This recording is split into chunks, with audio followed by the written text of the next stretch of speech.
News of the wise old freak's death quickly spread throughout Jianghu. Every time his name was mentioned, people were busy discussing it. That night, in an old inn with no guests, mournful cries echoed out. Yolja had climbed Bukyo Mountain and witnessed the horrifying sight with his own eyes. Now, even after drinking a dozen cups of wine, he felt no intoxication, only a surge of rage mixed with helplessness. That dog of a flower official, he couldn't believe he did that. How could he do that? How could he be so cruel? Sob, sob, sob. Yolja's choked sobs echoed endlessly. He blamed himself for being useless, for not being able to intervene and help the wise old freak. At another table, Hugong wearing a fox mask was whispering to the wise old freak wearing a weasel mask. Old man, you seem to have lived a good life. He's crying for you. The wise old freak clicked his tongue and replied, he is the only one who will cry for me. But how do you know he is here? Yolja was born thanks to the scent of heaven that was left on his neck earlier. Seeing the wise old freak looking at Yolja with pity, Hugong immediately asked, old man, do you want to take him with you? But the wise old freak for a moment didn't know if he should take this idiot with him now. Not long after, Yolja, who was crying and drinking, saw the two of them. Occasionally they glanced at him, making him uncomfortable and wanting to vent his anger. Those animals, stop staring at others, be quiet, sit down and eat. I'm in a bad mood today. I really want to kill someone. The wise old freak swallowed the idea of taking Yolja with him and told Hugong, when he changes his face again then he will meet him. Now just follow the plan. Hugong nodded but did not stand up to leave like the wise old freak expected. Seeing that she was being ignored, Yolja became even more furious, banging on the table and standing up. Didn't you listen to what others said? Hey fox, weasel. But when Yolja looked back at the table across from him, his eyes widened. The fox was gone, only the weasel was sitting there. He wondered if he had drunk too much and closed his eyes tightly before opening them again. Hey, where did the fox go? As soon as Yolja turned around because he heard a noise from behind, the fox's hand reached out and hit the back of his head. Let's lead him away. He will be safer with us. The wise old freak again fell silent. It was true that Hugong acted very decisively and was always beyond his expectations. After that, Hugong and the wise old freak brought Yolja back to the inn where he was renting. Everyone was happy to see him. Boss, you're back. While the three ghosts gathered around to look at Yolja curiously, Nang and Wang rushed to report the situation to Hugong. I went to the Taiwan guest house as he said and heard about the Ripples of Sound sect, but a bit strange. Hugong frowned wondering, what do you mean? Nang and Wang just said briefly, I heard that the Ripples of Sound sect have been destroyed. The information is scanty but it is enough for Hugong to have more clues. The Ripples of Sound sect has been destroyed, meaning this organization is no longer necessary to exist. There are two rumors spread by the Ripples of Sound sect. The stalactite bar is located at Bukyo Mountain of the southern tip of Shaanxi, and the wise old freak knows its exact location. The Ripples of Sound sect just spread rumors and then immediately disappeared from Jianghu. But with the influence of rumors, people are following two paths. One is to rush to Bukyo Mountain immediately, the other is to search for Yolja and the wise old freak. If we exclude Yolja and the wise old freak as targets, the only remaining thing is Bukyo Mountain. But what puzzles Hugong is their purpose for being at Bukyo Mountain? Why provoke the gathering of masters there, if it is just to divert attention from the true location of the unclear jade droplet? No fool would dare to gather everyone for that reason. After Hugong was silent for a while, Nang and Wang curiously asked, what are you planning to do next? Hugong smiled mischievously, what else to do? At that moment, the beauties were as beautiful as flowers, sauntered into the room. The beautiful young women kept feeding Hugong with various dishes. He couldn't resist the delicious food, but the girls thought he was blushing because of them. Ironically, Hugong chewed and told everyone, let's eat and drink, and wait for the guests to arrive. The next day, the news of the wise old freak's death still shocked some. But Xian Wujin felt filled with joy. Going out during the day had become a bit more comfortable and enjoyable. Xian Wujin couldn't stop his own relaxed laughter. There was no reason to be afraid of meeting the wise old freak on the street anymore. Now no one would recognize him. Even Yolja couldn't easily go out in the street. The only support situation was killed. At this moment, Xian Wujin heard the chatter of passers-by. Hey, that scribe is coming again. The sound of talking immediately entered Xian Wujin's ears and attracted Xian Wujin's attention. That's right, it must have been a librarian or something. As soon as he appeared, all the prostitutes were as attached to him as silk. It was frustrating. Damn it, today I'll probably have to avoid that building carefully. So where is he staying this time so I can know where to avoid it? I heard it's a long flower photo. I won't even bother passing by there tonight. After overhearing the interesting information, Xian Wujin couldn't help but excitedly grin with a sinister smile. After that, Xian Wujin and Hugong were able to meet each other at Anhua Lao. Hu Gong ordered a table of drinks for him, honored to meet the genius of the Tian Kim Library, one of the 3 great libraries, haha. But how did you know I was here? In response to Hu Gong, Xian Wujin also smiled. The story of a talented scribe taking over an entire castle is spreading in every corner. How could I not know? A light story happened. Hu Gong acted as if he didn't know anything. So why? Among the countless rumors, you noticed the rumors about me. What an honor. The rumors spread recently. We are not the only ones who are notable. The peacock Gadda, then the wise old freak, and there are even stalactites. The 2 scribes also asked about each other's families, but it was all meaningless words. Hu Gong was waiting for the opportunity to lead Xian Wujin to death, and Xian Wujin only thought about taking advantage of him and killing him. There, the only quiet thing in this room is the wise old freak wearing a weasel mask, standing like a stone statue in a corner and silently transmitting sound to Hu Gong. What a surprise.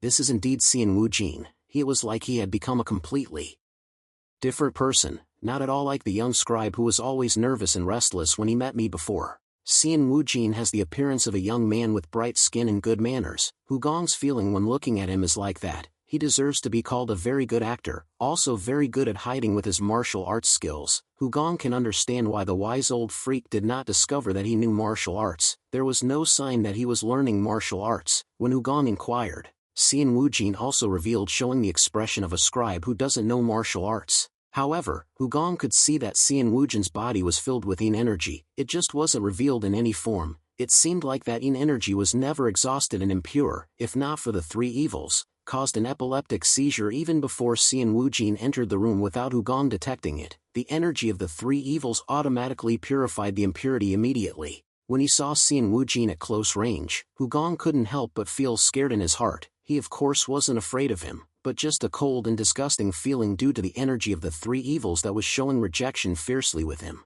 Xian Wujin's yin aura is so incredibly powerful, it certainly cannot be achieved through the use of talismans or yin herbs, because then the resulting yin aura would be pure, but his yin energy is very messy and impure, proving that the yin energy he accumulated must have been taken from women. But how much life force did he absorb from women to be able to have so much yin energy? Then Hu Gong cannot be completely certain. The number is probably up to 500. After chatting for a while, Xian Wujin started to ask Hu Gong for help. It's embarrassing to come to this suddenly today, but I want to try to evaluate my own abilities through you. Hu Gong, showing surprise. Through me, how to do it? Xian Wujin explained with a fake smile. Yes, if I can't surpass the eldest master who is proficient in both education and martial arts, then I will watch today's meeting now as a lesson.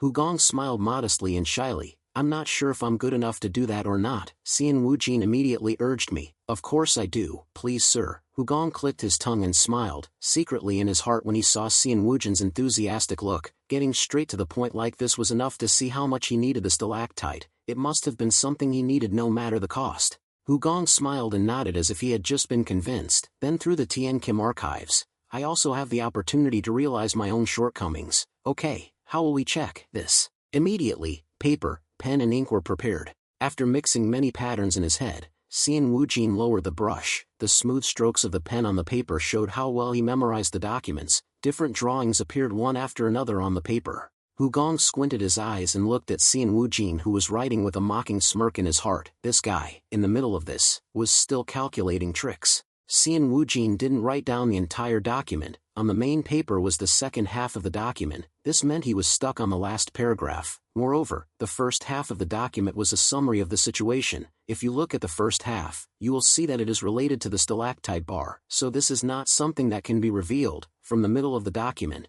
the details of the specific terrain are described, and the last paragraph became even more confusing.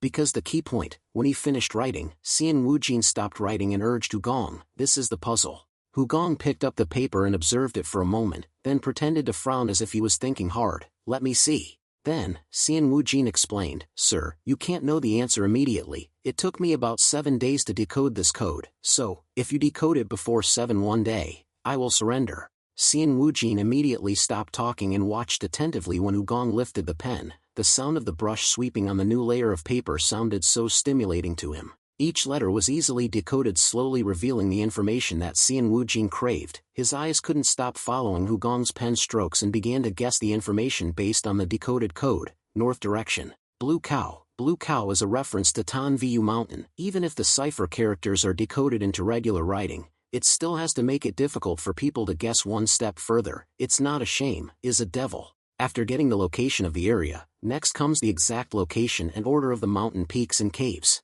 The final destination that Xian Wujin had been waiting for so long was revealed right before his eyes. He had to try hard to endure the trembling of excitement in his heart. The 12th peak from the north of Tan Viu Sun, the 7th cave of that place. Found it. There are no stalactites. After decoding, Hugong looked shy and gave the paper to Xian Wujin. Here, please see if my answer is correct. This puzzle is too easy, so it makes me a bit confused. Could this be the starting point? Just move your mind. Xian Wujin couldn't help but worry that Hugong could hear his heart pounding, so he pretended to be moved by Hugong's talent. No, it's not. This answer is correct. To be honest, I'm so surprised that I can't breathe. Who am I comparing myself to? But can you tell me how you decoded it? Hugong warmly replied. Ah, of course. First of all, Hugong's subsequent explanations did not reach Xian Wujin's ears at all. He was only immersed in his own thoughts. Big guy, you are digging your own grave. Bury yourself. After Hugong finished explaining, Xian Wujin looked excited and admiring. As expected, the reputation is not bad. It is true that among the 3 great archives, the 3rd library is the leader.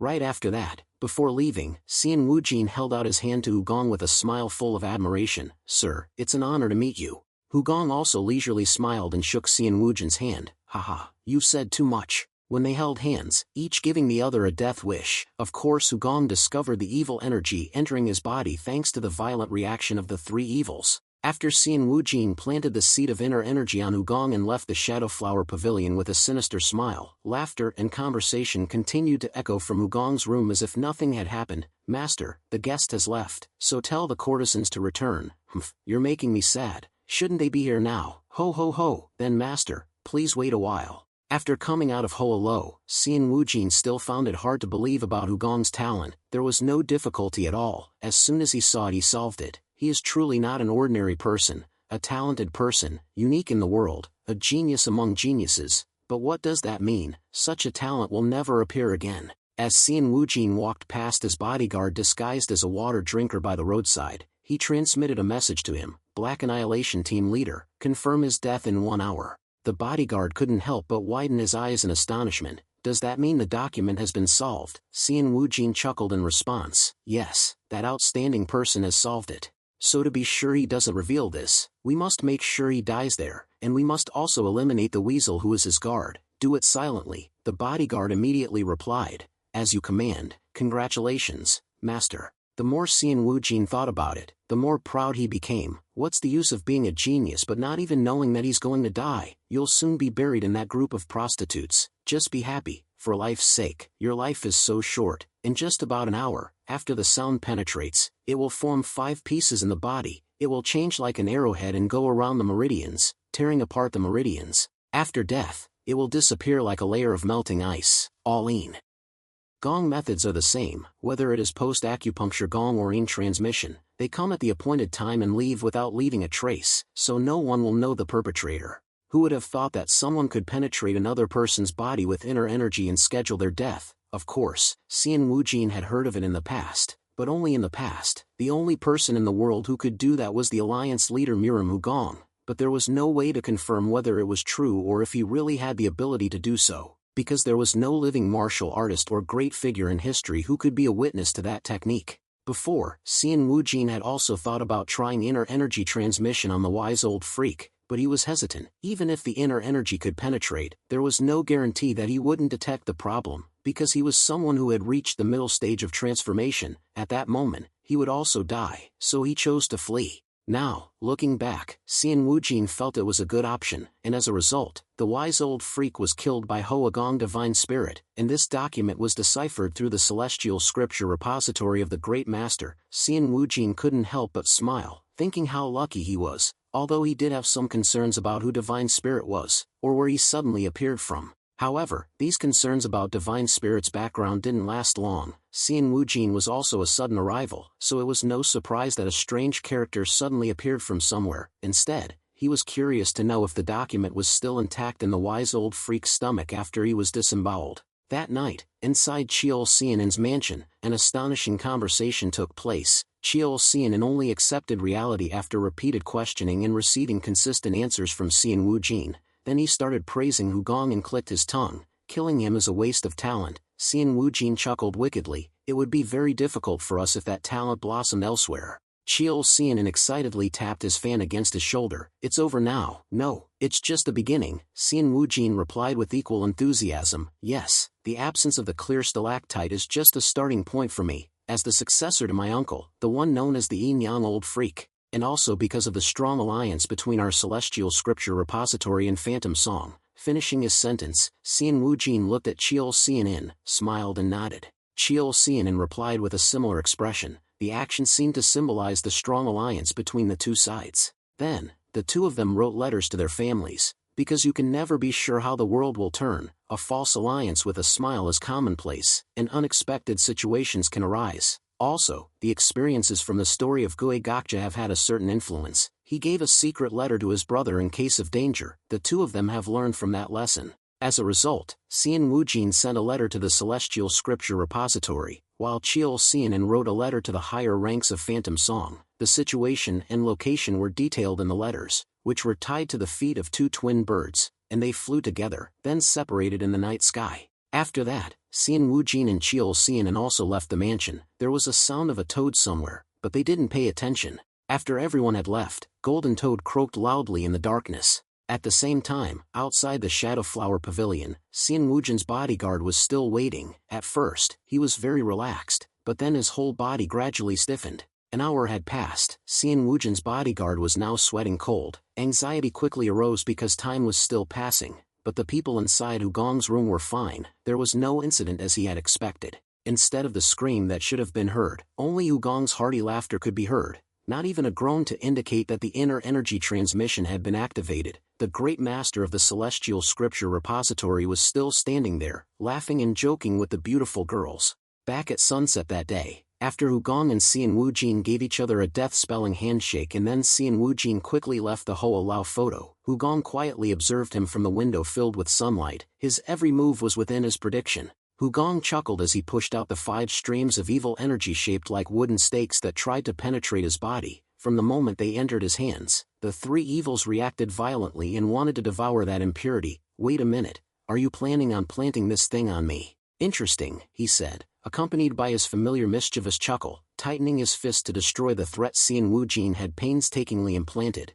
In a blink, there was no trace of the insidious, dark, transmitted martial art. Then, as dusk fell, Xian Wujin's shadow guard, following orders, hid in a tree to witness Hugong's death. Initially, he relaxed, even sitting with his legs crossed and smiling, but then his whole body gradually stiffened. An hour passed, and Xian Wujin's shadow guard began to sweat profusely, filled with speculation. Why was he still alive? Half the time had passed, yet the transmitted poison hadn't been activated. Could there be a malfunction in his master's technique? The shadow guard grew more anxious as he watched Hugong smile. A scream of terror should have been heard long ago, but instead, only his booming laughter echoed, not even a groan, leaving him utterly bewildered. The shadow guard made many guesses, all futile. Maybe it just needed a little more time. People have different constitutions, so there would be a margin of error, but if not, could the transmitted poison be ineffective against him? At that moment, a strong gust of wind blew, and a voice whispered in his ear, "What are you thinking?" The voice was faint, from his left, directly behind him. He swallowed hard, slowly turning his head towards the sound, his face pale. Who are you?"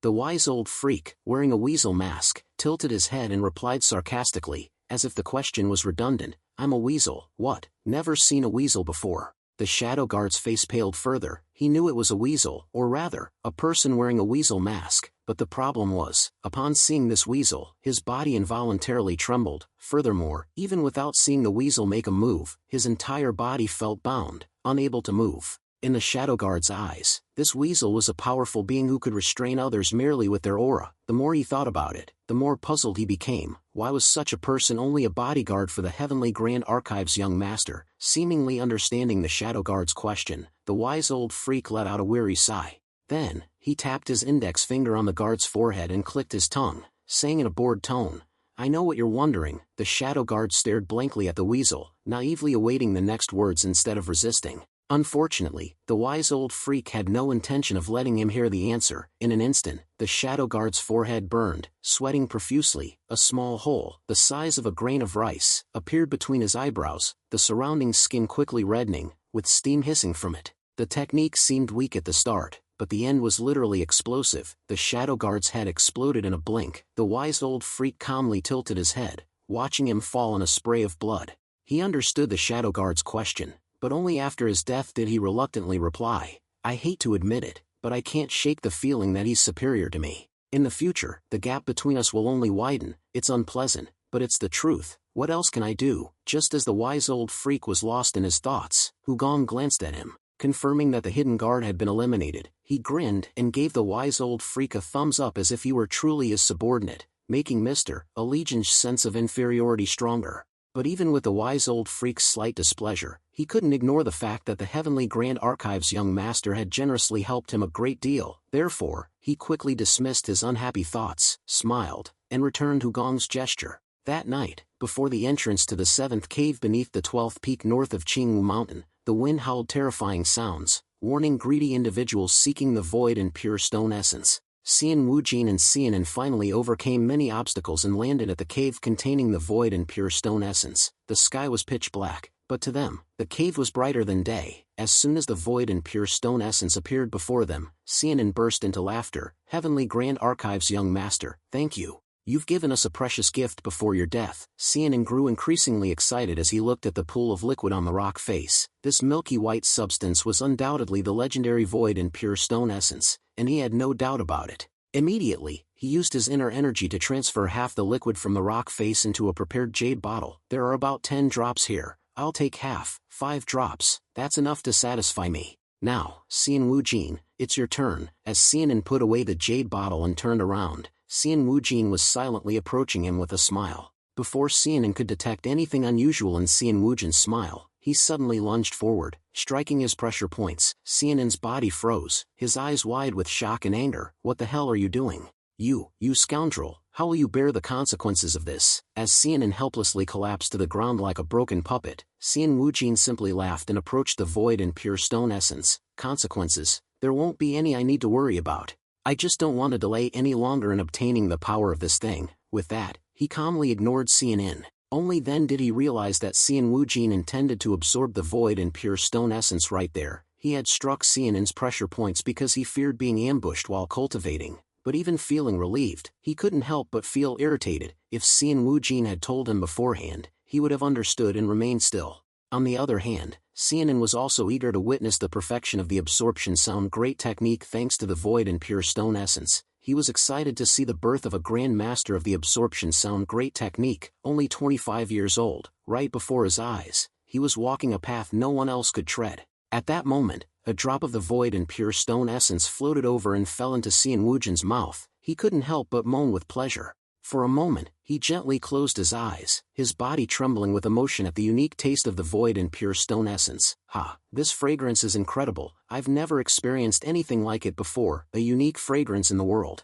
Xianin, watching Xian Wujin's excited expression, grew even more expectant. "Really, is it that good?" However, Xian Wujin's expression suddenly changed to one of horror, his hands trembling violently. Xian Wujin's eyes flew open, bloodshot red like spiderwebs. At the same time, his hands turned black, scratching his face in disbelief and staggering. Countless veins bulged and writhed like earthworms. His neck and face quickly reddened, blood gushing from his nose and mouth. Why am I?" Xianin, not understanding what was happening, became panicked. What's happening?" It was the golden toad's poison, but Xian Wujin didn't know that. He immediately suspected the only person who had touched the void and pure stone essence, Xianin. He turned to berate him.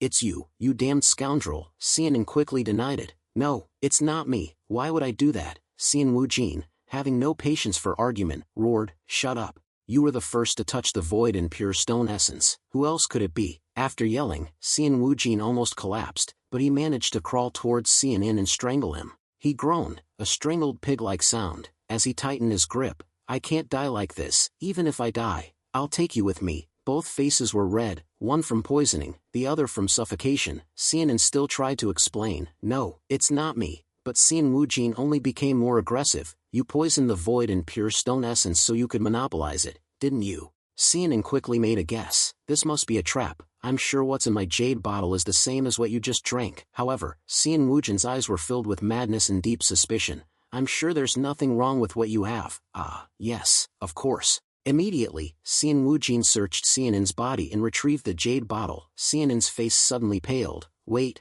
Xian Wujin's eyes lit up with a sarcastic smile. What, you're stopping me because it's real? Xianin, unable to move, could only direct a horrified gaze towards the cave entrance. No, behind you. Despite his suspicion of Xianin, Xian Wujin quickly turned his head to look in the direction of his gaze. Behind me. At first, he didn't notice anything unusual, but when he looked up, his eyes widened in disbelief and horrified shock. Xian Wujin squeezed his eyes shut and opened them again, but nothing changed. Before him, the Heavenly Grand Archive's young master was floating in the air high above the cave. Overwhelmed with emotion at seeing someone who should have been dead, Xian Wujin involuntarily muttered, "Heavenly Grand Archive, young master." Hugong simply smiled calmly, looking at him like a wandering ghost. Xianin's eyes widened in surprise upon hearing Xian Wujin's muttered mention of the Heavenly Grand Archive's young master. What, wasn't he supposed to be dead? How can he be here? Looking at him floating in the air like that, yes, that's right, he can only be. Xianin's words trailed off, but Xian Wujin understood his thoughts. Although he couldn't understand how the Heavenly Grand Archive's young master could levitate, he was certain of one thing,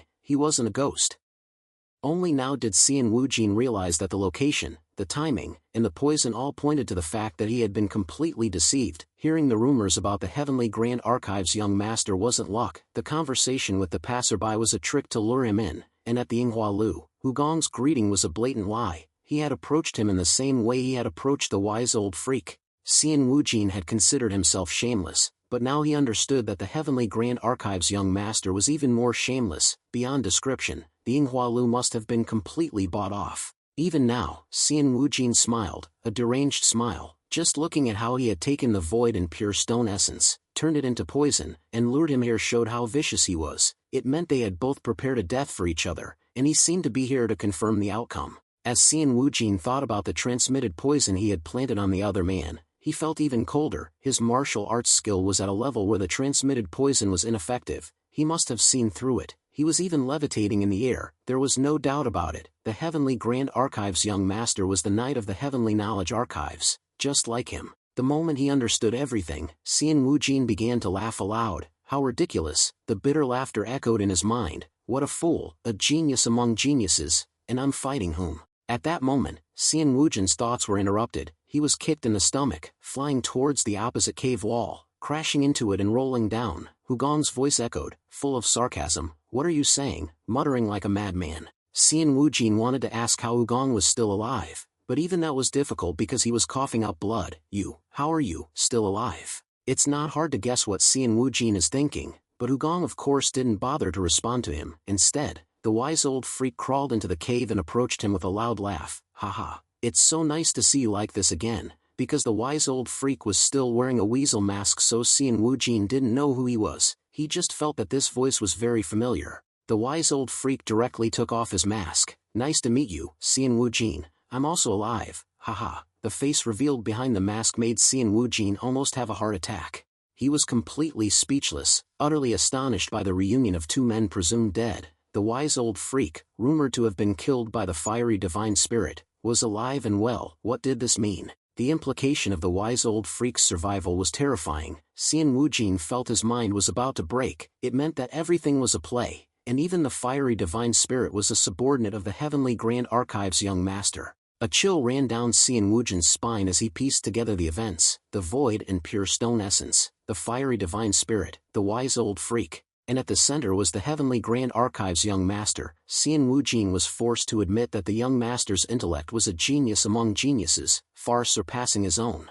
Xian Wujin collapsed in misery, utterly defeated. He hadn't even scored a single point in this intellectual battle. He knew this defeat would cost him his life, and there was no escape. However, just as Xian Wujin was about to despair to the point of madness, he unexpectedly smirked wickedly. He was thinking the same thing as when he strangled Xianin. If the emperor dies, the gods die too. If a winter melon's bottom is red, then a bitter melon's top is also red. This is an idiom implying that if one thing happens, everything is affected. Killing intent surged within Xian Wujin as he thought of the messenger birds that had sent messages to the Heavenly Treasury's heiress in the Spirit Valley. Learning from the story of the Ghost Valley Master, the letters detailed the location of the void and pure stone essence and his meeting with the Heavenly Grand Archive's young master. If the news was cut off for a certain period, the Heavenly Grand Archive's young master would inevitably become a target for revenge. A satisfied smile appeared on Xian Wujin's face. Hugong saw this expression and threw a letter to the ground. Despite the darkness of the cave, Xian Wujin quickly recognized the letter as one he had sent himself. His eyes widened to their fullest extent,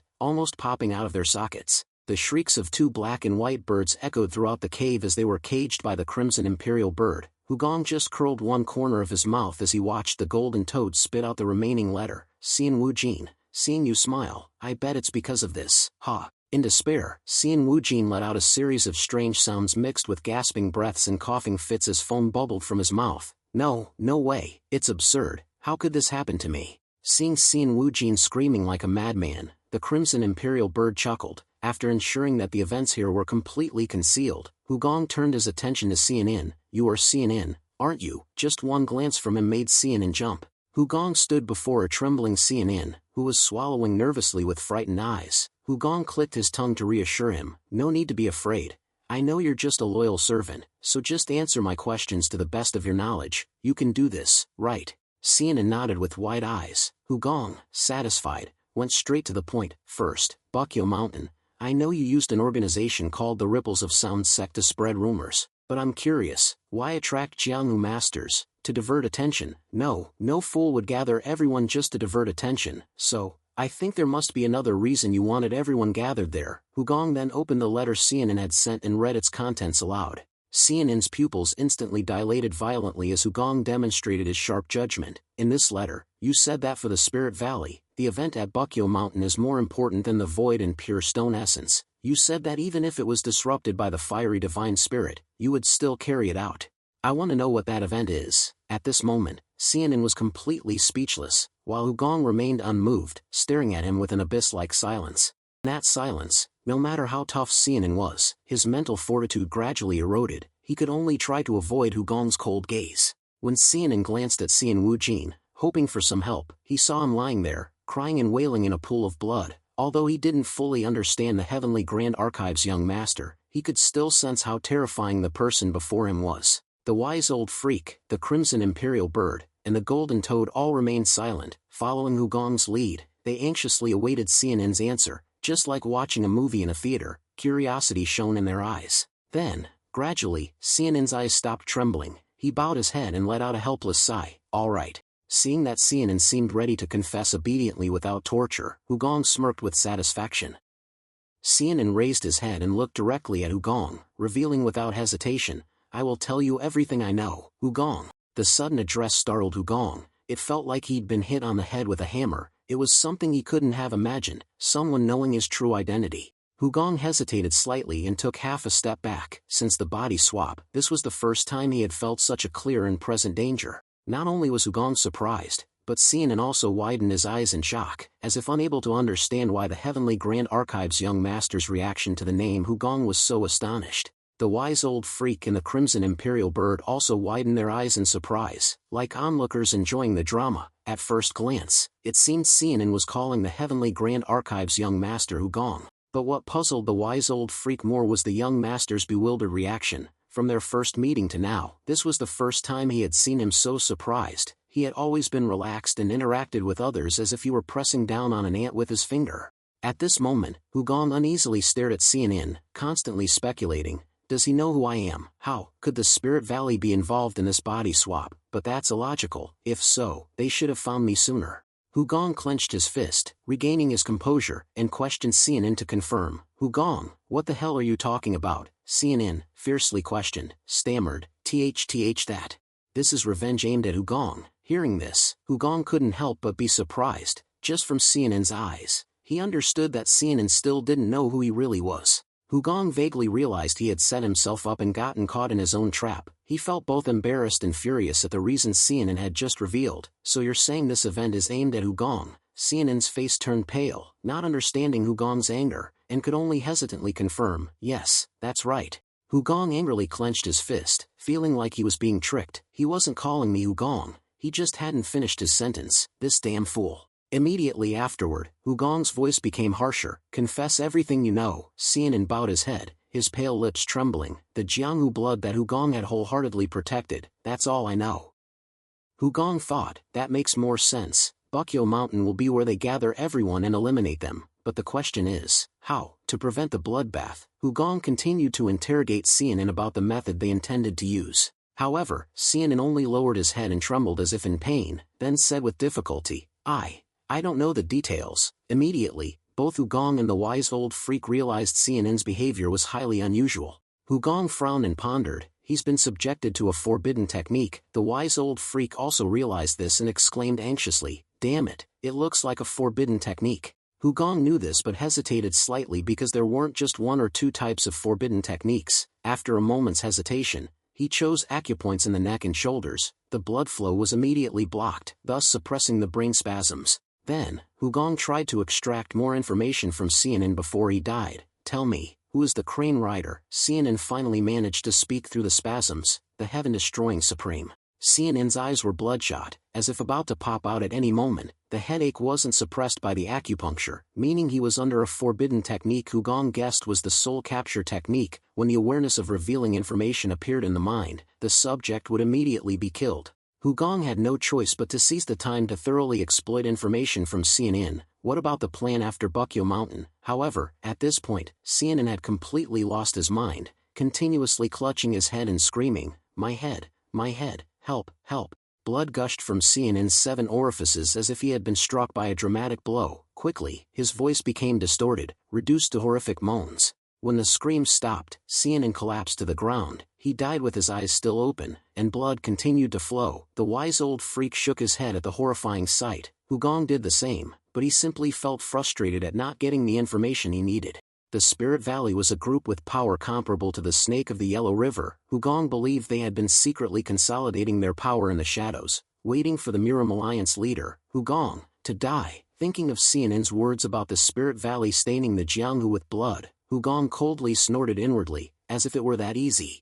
Then, Hugong glanced at the Crimson Imperial Bird and ordered it, release Xianin's messenger bird, then follow it closely, find their base, and return. The Crimson Imperial Bird excitedly shrieked, yes, master. As the Crimson Imperial Bird and the Golden Toad flew out of the cave, the wise old freak looked at Hugong with vacant eyes. Young master, what are you dealing with? Everything happens so fast, I can't keep up. Could it be because I'm old? Hugong calmly delivered a bitter remark, you are indeed old. At that moment, the wise old freak was stunned, his heart filled with bitterness as he thought about his age. He never expected that the young man before him was even older than he was. Hugong ignored the pitiful old man and went toward the still gasping Xian Wujin. Hugong stepped in front of Xian Wujin with a calm look calling his name. Even though he was heavily poisoned, he still had a strong will to live and didn't hesitate to crawl under his feet. Please forgive me. Hugong nodded immediately without any hesitation. Okay. Then he sat down and pressed acupoints on Xian Wujin's back. His body immediately relaxed. A feeling of refreshment ran along the meridians making him feel like he had just been revived.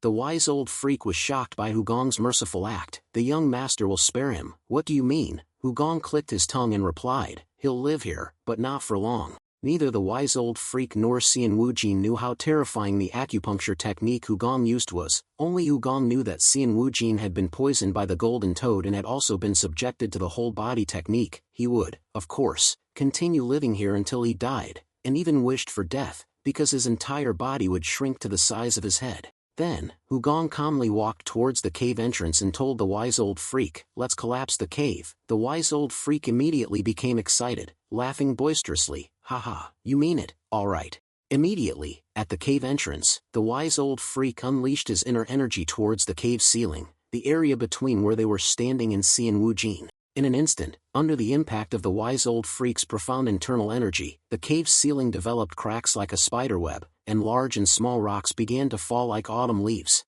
As the cave ceiling collapsed, Xian Wujin screamed miserably from inside. No.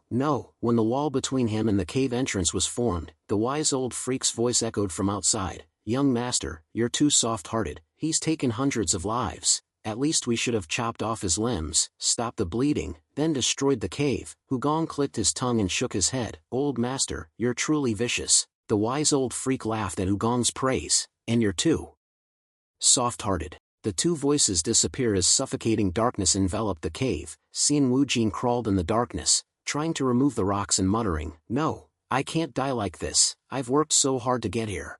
Xian Wujin cursed the wise old freak while diligently removing the rocks. But he didn't give up hope. He believed the Heavenly Grand Archive's young master was still a good person. After all, he had given him a chance to live. So he dug and muttered, "Just a little more effort, just a little more effort. I can escape." At that moment, the whole body technique was activated, and contortions began in his finger joints. A prolonged, agonizing scream mingled with the cracking of bones. Xian Wujin's entire body twisted and contorted, but he was completely helpless against this cruel reality. Soon, a writhing lump of flesh appeared in the darkness of the cave. Soon after, the Golden Eagle successfully tracked Xian's messenger bird. Hugong and the wise old freak rejoined the Heaven's Master squad amidst everyone's boisterous laughter. Older brother, squad leader, long time no see, squad leader.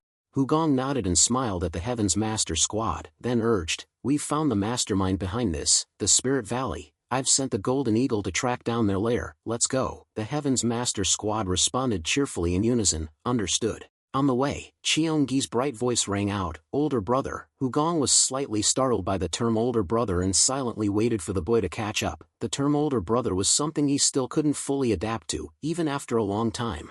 Then, Cheongi and Anangi ran up to Hugong, their eyes shining, making a suggestion. "Older brother, the fox mask is so cool. I love the inscription 'I am a fox.' Older brother, do you have any more?" "That's right, squad leader, let's each wear one. I'll take the mouse." Following Cheongi and Anangi's amusing suggestion, Namgung-yan and Ian-gyeon followed suit, happily choosing their favorite animals. "Squad leader, I'll be the cat, and I'll be the rabbit." Then, orders continued to pour in: deer, bear, tiger, wolf, turtle, all listed by the remaining members of the Heaven's Master squad. Only Yolja found their conversation nonsensical.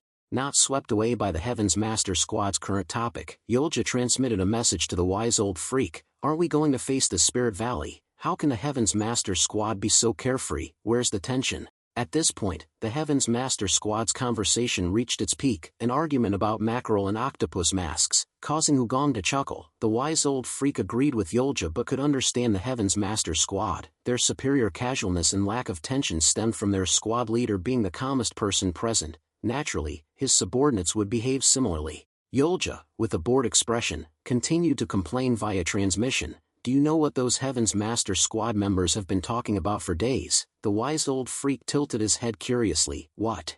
Yolja sighed wearily. "What to eat today. They even fought for a whole day about it. At first, I thought it was a joke, but then they actually started fighting. They're madmen. This current mask conversation is much better." The wise old freak laughed in agreement with Yolja. "Haha, the squad leader is crazy, so his team has to be too." But in his heart, the wise old freak had begun to like the craziness of these eccentric individuals. He recalled the night of the Ghost Valley Master's farewell. Although the Heaven's Master squad had avoided him, thanks to the wine Hugong gave him, he felt as if they were all there to comfort him. Yolja continued to complain: "I think they're all crazy." "Oh, right, the fiery divine spirit turned out to be the young master. Did I tell you how he twisted my neck?" The wise old freak casually clicked his tongue. "I even died at his hands." Yolja nervously scratched her head. "Oh, right." Meanwhile, the wise old freak's thoughts drifted to another subject. "Though I trust the young master completely, I still feel a little worried." Then, the wise old freak hurried to Hugong and called out, "Young master." Hugong chuckled. "Yes, Mr. Badger." The wise old freak's eyes widened in embarrassment at the casual address, as if they were truly animals. "Mr. Badger." After regaining his composure, the wise old freak imitated Hugong's manner of speaking. Mr. Fox, I'm just wondering if you've devised any countermeasures for the soul capture technique." Hugong looked dumbfounded, as if he hadn't considered any plans. "Countermeasures? I thought you would kill them all." The wise old freak was immediately astonished, his mouth agape. "Ha, me." Hugong calmly blinked, looking at the wise old freak's bewildered expression, and continued to tease him. "Haven't the Heaven's Master squad been doing everything from the beginning? You haven't done much so far." Immediately, the wise old freak's steps faltered, and Hugong left him behind. Hugong, still not giving up his teasing, called after him, "Why are you increasing the distance between us? Old master, where are you going, old master?" The wise old freak returned to Yolja, looking 10 years older. "Heavens, it feels like my shoulders are suddenly burdened with a heavy responsibility." Glancing at the wise old freak running far away, Hugong secretly smiled behind his fox mask. "Countermeasures, of course, I have plenty." According to Hugong's plan, speed was the best way to counter the soul capture technique. Because the soul capture technique was a hypnotic technique, the eyes were the main factor in using this technique. The voice, expressions,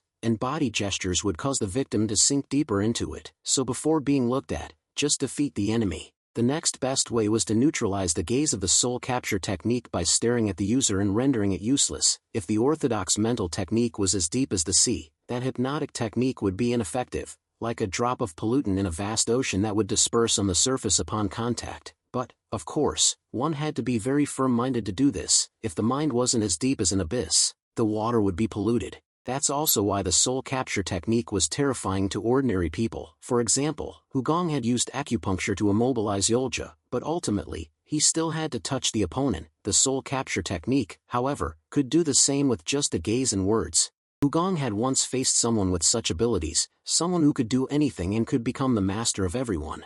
The Spirit Valley's alluring supreme was such a formidable foe, but he had died 20 years ago. Hugong was certain of this because he, as the Miram Alliance leader, had personally killed the alluring supreme. Ultimately, there was only one explanation for the Spirit Valley's resurgence after 20 years. That the alluring supreme's subordinates and successor had matured and continued his path. Hugong was certain it could only be that, and he began to recall a distant past when he was the Miram Alliance leader. 20 years ago, on a night of torrential rain, the person Hugong believed currently held the Spirit Valley, the daughter of the alluring supreme, was still a child. She was much smaller than Seol Yang in the Heaven's Master Squad, and she cried and begged Hugong not to leave. But of course, Hugong didn't heed her pleas and resolutely left. To this day, he doesn't regret his actions from that time, even if the girl returned to seek revenge, because everyone walks their own path, and there's nothing to regret. At that time, the little girl stretched out her arms, trying to stop the Miram Alliance leader from leaving, and burst into tears, but there was no sound, only tears streaming down her face. Hugong once thought that she, with her freckles, had such a lovely face if she wasn't crying. Recalling the moment he saw her standing firm in the rain, Hugong felt a pang of regret, but his heart never wavered. Even if he went back to that moment, nothing would change. He would still do as he had done, regardless of the consequences. That child was one of the most unforgettable faces in Hugong's life, a face he couldn't forget, a face he would never forget. The girl's name was Yairong, the daughter of Yeo Wun-chu, the alluring supreme. Yairong was about 10 years old at the time, too young to understand the world, and her actions were unlike other children of her age, so Hugong remembered very clearly. She desperately tried to stop the man who had just killed her father from leaving. But Hugong only responded with silence. He turned away because he felt he couldn't bear to look at her like that any longer. If we met in a different context, perhaps I could wipe away her tears and comfort her, Hugong thought, but Yairong shouted a threat as he turned to leave. If you leave like this, you will regret it, so don't go. It's better to kill me before you leave. You know we won't live up to your expectations. At that moment, Yairong laughed through her tears, because she knew she had to follow her father's path and become the leader of the Spirit Valley. She would inevitably have to avenge her father, but she wasn't sure she could defeat Hugong. But Hugong only glanced at her with an indifferent look, with no intention of heeding her words, because he couldn't erase a child's right to choose. The future was long, and Yairong might not follow her father's wrong path. Still, she screamed, defiantly declaring in helplessness, "You know that one day I will come looking for you." Finally, Hugong flew away, leaving Yairong in the cold rain and the ruins of the Spirit Valley. From then on, he never heard anything about her or the Spirit Valley again. Hugong only remembered Yairong's last scream at that time, affirming that he would definitely regret not killing her. Reminiscing about that distant past, a bitter smile appeared on Hugong's lips. So that day has come. Not long after that, the Heaven's Master Squad arrived at the southeast of Shaanxi, on the outskirts of Anhui County. The yellow bird carrying the golden toad stopped right in front of the enemy's manor and cried in confusion to Hugong, the master, what to do. There wasn't a soul, completely empty. Anangi speculated, perhaps they discovered we were coming and fled. Hugong also thought it couldn't be a coincidence. It seemed the Spirit Valley had noticed something was amiss. Hugong carefully reconsidered. They had already captured the messenger bird, so they couldn't have received reports from Xian Wujin or Xian In. No one saw or heard about their deaths. Could the lack of a report at the designated time have aroused suspicion? That girl was quite perceptive. However, Hugong remained unfazed by the empty manor. He smirked and whispered, "The Heaven's Master Squad, search." The eyes of the squad converged on Hugong with silent nods. Immediately, the formation of the Heaven's Master Squad exploded and dispersed in a blink, scattering throughout the surrounding alleys of the manor to investigate. Hugong turned to the wise old freak and Yolja, who were standing hesitantly. "Both of you should come inside and investigate with me." They nodded excitedly. Thus, the three of them went directly into the enemy's residence. jumping over the fence and landing as lightly as a feather. Inside the manor, not even an ant was to be seen. The silence was indescribable, an unnatural stillness for daytime, creating a dreamlike and unreal scene. The wise old freak and Yolja consulted. Let's split up and search the surroundings first, I'll check this side. Meanwhile, Hugong decided to stay put and gather information using scent. He touched a point in the air, a drop of water seeped from his finger, and his scent perception began to amplify around him. The scent drop exploded like fireworks, lines radiating from a single point, forming hundreds of lines extending in all directions. Initially beautiful, they quickly faded into an afterglow. The lines touched the roof, the ground, and every dwelling, colliding and refracting to form a sweeping network. As they passed over something, the scent was picked up, and Hugong could perceive the scent of trees, leaves, and the materials of the manor. Then came the scent of earth, decay, blood, and the corpses of over 20 people rotting underground, each emitting a different smell. Next were the distinctive scent of animals, cranes, and many fainter scents gradually fading. Hugong didn't see directly, but it was as if he saw the scene clearly, as if he could see what had happened here, through the flow and overlap of the lingering scents. This place had been occupied by the Spirit Valley. Most of the family had been murdered upon their arrival, leaving only a few survivors to cook and do housework. Each person cheerfully worked. That was the core of the soul capture technique. Even when ordered to die happily, the victims died smiling, without pain.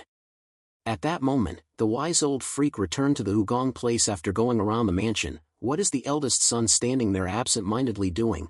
Don't be disappointed, look at this. When the wise old freak extended his hand, it was a crane feather. Hugong was surprised. You found it quickly. I guess it's because you've become a weasel. Huh, the wise old freak snorted, scowling. It's not that I'm fast, it's that you're slow. Foxes are supposed to be quick, but you look more like a bear. After Hugong took the feather, the wise old freak snorted again. Anyway, it seems this family was a disguised hideout of the Spirit Valley. Hugong knew the truth differed from the wise old freak's assumption. It wasn't disguised. The people here were ordinary and all dead. But he decided not to reveal that too soon. Shifting his gaze towards the inner courtyard, let's check the rooms. The wise old freak nodded. Okay.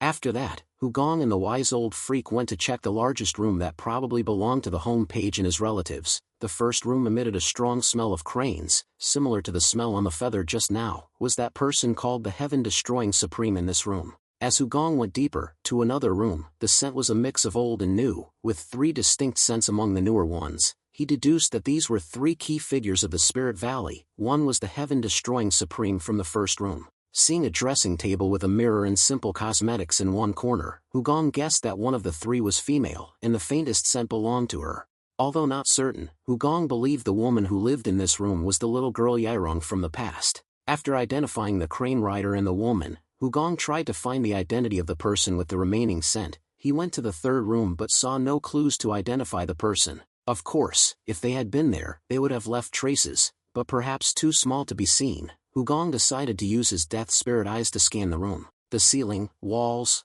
bookshelves, and furniture showed no noticeable marks. It wasn't until Hugong looked at the floor that he discovered a short, thin hair, almost invisible to the naked eye. He picked up the hair. Unusual was its mix of black and red, creating a dark red color. It didn't smell of cranes, so Hugong guessed it wasn't from the heaven-destroying supreme. Seeing Hugong staring intently, the wise old freak peered curiously. What is it? A hair? Hugong nodded. Yes, it seems one of them has a peculiar hair color. Ordinary people wouldn't dye their hair dark red. Squinting at the strange hair, the wise old freak scratched his chin.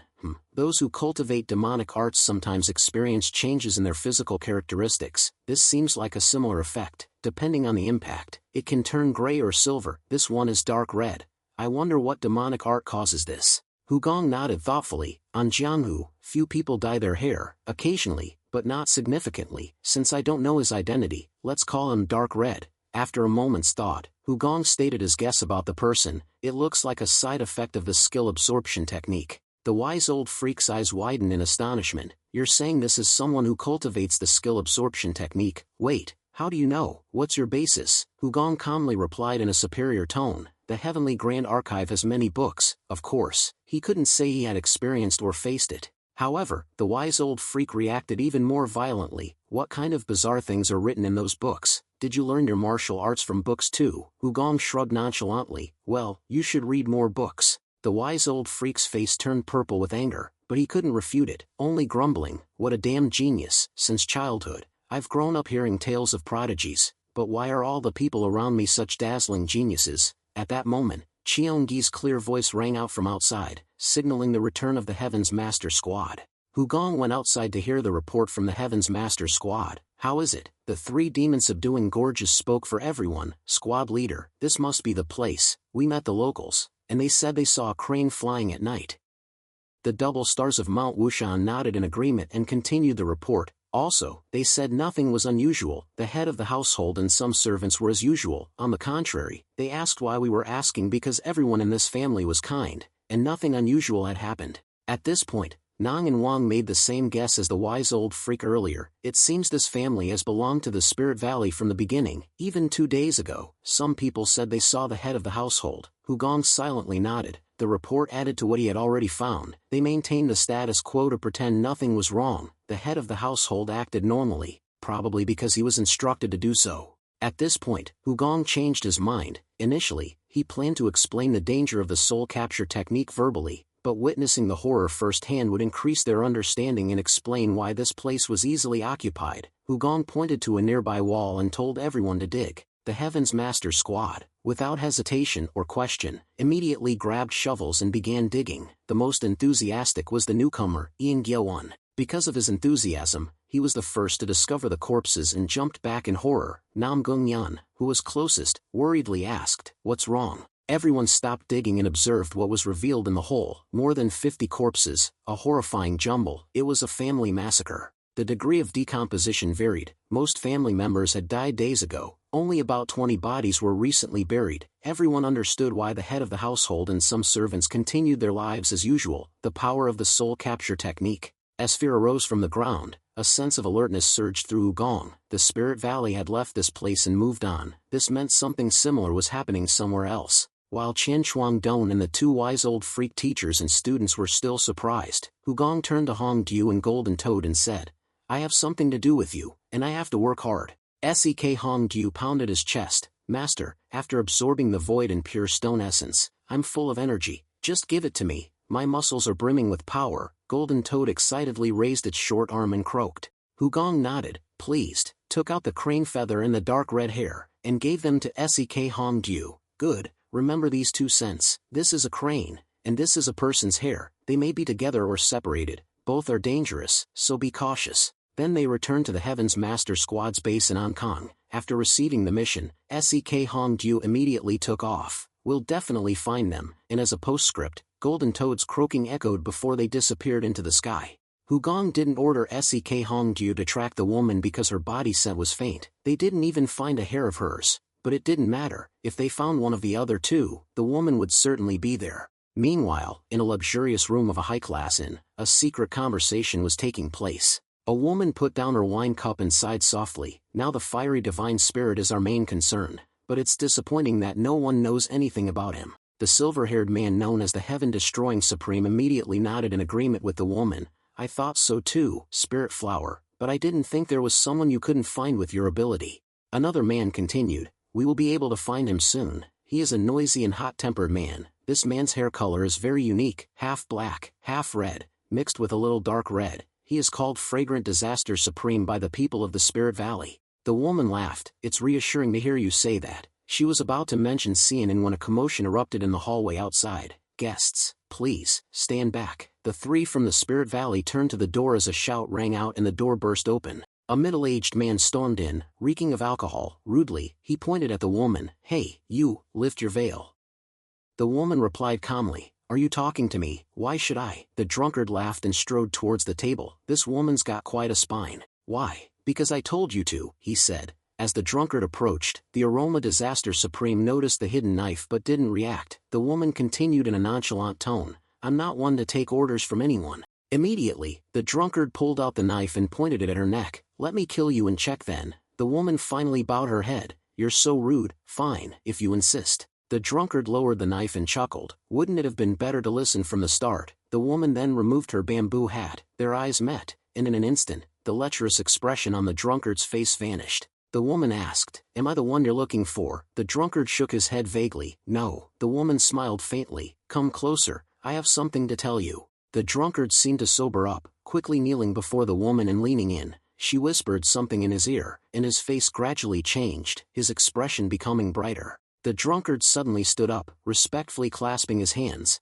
"I apologize for my transgression, miss. Please forgive me." At that moment, the innkeeper rushed over, profusely apologizing. "Oh dear, honored guests, I sincerely apologize." As the drunkard stumbled out, the innkeeper hastily explained, "He's been wandering around looking for his wife and bothering everyone. He's quite skilled with a knife, so once he starts causing trouble, it's hard to stop him. To apologize for the incident, your meal will be on the house, and I'll bring you a bottle of premium wine." After the unexpected disruption was resolved, the woman continued where she left off. "Seanin is most likely dead. His loyalty was unquestionable. The aroma disaster supreme and the heaven-destroying supreme agreed. You're right, he wouldn't miss a deadline. The messenger bird is far overdue." After a moment's thought, the three agreed that only one of three scenarios could have occurred. First, a falling out between Xian Wujin and Xianin. Second, the treasury princess betraying the spirit valley. And third, the intervention of a third party. The heaven-destroying supreme considered a third party's involvement unlikely. The second possibility was also less probable, as the treasury princess was no match for the spirit valley. They wouldn't be foolish enough to not know the price of betrayal. The first scenario was also uncertain for similar reasons. Therefore, their current conclusion pointed towards the fiery divine spirit,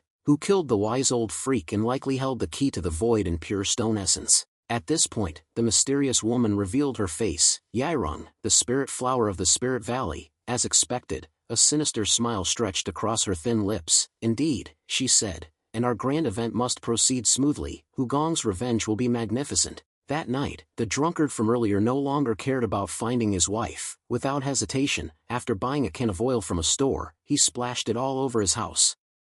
Humming a tune, he poured oil over his head. In moments, he was covered in oil, yet he still grinned broadly. At that moment, he remembered the mysterious woman he met earlier. She was so beautiful that his heart had skipped a beat. The moment her bamboo hat came off, the world seemed to stop. She was like a celestial fairy whispering secrets. "Sounds amazing, doesn't it?" After covering himself in oil, he cheerfully lit a small fire with flint and steel. Without hesitation, he dropped the burning ember onto the oil-soaked floor. The flames spread rapidly, illuminating the house. Long streaks of fire danced, accompanied by thick, acrid smoke. The man's body was consumed by the flames, but he embraced them with a blissful smile, as if soaking in a hot bath. "Oh, this is wonderful," he murmured, that alluring voice. "Even her freckles are adorable. I'll see her again, won't I?" At the same time, at the Heaven's Master Squad headquarters, Hugong was explaining his assumptions about the core members of the Spirit Valley. First, the heaven-destroying Supreme, who could ride a crane.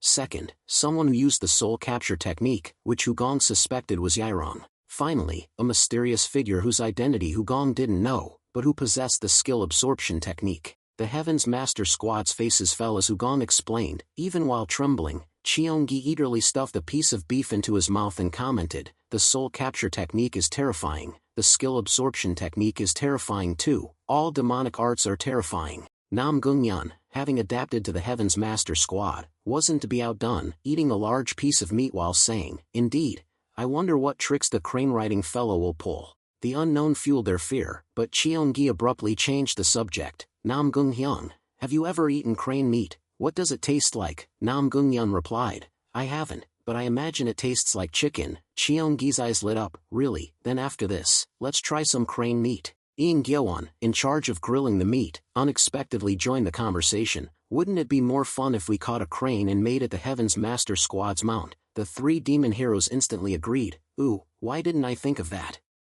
Riding a crane everywhere would be spectacular," Cheonggi exclaimed. "All the ladies would line up for a ride. It'll be a blast." The Wushan two heroes then enthusiastically agreed with Ing Gyeoyuan's idea.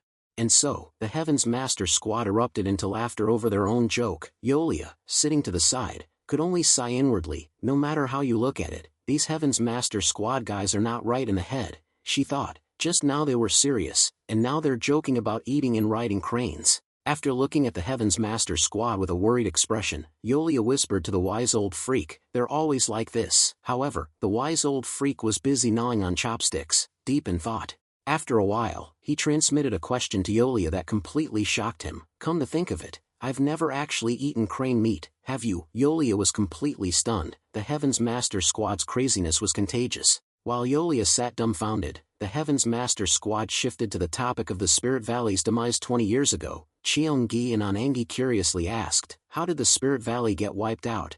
I wasn't even born yet." "Cuckoo, you weren't born yet. I was learning to crawl back then," the older Wushan two heroes reminisced. "It's been 20 years since the Spirit Valley's destruction, hasn't it? Hugong did it." Suddenly, Seol Yang innocently asked, "I'm curious about something. If the Miram Alliance leader at that time, Hugong, had completely annihilated them without leaving anyone behind, then things wouldn't be like this now. Why didn't he eliminate the remnants when he had the chance?" Immediately, all eyes turned to Seol Yang. They wanted to say something but hesitated. Some smiled, some snorted. This unusual reaction greatly surprised Seol Yang. Why are everyone looking at me like that?" No one answered her question, and they continued to eat, but Anangi kindly offered a suggestion to the naive Seol Yang. "Just think carefully, I'm sure you can figure it out yourself." Seol Yang frowned and pursed her lips, then looked up and rolled her eyes as if thinking. Seeing her struggle, Yolia started to speak but quickly changed her mind. Yolia swallowed, turning away to avoid saying anything unnecessary. The Heaven's Master Squad members remained silent. Even the Heavenly Grand Archive's eldest son only praised Ian Gyo-yuan's grilling skills. Perhaps Anangi was right. The answer would come with a little thought. More importantly, Seol Yang should find the answer herself, rather than hearing it from others. Completely wiping out the Spirit Valley was impossible. Some escaped, and there were children. The reality differed from the typical fantasy of exterminating a sect. One would understand this based on Jianghu experience or further reflection. This wasn't a question of good versus evil, it was simply that the children were innocent. Their parents or masters might have done wrong, but that didn't mean the children should bear the consequences of the adults' mistakes. Just as Hugong thought at the moment he stopped before the Spirit Valley children, the future was uncertain, whether good or bad. They had the chance to choose their own paths. That night, Hugong slowly walked through the base alone and recalled Yairong because of Seol Yang's question during the barbecue. Yairong was only 10 years old, arms outstretched. She had a cute face when she wasn't crying. The way she shouted in anger was also memorable. "Don't go, you'll regret it if you leave like this, so don't go." The Miram Alliance leader stopped at her shout. He looked at the children behind him with compassion but had no intention of complying with Yairong's wishes. She wasn't alone. Behind her were many more children, about 30, looking at Hugong with fearful eyes. All were children of the Spirit Valley's leaders, aged 5, 7, 4, faces he couldn't forget. After looking at each child, Hugong looked at Yairong and spoke, "You are not at fault. Thousands died because of the Spirit Valley, but it wasn't your doing." It was a kind voice, kind advice, that Hugong left for these children. He didn't know how many children would understand, but he hoped to open a brighter path in their minds. You don't need to seek anyone's forgiveness. Live your own lives, and walk the paths you choose. Hugong's voice was vivid, and to this day, it still echoed persistently in Yairong's mind. At this time, 30-year-old Yairong was also looking at the moon like Hugong and remembering his voice at that time. A pure smile suddenly appeared on his face. Yairong is remembering the glory of Hugong. Even though the Alliance leader Miram is gone, he still lives on in her heart. When she thinks of the scene from 20 years ago, she still sees it as vividly as if it happened yesterday. In Yairong's memory, the plump Hugong was floating about 3 meters above the ground, his appearance truly bright and gentle. His hair and the edges of his clothes swayed gently in the light. Despite the torrential rain, he was someone she would have been happy to meet in a different relationship, a mature man she wished she'd met under better circumstances. But that touching moment ultimately didn't change Yairong's mind. She let out a sinister smile, muttering to herself, "Hugong, I've chosen this path, watch me and see how I fare." At this time, Yairong and her brothers had arrived at a manor in southwestern Shaanxi and were stopped by a guard at the gate. "Stop, who are you?" Yairong smiled brightly. "I'm here to see the Sama clan leader." Instantly, a blood-red spiral continuously swirled around the rims of her dark eyes. The guard, who had just tilted his head and frowned, quickly changed his expression upon meeting Yairong's gaze. His mind was shattered in an instant. The guard's expression softened. He politely bowed, inviting Yairong in. "Of course, please come in." She calmly stepped through the gate with a seductive smile. "Thank you." Yairong went deep into the Sama clan after being guided by the guard. Along the way, she met several people coming out from inside, and greeted them affectionately. This was enough for everyone to deeply bow in return. "It is our great honor to have you visit our clan. This way, please." Similar situations occurred afterward, attracting more Sama clan members. The scene was so strange that some elders curiously approached. "Who is it? I don't remember us having any guests today." At this moment, the Sama clan members, including the elders, bowed their heads and looked at Yairong with admiring eyes. This made the two elders who had just come out even more curious. Who are they, to be welcomed so enthusiastically? Just then, Yairong suddenly turned around, stared intently at the elders who had just appeared, and smiled seductively. The spiral continued to appear in her pupils. When her enchanting gaze met the curious eyes of the two elders, they were instantly captivated, their expressions dazed. One of the leading elders of the Sama clan also looked at Yairong with admiration and then enthusiastically invited her to the clan's meeting room. Let me receive you from now on. Others even began to feel jealous of each other just for being glanced at by Yairong. Soon after, the Sama clan leader and the elders sat around Yairong. They only smiled, unable to take their eyes off her. Only then did she contentedly speak. Sama clan leader, I hear the Sama clan suffered humiliation at Heavenly Dragon Peak. I want to hear the details. The Sama clan leader nodded. Of course. The Blood Demon Empress of the Yellow River Snake had set a trap, leading to an unforeseen situation. Then the Sama clan leader recounted the details of everything at Heavenly Dragon Peak. The story gradually revealed that Madame Eom was once the wife of Seo Mon, the Shimanchu clan leader, and also the Blood Demon Empress of the Yellow River Snake. She used the power of insects called Finger Chung to destroy Heavenly Dragon Peak. The story also revealed how everyone escaped the crisis and the reason for the previous Sama clan leader's death. From beginning to end, only one character shone brightly like a star, the eldest son of the Heavenly Grand Archive. After hearing the details, Yairong smiled mischievously, as if greatly amused. That person made an impression from beginning to end, didn't he? Someone even more surprising than the fiery divine spirit. Aroma Disaster Supreme then had a bold idea and, clicking her tongue, told Yairong, if we can subdue him as a subordinate, our strength will greatly increase. Of course, Yairong thought the same and frankly expressed her greed. Yes, he is indeed someone worth coveting. Then, Yairong turned her gaze towards the Sama clan leader. Clan leader, how many elite forces does the Sama clan have? The Sama clan leader replied, about 200 people. Then, he became excited and proactively suggested, if there's any enemy the clan needs to confront, please just say it, we will kill anyone you need. Yairong smiled and tilted her head. It's Manhwa sect. The fighting spirit burning in the eyes of the Sama clan leader and the 7 elders suddenly extinguished, replaced by worried expressions. The Sama clan leader seemed to regain a bit of his composure and began to be cautious. If it's Manhwa sect, it won't be an easy fight. Yairong clicked her tongue, encouraging them, don't worry too much, because the Zhongnan sect will also lend a hand. Her eyes flashed with the thought, don't ask why you have to fight, only the direction of the game matters. Responding with a smile, the Sama clan leader's voice began to calm down. Oh, the Zhongnan sect. Immediately, these elders burst into laughter. Even if it's Manhwa sect, if the Zhongnan sect and our clan unite, they won't be able to withstand it. Haha, Manhwa sect will become a pile of ashes. Although Yairong was just a woman over 30, Aroma Disaster Supreme's eyes were filled with a mixture of awe and admiration. Spirit Flower, you are truly amazing, she replied with a humble smile. How can I compare to your skill absorption technique? Aroma Disaster Supreme resolutely shook her head. No matter how amazing my talent is, I can't compare to you.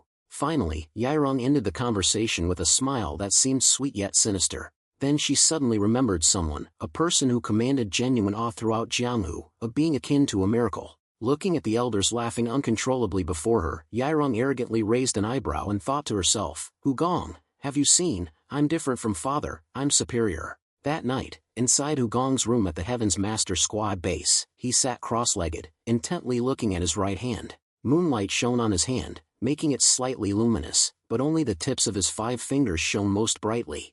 Hugong stared at his 5 fingers for a while without making any other movement, as if he were concentrating all his inner energy into his hand. Finally, 5 white beams of light extended from his fingertips and took clear shape. Their thickness was as thin as needles, and their length was about the same as his index finger. This was called Langdu acupuncture, capable of traveling through blood vessels and entering the heart. Although he couldn't project it over a long distance yet, this was enough for now. At that moment, from a corner of the room, a faint clicking sound in the darkness attracted Hugong's attention. He wasn't startled because the moving object was extremely familiar. There was no intruder in the room, it was only the sword spirit drawing itself out of its sheath. Since he first saw it fly on its own, there had been no progress. It could fly to him, but it couldn't return to its owner, making Hugong sometimes hate it. But one thing salvaged his feelings, the sword never gave up. As expected, in the blink of an eye, the gleaming blade escaped its sheath, piercing the darkness and shooting towards Hugong. Of course, Hugong knew, even with his eyes closed, he knew what the sword intended. Its trajectory was aimed at his left hand. Hugong secretly smiled. It was a good position. If it went to the right, the angle to catch it would be slightly off, but on the left, he could raise his right hand diagonally,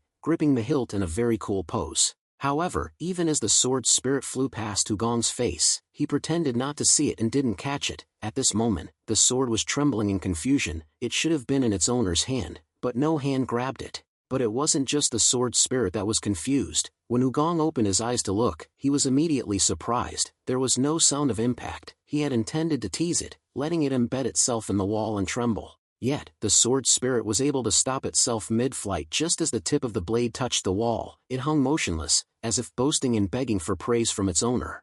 Hugong then praised it without exaggeration. "Excellent, this is a level far beyond coming and going. The sword spirit deserves praise." It immediately proudly cried out, "Oh oh."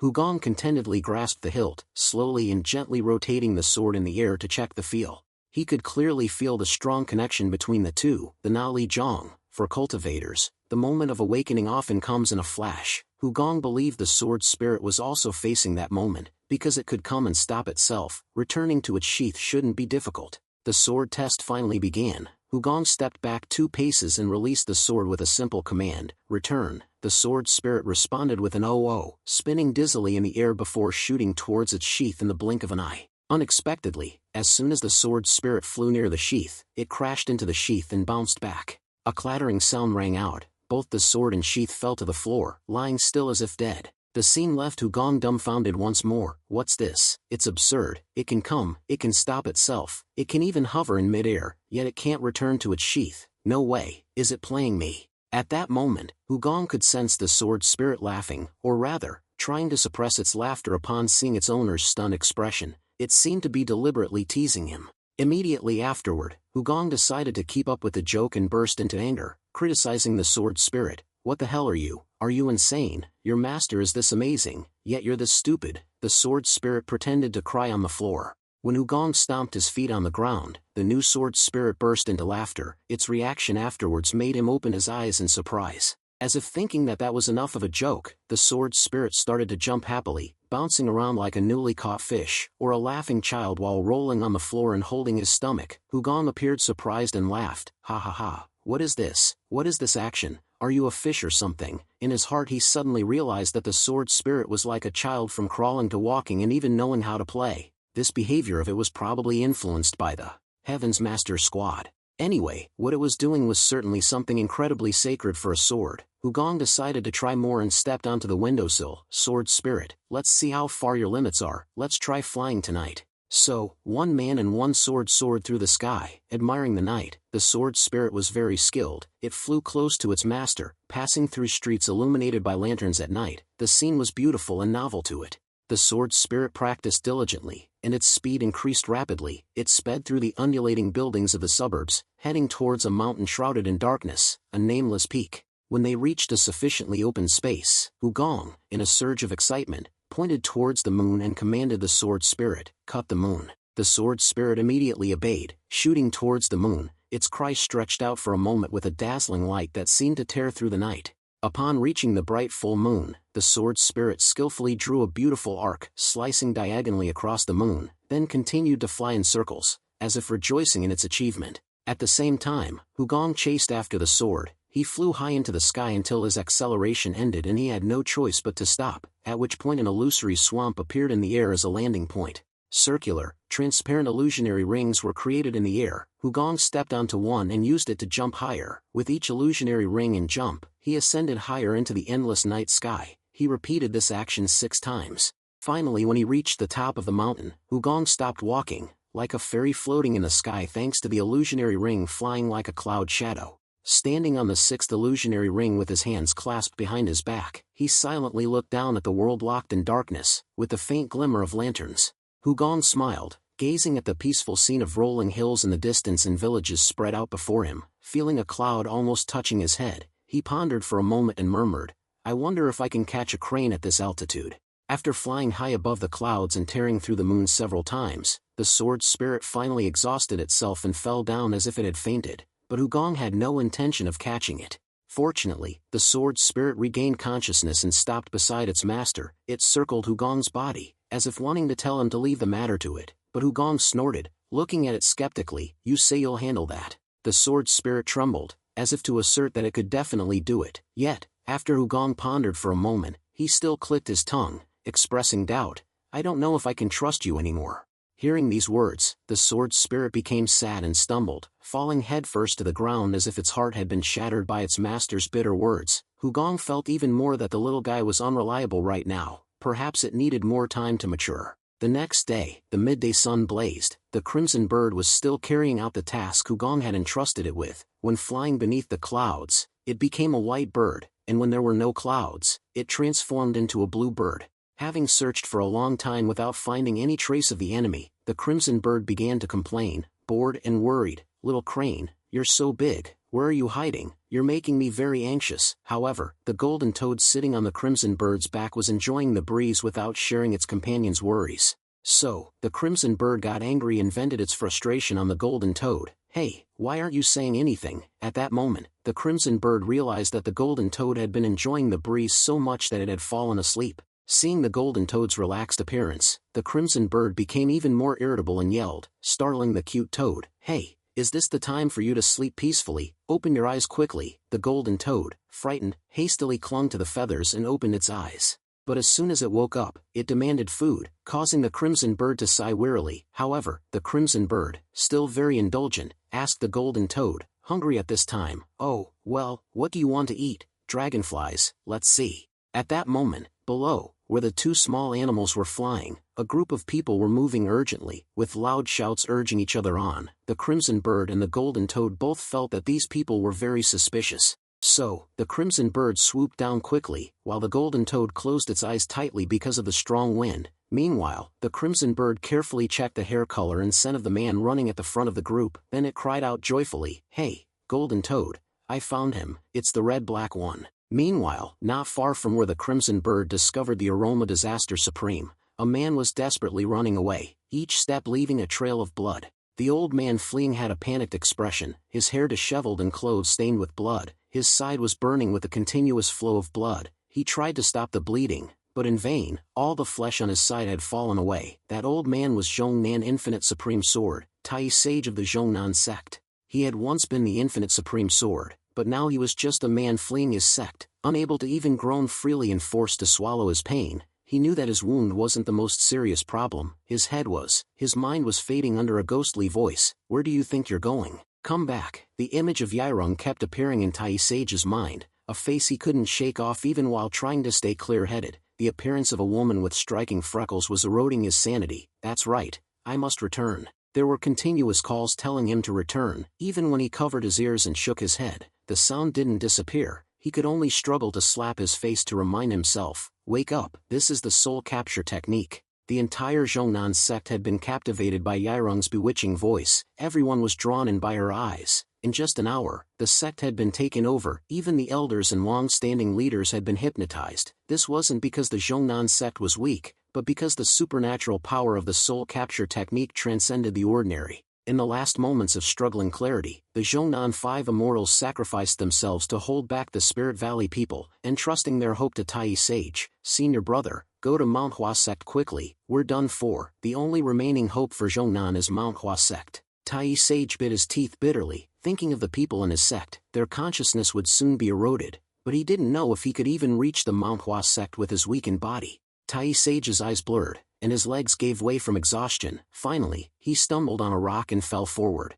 The agonizing fall made his knees feel as if they would shatter. The already severe wound on his side, combined with the fall, intensified his despair. When Tai Sage looked around, he saw clear bloodstains along the path. He pressed his face to the ground with a bitter smile. "This is like guiding the enemy straight to me." Tai Sage let go of his last sliver of hope and slowly closed his eyes, accepting his cruel fate. "Soon, they'll catch up." Is this the end of Zhongnan? Just then, a surprised voice sounded behind him. "Hey, I'll help you." Tai Sage looked around in surprise, but there was no one there. He was even more surprised to see only a bird flying above him. Could it be that bird that spoke just now? At this moment, the Spirit Valley people, led by the Aroma Disaster Supreme, were still fiercely pursuing Tai Sage's blood trail. They ran headlong, only needing to look at the ground to determine their direction. The aroma disaster supreme suddenly slowed down when he heard a faint, seemingly distant, yet quite clear, groan. He immediately stopped and prevented his subordinates from following the blood trail. Then, he cautiously walked towards the source of the sound and pricked up his ears to listen. The groaning sound came from the right, sounding like someone having their neck choked, somehow enduring, little by little, the sound fading into the distance. However, the aroma disaster supreme hesitated because that wasn't the direction of the bloodstains. He pondered for a moment and thought the bloodstains might be a deception, they could be faked, but if there was a groan, it had to be real. To make a more accurate judgment, the aroma disaster supreme closed his eyes and carefully checked the surrounding sounds with his amplified hearing. He quickly heard groaning sounds like those choked in the throat, the soul capture technique, the skill absorption technique, dark red hair, help quickly. It seemed Tai Sage was trying to remind himself to remember those things to avoid being swallowed by the soul capture technique. The aroma disaster supreme didn't hear the story behind it, but he didn't need to. The dark red hair represented him, and the direction of the sound was also towards Manhwa. Even at this moment, the groan was fading, as if the person was moving. Immediately afterward, the aroma disaster supreme, leading 3 elders of the Zhongnan sect who had been hit by the soul capture technique and become his subordinates, ran towards the source of the groaning sound. The bloodstains are fake, this way. After luring the aroma disaster supreme to change his pursuit direction with its voice, the crimson bird quickly soared into the sky, blending into the clouds. The aroma disaster supreme could never have imagined that his hearing would one day become a tool for others to deceive him. The crimson bird, carrying the golden toad, quickly returned to where Tai Sage was resting. Okay, I've lured them in the opposite direction. Tai Sage was incredibly astonished. It's clearly not human, yet it's so intelligent. Is this world becoming strangely different? At that moment, the deep wound on Tai Sage's side ached sharply and spurted blood, preventing him from thinking or wondering anything further. The golden toad cried out anxiously upon seeing this. The crimson bird turned its head and spoke to it seriously. What? Healing? Oh, right, you can do that. Tai Sage's surprise did not stop there, because after discussing with the golden toad, the yellow bird turned back to confirm with him. My friend will treat your wound. The confused Tai Sage looked at the golden toad with disbelief. Cure, treat the wound. The yellow bird nodded decisively with bright eyes and a blink of an eye. Yes, it will have to bite, so don't panic. The Tai Sage had no other choice anyway, so he just had to take the risk. Once, okay. The golden toad immediately scurried around the wound, examining its width and depth, then bit it 3 times. After a while, a miracle happened. The wound healed rapidly, a process visible to the naked eye. It was an unbelievable spectacle, even witnessing it firsthand, as if time were rewinding to before the injury. The pain subsided, and energy surged through his body, leaving Tai Sage speechless with emotion. Not only the wound, but the pain is also gone. How? The golden toad smiled brightly, letting out a proud oop about its abilities. Then, the golden-winged bird carried the golden toad on its back and instructed Tai Sage. We'll return here if we can't find you. You must leave immediately. Go towards Ankang. You'll receive help there. Tai Sage tilted his head, puzzled, as he didn't remember any Murim sect in Ankang powerful enough to help him. But the golden-winged bird declared firmly, yes, our master will help. Tai Sage curiously tilted his head and asked, who's your master? The golden-winged bird immediately flapped its wings and flew to eye level with Tai Sage before continuing the conversation with a proud smile. The Heavenly Grand Archive's eldest son is our master. The golden toad also excitedly raised its 2 hands, proudly speaking of its master. The story of 20 years ago is revealed. Sometime after the Spirit Valley's destruction, most of the survivors did as the Alliance leader Murim Hugong had said, live your own lives. The survivors left for their own lives, abandoning dilapidated houses and children without guardians. No one knew where they went or what they did, whether they reformed or not. But one person chose not to leave, Yairong, a young girl who remained alone in a dilapidated house. She thought she was all alone and sobbed, her head bowed. No matter how strong she was, the feeling of helplessness was too heavy for a child. But while Yairong was crying, a figure approached her. She sensed the shadow and looked up, tears still streaming down her face. Standing before Yairong were boys around her age. One of them kept smiling, a smile so bright that Yairong felt drawn to his optimism. The boy who was smiling brightly spoke first. Let's say hello. I'm Suk Jung Bai. I'm 12 years old. I'm older than you, so it's okay to call me brother. Yairong silently looked at Suk Jung Bai, but the name repeated in her head. Suk Jung Bai, Suk Jung Bai. The boy looked confident, with a slight upward curve to his mouth, not mocking, but self-assured. He had a large burn scar on his neck. The boy beside Suk-jung-bai introduced himself. I'm So-gyu. You don't have to call me older brother, I'm not that much older. Yairong remembered the name So-gyu and stared curiously at 5 dots under his left eye. So-gyu noticed her gaze. So-gyu smiled and explained, oh, it's a tear mole. It looks like tears, so it's called that. People who have this. Yairong unexpectedly finished his sentence. I know. I heard that whoever has it will be lucky. So-gyu tilted his head, confused. There's no such saying, but he happily accepted Yairong's statement as it didn't matter much. Suk-jung-bai approached her and offered, Yairong, come with us, he said, extending his hand to help her up. Yairong grasped his calloused hand and leaned on her new friend naturally, as if they had known each other for a long time. After standing up, she declared seriously, my path is only one, but in response to her serious expression, Suk-jung-bai chuckled, we know. But that path isn't to kill Ugong, right? So-gyu added worriedly, that's impossible. Yairong shook her head, of course, I said it then. That I'll make him regret it, I'll make him despair. Despair's more painful than death. Suk-jung-bai and So-gyu recalled Yairong's scream from that night and immediately nodded in agreement. Then, Yairong looked at her new friends with burning hatred and a cruel smile. I'm willing to destroy myself for that, at any cost. I will succeed. So-gyu smiled, looking at his makung-practiced hands. I've been destroyed for a long time, I have nothing left to lose. Suk-jung-bai agreed calmly, what's the point of living long? A moment of glory, then extinction, is better than a lifetime of dim sorrow.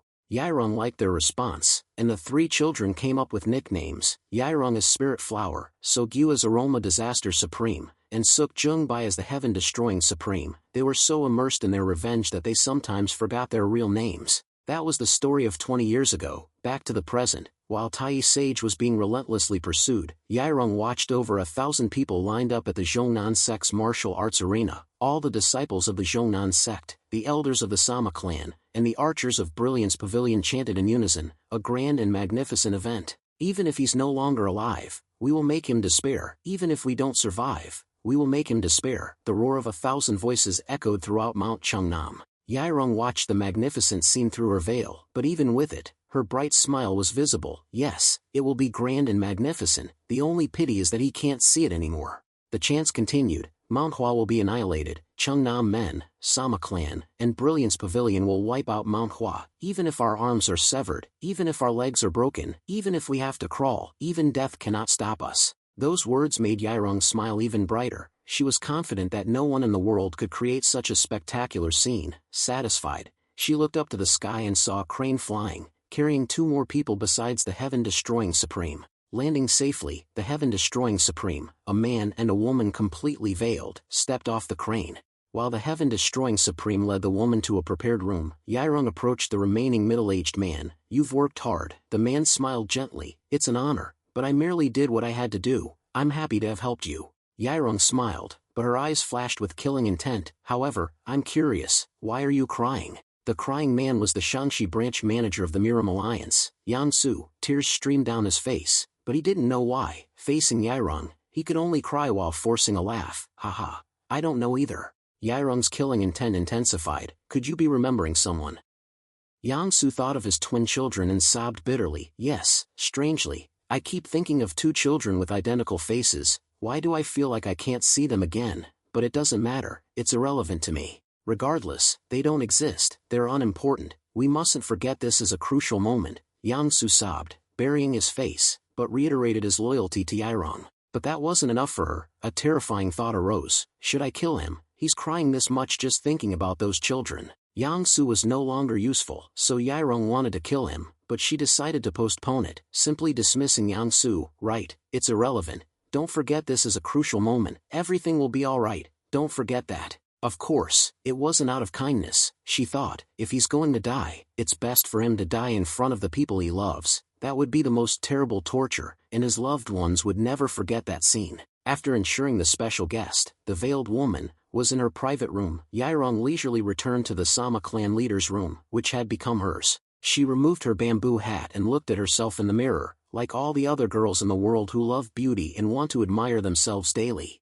Yairong veiled her face and calmly smiled, looking at her reflection, changed in just a few days. Her skin was covered in age spots, making her look like an old woman, not a 30-year-old. The only unchanged part of her face was where the freckles were. Everywhere else, age spots were blooming. The heaven-destroying Supreme's worried voice came from the doorway. Spirit Flower, are you alright? Yairong didn't turn around, replying calmly while continuing to look at her reflection. Of course. I knew beforehand that using the power of the soul capture technique to take Chung-Nam would result in this, but witnessing it firsthand, I'm surprised it's much better than I anticipated. Yairong knew, even 20 years ago, that the problem with the soul capture technique was its limited power, and to surpass that limit, one had to erode their own life force. Therefore, she felt even prouder looking at her aged appearance and said to the heaven-destroying Supreme, "Anyway, I've done it. I've surpassed even my father and walked a path no one else could. I'm very proud of myself, and I look even more beautiful now." The heaven-destroying Supreme maintained his usual smile and asked more calmly, "How much time do you have left?" Yairong clicked her tongue. 5 years, if it's long." Thinking for a moment, Yairong bluntly added, "But that's too long. I don't want to live that long. I probably have to destroy myself more." The heaven-destroying Supreme then raised the corner of his mouth optimistically. If he could shine, then just 1 minute of glory would be enough. Yairong agreed with him without hesitation. "Yes, now it's time for us to leave." Thinking of the white-veiled girl locked in another room, Yairong's excitement surged. Although Hugong was no longer in this world, his presence could still be felt in this peaceful Jianghu. But this Hugong, his Jianghu, his precious treasure, was now in our hands. With a lingering, seductive smile, Yairong narrowed his eyes menacingly. "I hope the Aroma Disaster Supreme doesn't arrive late. We've been waiting for this moment for a long time. The preparations are complete." Meanwhile, Tai Sage was gasping for breath, his heart pounding. Though his body had recovered, under the midday sun and the lingering effects of the soul capture technique, his steps were heavy. Suddenly, a voice echoed from behind him. "Tai, how long will you run like a coward?" Tai Sage continued his frantic flight. Without the golden toad's healing, he would have collapsed long ago. The problem was his mind. The intense mental struggle prevented him from focusing. Hearing the shout from behind, Tai Sage looked back and burst into a carefree laugh. Haha, even though he was tricked by that bird's voice, he still found his way here so quickly. His strength had reached its limit, so he decided to stop and face his pursuer. "I can't run anymore, and there's no reason to run." Immediately, Tai Sage drew his sword, pointing it at his pursuer. "Come, this will be the final moment of the Chung-Nam Infinite Supreme Sword. I'll take you down with me." The enemy's voices rapidly closed in. Just then, another voice whispered in his ear, "Relax." Tai Sage opened his eyes wide in surprise and looked around. At first he thought it was the voice of a yellow bird, but this voice was calm, gentle, and comfortable, and it was also a sound transmission, so it couldn't be the bird with the sharp voice. At the same time, a hand pressed lightly on one of his shoulders, a gentle touch that didn't feel like an attack. Tai Sage's eyes bulged. Who, no, when and how did they get so close? Before he could turn around, a faint figure glided in front of him, revealing a fox mask. Tai Sage couldn't help but be confused for a moment. A fox? I see a bird, a toad, and what appears now is a fox too. Inside the fox mask, Hugong stared at Tai Sage. He had come looking for him after receiving a report from Yellow Hue Bird. Of course, he knew this old man well, the Chung-Nam Infinite Supreme Sword, a swordsmanship fanatic. In the past, when Hugong was the Miram Alliance leader, whenever Tai Sage visited, it was always for 2 reasons: to inquire about his enlightened understanding or to request a martial arts duel. If Hugong was away and unable to meet him, Tai Sage would stay at the Miram Alliance for days until the Alliance leader returned. Once, Tai Sage waited for 2 months. Each time, Hugong thought Tai Sage was crazy. Seeing Tai Sage's pathetic state, Hugong felt no anxiety, only amusement as he reminisced about the past, and above all, relief. Because Tai Sage's presence meant that the Chung-Nam sect was still safe. Tai Sage wasn't the type to flee if Chung-Nam faced a terrible disaster. Tai Sage was Chung-Nam, and Chung-Nam was Tai Sage. Therefore, Hugong deduced that Tai Sage had no choice but to flee when his disciples were hypnotized. Yellow Hue Bird and the Golden Toad reappeared in the sky. Tai Sage guessed that the fox was their master. Boldly, he asked, "Are you the Heavenly Grand Archive's eldest son? Our opponent can use the skill absorption technique. Can you handle it?" The fox tilted its head, stroked its chin thoughtfully, and finally spoke. "Perhaps I shouldn't have come." Tai Sage's heart sank. "What?" Hugong continued the joke, seeing Tai Sage's open mouth. "I'm here to save you, but this is terrifying. I'll end up dying while imitating a hero." Tai Sage was speechless. "No, what?" After careful consideration, Tai Sage realized it was a joke, but the fox's energy radiated calmness and confidence. Still, he was worried about the powerful opponent. "Are you sure?" Behind the mask, Hugong chuckled. "I guess he's worried, but don't worry, Tai Sage, because I'm here." Tai Sage had no idea that Ugong, the man he deeply respected and trusted, stood before him in a fox mask. Behind it was the mask of the Heavenly Grand Archive's eldest, but behind any mask, Ugong was still Ugong. Immediately, Ugong dashed forward, shielding Tai Sage. "They're coming, Tai. Get further back, in case we have to run together." An indescribable feeling welled up in Tai Sage's heart. Ironically, the fox's back seemed comforting. At that moment, the Aroma Disaster Supreme's steps slowed. He sensed movement near Tai Sage. With his sharp hearing, he detected Tai Sage's halt in the presence of someone beside him. A vague conversation reached him, causing him to hesitate. Is that his ally? What are they planning? The Aroma Disaster Supreme narrowed his eyes, pondering. Then, his birthmarks twitched, dispelling his worries. It doesn't matter who or how many. Aroma Supreme Disaster was full of confidence and rushed forward, because he remembered Yairong once said he was the lucky one, because he was the one who could absorb anything in any energy and make it his own, because he promised to destroy himself for one moment of glory, and because he would be stronger than anyone else in that shining moment. With a light breath, the Aroma Disaster Supreme leaped high to accelerate towards Tai Sage. He performed a graceful backflip in midair, the confident arrogance of someone eager to display his power. As he soared, the Aroma Disaster Supreme saw two figures emerge about 150 meters away. The closer he got to Tai Sage and Ugong, the more intently the Aroma Disaster Supreme stared. But seeing only one masked figure beside Tai Sage, he became complacent, believing his opponent was not numerous. As he approached, the Aroma Disaster Supreme saw the letters on the fox mask and felt a curiosity, a truly pointless curiosity, to know what they were. The moment the Aroma Disaster Supreme squinted to read the letters, he lost focus. In that instant, Ugong vanished. The fox is gone. Where is it? As he was confused, Ugong suddenly appeared beneath him. A large figure in a fox mask suddenly sprang up before the Aroma Disaster Supreme. The words on the mask were clear, "I am a fox." But he had no time to appreciate it. A gleaming blade sliced across his chest. There was no time to evade Ugong's swift strike. Upon impact, the sword's spirit rebounded as if it had struck steel.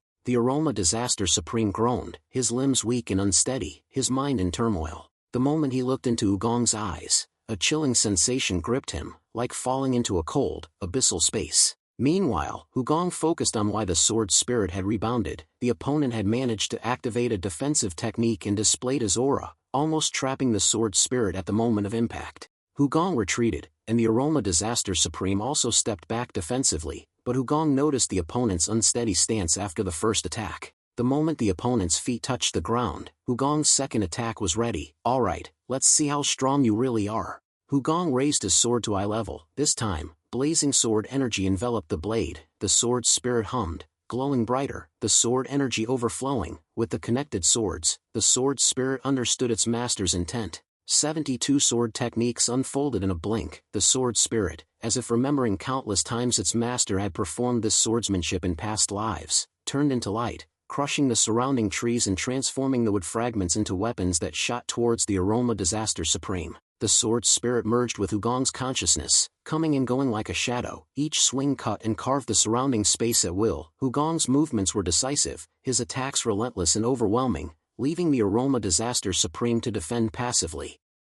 With this speed of Ugong's swordsmanship, the Aroma Disaster Supreme felt that even without being stabbed or cut, he would be killed by the constant vibration of his internal organs. He was helpless against the furious, whirlwind-like attacks, one of which wrapped around his ankle. But the next second, as he turned to avoid the strike on his foot, the sword spirit, like a swirling shadow, sliced into his back. All the remaining sword energy bounced off his body thanks to his strengthened body's protective aura. Otherwise, he would have died many times over. As the 72 sword strikes neared their end, the Aroma Disaster Supreme endured the strain to counterattack. He stretched out his hand, launching dark energy blasts towards Ugong. Only then did Ugong stop his sword attack. But when the Aroma Disaster Supreme used the skill absorption technique directly against him, he didn't dodge. Ugong simply swung his sword, and the released sword energy deflected the dark energy blasts. The utter ineffectiveness of the skill absorption technique was the greatest shock for the Aroma Disaster Supreme. He couldn't understand how the sword energy could be so fast that the skill absorption technique couldn't latch onto it.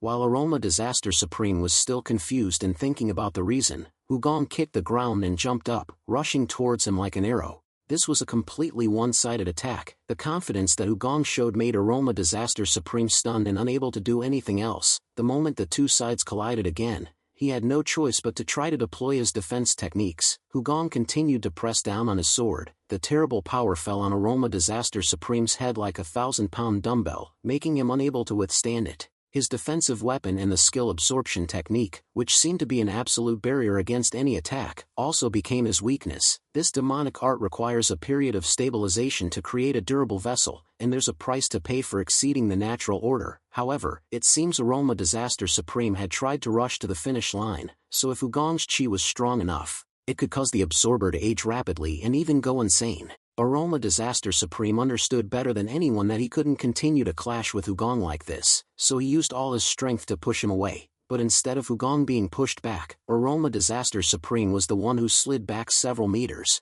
Everything went exactly as Hugong had predicted, so he calmly watched him without needing to rush. Sheathing his sword indicated the end of the sword fight. Seeing Hugong's calm eyes and relaxed demeanor, Aroma Disaster Supreme hesitated and took a step back. What was this? He was only looking at him. But why did he feel such a terrifying killing intent? Looking into the indifferent eyes behind the mask, Aroma Disaster Supreme couldn't help but feel a chill. Death flashed through his mind, even his blood drained to his feet, his body trembling to the depths of his soul. His inner strength was just a chaotic mess absorbed from others, but Hugong's strength was pure. Aroma Disaster Supreme tried to dispel the turmoil in his heart, but seeing the 5 streams of light forming on Hugong's right fingertips, although he didn't know what they were, he could sense that they would surely bring death to him. It had been a long time since Aroma Disaster Supreme had felt fear. He was even trembling in his defensive stance. All his previous confidence had vanished. As Hugong charged towards Aroma Disaster Supreme with 5 Lango acupuncture needles, he predicted that they would definitely pierce through his protective chi. A brilliant aura surrounded them, as if demonstrating their power. Although Hugong was wearing a mask, Aroma Disaster Supreme could imagine him smiling. For him, this was unacceptable. He wasn't afraid of death, but he felt he was being treated with contempt. Hugong's cheerful smile seemed to declare his confidence in facing him. Aroma Disaster Supreme involuntarily thought of Hugong's cheerful face, exactly like the breath of spring. He remembered 20 years ago, when he was just a child named So-gyu, standing before a glorious spring. He felt empty, as if he were nothing in this world. Nothing had any meaning for him anymore. That was until So-gyu met Yairong and Suk-jung-bai. They gave him a sense of meaning in life. And the meaning of his life until now, under the identity of Aroma Disaster Supreme, was to witness the event that those 3 had painstakingly arranged. Aroma Disaster Supreme awoke from the fear that had besieged his soul. He remembered that it wasn't yet time to die. He had to return to witness that grand and magnificent event. So he immediately focused his energy into his 5 fingertips and told himself that nothing was decided yet. He had to go to the end to know the outcome. Up to now, Aroma Disaster Supreme had absorbed the energy of about 190 people. Even if each person only had 10 years of internal strength, his body still contained the accumulation of 1900 years' worth. Without hesitation,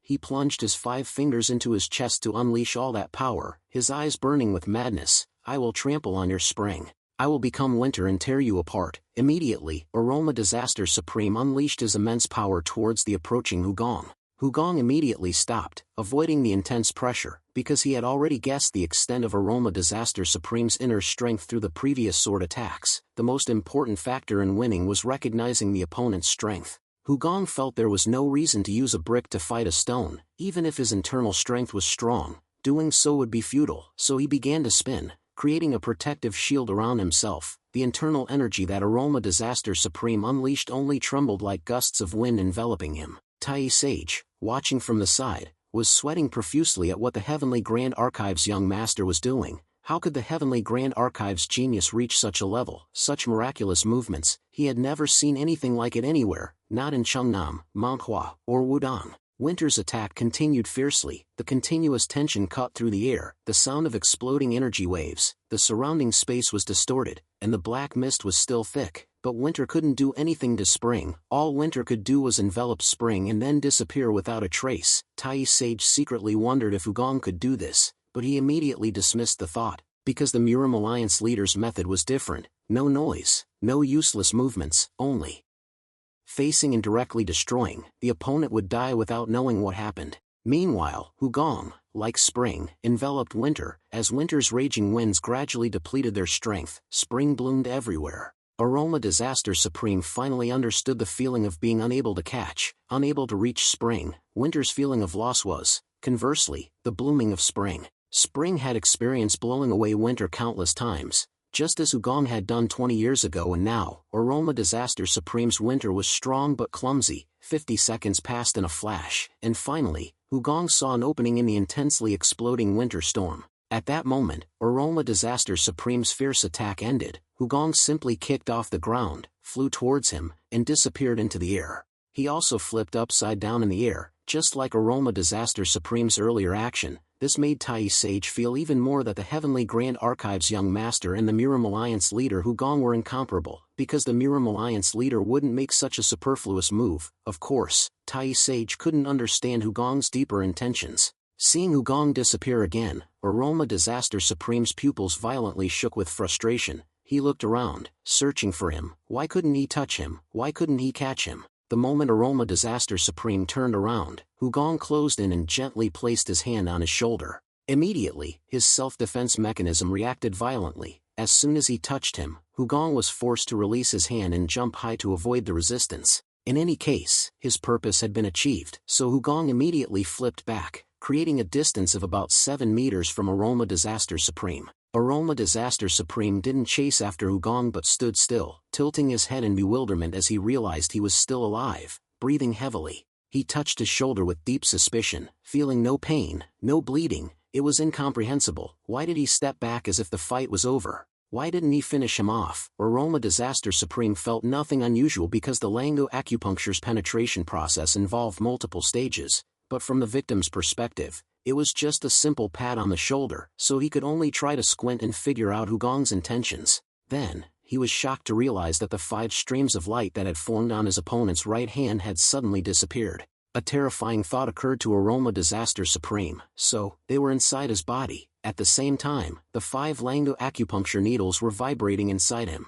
After 3 seconds, the Lango acupuncture needles traveled back through his blood vessels and finally stopped at his heart. Aroma Disaster Supreme hastily gathered his internal energy and surrounded his heart. Of course, he knew it was useless, because if the Lango acupuncture could pierce through the strong external defenses, then the soft internal organs would be even easier. Aroma Disaster Supreme's pupils shook violently again. If he had to die anyway, there was no reason to wait for death meaninglessly. He screamed like he was having a seizure and leaped towards Hugong, unleashing his final blow with all his might.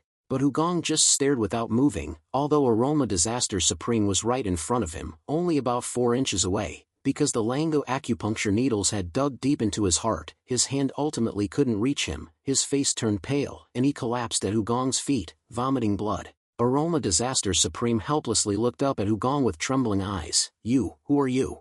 Hugong looked down with his usual indifferent expression and ignored his question. Instead, he asked back about the most pressing issue. I hear the event you're preparing is for revenge against Hugong, is that right? His intuition told Aroma Disaster Supreme that perhaps Chiol Seanan had been captured by this fox, and he had confessed the truth to some extent. He had thought it was the work of the fiery divine spirit, but unexpectedly, it was the work of a strange fox, and a young one at that. These righteous sects, how could they produce such a monster? Hugong impatiently cut off Aroma Disaster Supreme's thoughts. Tell me, what are you planning to do?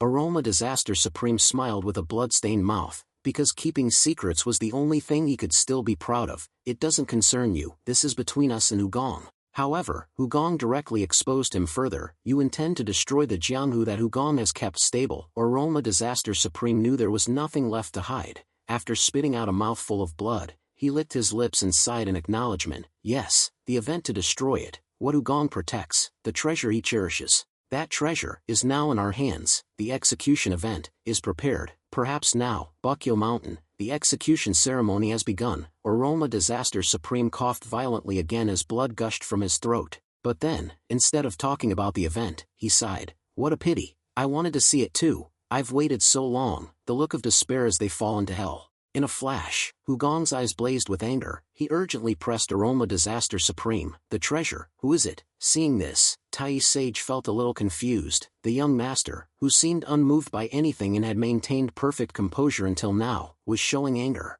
Hugong seemed to vaguely realize who the treasure was, but he still had to check again, and every second that Aroma Disaster Supreme struggled to speak made him more anxious. The treasure Hugong cherishes most, his grandchild. Immediately, Hugong's eyes turned red as if he would destroy everything. Just hearing that was enough for him to understand who the target was. At this time, Aroma Disaster Supreme was still busy laughing without realizing that Hugong's eyes were filled with murderous intent, ready to send him down to the 18 floors of hell. Indeed, in the blink of an eye, a terrifying explosion of internal energy occurred, cutting Aroma Disaster Supreme short. His head vanished without a trace. At the same time, Hugong disappeared. Tai Sage searched frantically but found no trace of him, only able to call out in dismay, Grandmaster. At this moment, Hugong had moved a great distance in the blink of an eye, because he had to protect his most precious treasure. Tai Sage was speechless with astonishment, not because he hadn't seen how Hugong had effortlessly blown off Aroma Disaster Supreme's head, nor because of his speed, but because of the mentioned treasure. What treasure was it? The one Hugong held so dear, his granddaughter. It took Tai Sage a moment to realize who was being referred to. Putting the information together, the entire plot was to avenge Hugong, but since Hugong was dead, they couldn't take revenge by killing him, so they shifted their target to the treasure Hugong valued most while he was alive, his granddaughter. At that moment, atop Bukyo Mountain, Yairong stood in a tall building, gazing at the soaring crane without a mask, wanting to witness the spectacle completely. She had discarded her usual black mask. Yairong revealed sun-baked skin like a 60-year-old woman, yet she proudly and contentedly smiled. It will become everyone's despair, and yours as well. Enjoy the feeling of falling into despair. On the back of the crane, sitting behind the heaven-destroying Supreme, was a familiar feminine figure, Hugong's most cherished granddaughter, Gal Hai. She was the treasure Yairong and the heaven-destroying Supreme were about to execute. Although her title as advisor of the Miram Alliance was a thing of the past after Hugong's death, everyone knew how valuable she was to the deceased Miram Alliance leader. Half a day earlier, after Gal Hai was captured and brought to the Sama clan estate in southwestern Shaanxi, the heaven-destroying Supreme went directly to her room and confronted her. Gal Hai, do you know who we are? Gal Hai didn't answer. She genuinely didn't know who her captors were, but she sensed a sinister plot unfolding. Even in this situation, she was more curious about the truth than afraid. Seeing Gal Hai's cold expression, the heaven-destroying Supreme felt even more compelled to make her tremble. He sneered and revealed, "We are the survivors of the Spirit Valley, those Hugong massacred 20 years ago." Sadly, even after hearing their identities, Gal Hai showed no emotion. Shortly after, a white crane soared over Bukyo Mountain. Life is ironic. Gal Hai wondered why unlucky days often have unusually sunny weather, and nights eagerly awaited for a new dawn bring rain. Life is truly a joke. A strange revenge was unfolding. People were satisfied with their revenge by waiting for their enemy to grow old and die, and then targeting the enemy's most beloved granddaughter. It was like provoking the king of hell. But something even more ridiculous was happening. On Songhua Peak of Bukyo Mountain, many people could only helplessly watch Gal Hai face her final moments. Even if they tried to save her, they couldn't reach her. She was suspended too high in the sky. All Elder Nung Riang of the Manhwa sect could do was look at the sky and sigh. The head of the Miram Alliance branch had clearly stated that Manhwa had to bring their elite forces to aid the Zhongnan sect, a very dangerous task, but what they saw and heard was becoming incomprehensible. Same was happening to someone on Dragon Wind Mountain of Bukyo Mountain. Seeing his granddaughter on the crane in the sky, Gal Chan felt like he was going mad. He could only stand there and yell, as if about to vomit blood. How could you be so cruel? His shouts of their wickedness were pointless. He knew it was exactly what his enemies wanted, but he could do nothing because those around him, hypnotized by Yeo Yairong, were preventing him. Meanwhile, from the peak of Heaven's Master, the whole Bukyo Mountain echoed with the screams of the sect leader, the Zhongnan sect, and the leaders of the Sama clan. Even 200 Brilliance Pavilion archers were also shouting loudly. The Zhongnan sect would expose the evil of the Manhwa sect to the world. The sword of Chung Nam would punish Manhwa. The Sama clan was not afraid of death. The Brilliance Pavilion would destroy the Manhwa sect. Hearing the shouts of the Gal clan head, seeing the crane in the sky with Gal Hai on it, Nung Riang and the Manhwa disciples muttered in confusion, "What in the world is happening?" Nung Riang quickly realized Gal Hai would be thrown into the abyss. Her heart-wrenching scream would signal the attack from the Zhongnan sect and others. The best course of action was to leave, but Manhwa couldn't kill the victims who had lost consciousness. Ironically, Nung Riang couldn't leave them behind because they were incapable of self-awareness. Nung Riang looked at the sky, at Gal Hai. This situation seemed like a trick, a joke he wished it were, but it was unfolding before his eyes. Although he had no other choice, he couldn't abandon her. It was because he remembered Hugong and because he felt sorry for Gal Hai. Everyone looked up at the sky, at the circling crane with two figures on it, the heaven-destroying Supreme and Gal Hai. The heaven-destroying Supreme disliked Gal Hai's current demeanor. He began to speak sarcastically. Gal Hai, I think it would be better if you were a little more honest about your feelings. Seeing you try to remain so calm, I feel sorry for you." The heaven-destroying Supreme glanced at Jae-gal-hai with a triumphant smile. The satisfaction of avenging a dead man felt ridiculous to Jae-gal-hai. There was no answer. Instead, a faint smile appeared on Jae-gal-hai's lips. Her hair fluttered in the wind as the crane circled, but she simply sat there, exuding her usual cold beauty. As the heaven-destroying Supreme tilted his head, a cold voice came from Jae-gal-hai's indifferent lips. "I don't want to be honest." The heaven-destroying Supreme looked down at the captured Jae-gal-chan below and continued his mocking laughter. "Are you hesitating? Are you worried about the last memory of those watching you?" Jae-gal-hai coldly replied. "Wrong." The heaven-destroying Supreme furrowed his brows at Jae-gal-hai. "What?" Jae-gal-hai slightly smiled as she looked down at the bottomless abyss. "To be honest, I want to laugh out loud right now. I think this kind of death is fine. It's wonderful, magnificent, flying in the sky on a crane and falling down. I like it because my death isn't ordinary. The only problem is that everyone is watching, so I can't express my joy." When Jae-gal-hai said these words, she was frighteningly calm. At the same time, Jae-gal-hai laughed so brightly that the heaven-destroying Supreme's face wrinkled. "Too bad. I can only smile now." In reality, she wasn't thinking as much as the suffering people below, because the living endure more suffering than the dead. The heaven-destroying Supreme, unable to intimidate Jae-gal-hai, could only chuckle. "What an eccentric woman." Jae-gal-hai responded without hesitation with a mocking smile. "I'm not as eccentric as you. You don't even understand my uncle's generosity." The heaven-destroying Supreme let out a bitter laugh and asked Jae-gal-hai, "Generosity? How ridiculous." Jae-gal-hai curiously asked, "Then what would you do?" The heaven-destroying Supreme smiled cruelly. "Child, if it were me, I would have killed them all, leaving no survivors." With a clear sneer, Jae-gal-hai replied, "Wonderful." This made the heaven-destroying Supreme pause in anger. He had previously told his story to Jae-gal-hai, thinking she would suffer more knowing it, but Jae-gal-hai realized she was facing not an old man, but a child who had stood before Hugong 20 years ago, and this revenge aimed to make him regret his generosity. That truth couldn't make Jae-gal-hai suffer. She thought there was nothing to regret about sparing the children, so a situation that would have been terrifying if she hadn't known the truth became meaningless. The heaven-destroying Supreme, enraged, drew his sword and pointed it at Jae-gal-hai's neck. "What did you just say?"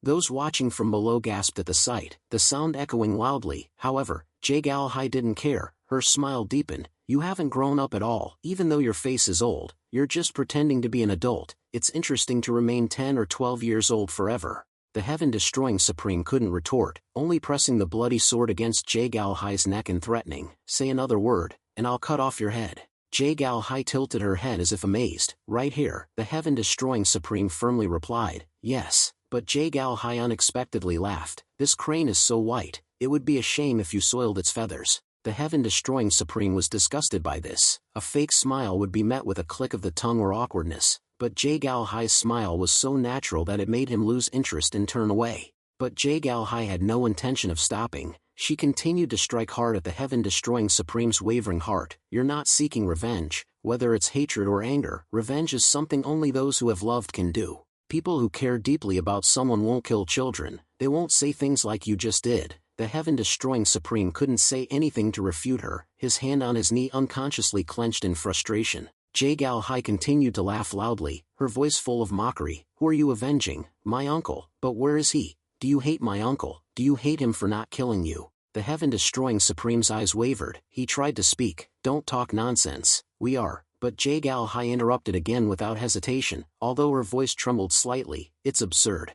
Seeing the change in Jae-gal-hai's voice, the heaven-destroying Supreme was startled and turned to look at her. Her expression and posture remained the same, but her shoulders trembled slightly. The heaven-destroying Supreme's eyes widened. He couldn't believe Jae-gal-hai was crying, but the reason for her tears was what truly shocked him. Jae-gal-hai continued to smile, but tears streamed down her face. Her choked voice uttered words from her heart. "It's me. It's me who should be annoyed with my uncle." The heaven-destroying Supreme was angry. Knowing these tears weren't from fear, he was envious and resentful seeing that Hugong was loved enough to transcend the fear of death. He felt he had failed in his revenge. But deep down, the heaven-destroying Supreme had to admit Jae-gal-hai was right. This wasn't revenge, of course. At first, he had thought it was revenge, but at some point, he slowly realized that the Spirit Valley's path was wrong. Hugong should have executed all potential threats to avoid bringing more unhappiness to others. Jae-gal-hai's words reminded the heaven-destroying Supreme of the days after he grew up, when the trio of Yeo Yairong, or Roma Disaster Supreme, and the Heaven-Destroying Supreme began their bloody revenge plan. They went to many places, killed many people in middle-class families, and massacres even took place long before Wugong's death, but only silently on a small scale to hide their movements. Aroma Supreme Disaster enjoys disposing of people who are no longer useful in Yeo Yairong's eyes. To him, there is nothing wrong with killing innocent people, because Yeo Yairong's revenge and orders are higher than anything.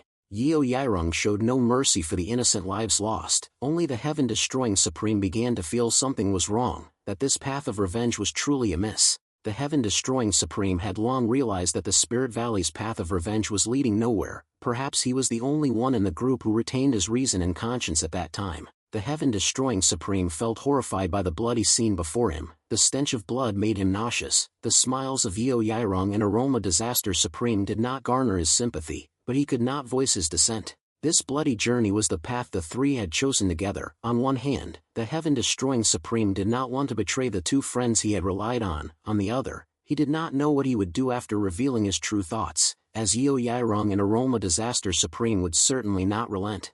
Thus, all the discomfort fell upon Wugong. The Heaven-Destroying Supreme blamed Wugong for leaving behind the seeds of disaster, of which he himself was a part, giving the misfortune sown by the Spirit Valley another chance to spread. Many times the Heaven-Destroying Supreme had hesitated, but he could no longer remember the last time he did, for the internal conflict didn't last long for someone who had found a justification he deemed righteous to blame others. Ultimately, despite knowing it was wrong, the Heaven-Destroying Supreme remained stubborn, convincing himself that this was justified revenge for Wugong's misguided leniency. He believed it and continued down the path with Yeo Yairong and Aroma Disaster Supreme. But now, provoked by Jie Gaohai, the Heaven-Destroying Supreme's heart was cracking. The ideals he had long tried to convince himself of were on the verge of collapse, and he could not let that happen. To prevent himself from betraying Yeo Yairong and Aroma Disaster Supreme, the Heaven-Destroying Supreme accelerated the revenge. In an instant, Jie Gaohai's head fell from the crane's back with a loud impact echoing through the sky. Screams erupted like thunder. The enemies and the hypnotized rejoiced, while Jie Gaochan, Nung Riang, and the Manhwa swordsman let out pitiful cries. Jie Gaohai's face turned pale with terror, all because the Heaven-Destroying Supreme had seized Jie Gaohai by the neck and lifted her from the crane's back, suspended amidst the rosy clouds. Nung Riang and the Manhwa disciples were also panicked, but utterly helpless. No one had the ability to fly to the crane, and even if they couldn't be sure if they could reach her before she fell. The Heaven-Destroying Supreme squeezed Jie Gaohai's neck and curled a corner of his mouth. "Jie Gaohai," he said, "it's time for us to say goodbye." "I envy you," he said. "You're about to see your uncle again." Even with death imminent, Jie Gaohai smiled, causing the Heaven-Destroying Supreme to clench his hand even tighter in bitter frustration. The Heaven-Destroying Supreme could not maintain his crumbling composure. He felt that if he faced Jie Gaohai's smile for another second, he would change his mind. He gave a twisted smile and said, "Give my regards to your uncle." With that, the Heaven-Destroying Supreme released his grip, throwing Jie Gaohai from the crane's back. The surroundings blurred like a film. From near the clouds to the center of the three peaks and endless cliffs, Jie Gaohai fell, helplessly spinning in the harsh wind, but without a scream. Below, some screamed, some cheered, some shrieked, a cacophony that faded into despair. Jie Gaohai burst into tears, her vision blurring. She recalled her words to the Heaven-Destroying Supreme. "Honestly, I want to laugh. I think this kind of death is fine, wonderful, wonderful, flying in the sky on a crane's back and falling down. I like it because my death isn't ordinary. The only problem is everyone's watching, so I can't express my joy. It's a shame, I can only smile." In the face of death, Jie Gaohai admitted it was all a lie. There was no way this death could be considered wonderful, especially under the enemy's laughter. Deep down, she was truly afraid of death. More significant than the fear was the resentment. Jie Gaohai cried, thinking of her deceitful uncle. Jie Gaohai silently resented her foolish, fat uncle who promised to protect her and never let anyone touch her, yet failed to appear when she needed him most. The happiest memories with Wugong replayed in Jie Gaohai's mind. He had promised to protect her, to keep anyone from harming her, but all promises lost their value with his passing. Jie Gaohai also recalled never having seen Wugong perform martial arts. She wondered if he could even fight, doubting his ability to perform mobility arts with his plump physique. Even Wugong's three swords were like black ornaments hanging on the wall. They were never taken down, let alone drawn. But Jie Gaohai's thoughts changed completely when she saw Wugong's martial arts for the first time during the battle with Sword Calamity. His eyes shone brightly, and his three swords made a frenzied sound, flying swiftly behind him without any obstacle. He could have done it. Jie Galhai knew Hugong could have. If he hadn't died, he might have flown here to save her. He might have kept his promise. Now, Jie Galhai recalled the most painful memory of her life, Hugong's funeral on a torrential rain day. The gloomy sky cast a dark shadow over the future of Murim. The hearts of those who sent Hugong off were also filled with gloom. Although Jie Galhai didn't show much, her haggard appearance and gaunt face spoke volumes of the pain she concealed. Jie Galhai's emotions upon Hugong's death were complex: pain, disappointment, and anger. She couldn't understand why he had killed himself when he was still smiling brightly with a table full of food the previous evening. There were so many things she wanted to know, but ultimately couldn't ask anyone. She swallowed her suffering, letting the rain wash away her tears. Everything passed as quickly as a dream, back to reality, before Jie Galhai's eyes. The crane's wings moved further away. The bitter truth was crushing her heart, but she couldn't do anything, nor did she want to do anything at this moment, just surrendering herself to the howling wind. Just then, she saw something flying, something flashing before her eyes, startling her. Not only her, but everyone focused on the light. All screams turned into silence. Higher than the white crane, a radiant light pulled Jie Galhai from her sorrow, yet made her wonder if it was the light of the eternal realm awaiting her. The surrounding space was so silent she only heard the wind whistling in her ears.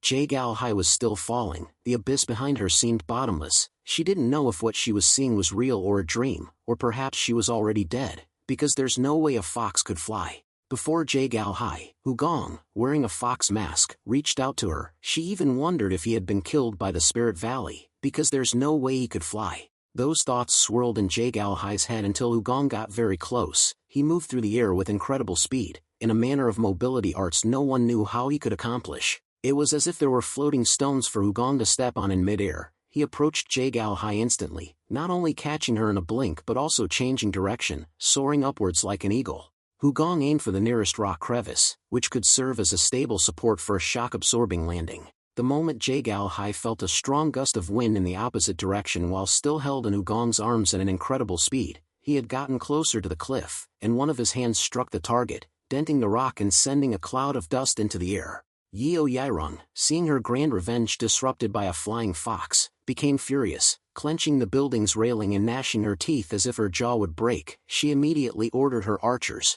Jie Galhai was still trembling and closing her eyes tightly even when she no longer felt like she was falling. Hugong immediately opened his mouth with a gentle yet humorous voice. "Jie Gal, young miss, why did you jump when you didn't have wings?" I was very surprised. After a series of movements at breakneck speed, Jie Galhai cautiously opened her eyes with her heart pounding in her chest. The feeling of relief mixed with panic made her unable to calm down right away, not even sure if she had escaped death or not. Everything remained blurry until Jie Galhai looked up and saw the young master of the Heavenly Grand Archive. She could then confirm the reality. He was holding her waist while they hung precariously over the abyss, one of his hands embedded in the cliff face. Hugong wore a fox mask with an inscription written by Jie Galhai herself when she was a child. Chuckling from within, Jie Galhai caught his eyes through the mask. They were friendly. Faced with his playful remarks, she burst into tears, then laughed. Once again, she felt Hugong was like her uncle, both truly eccentric. How many people could joke like that in this situation?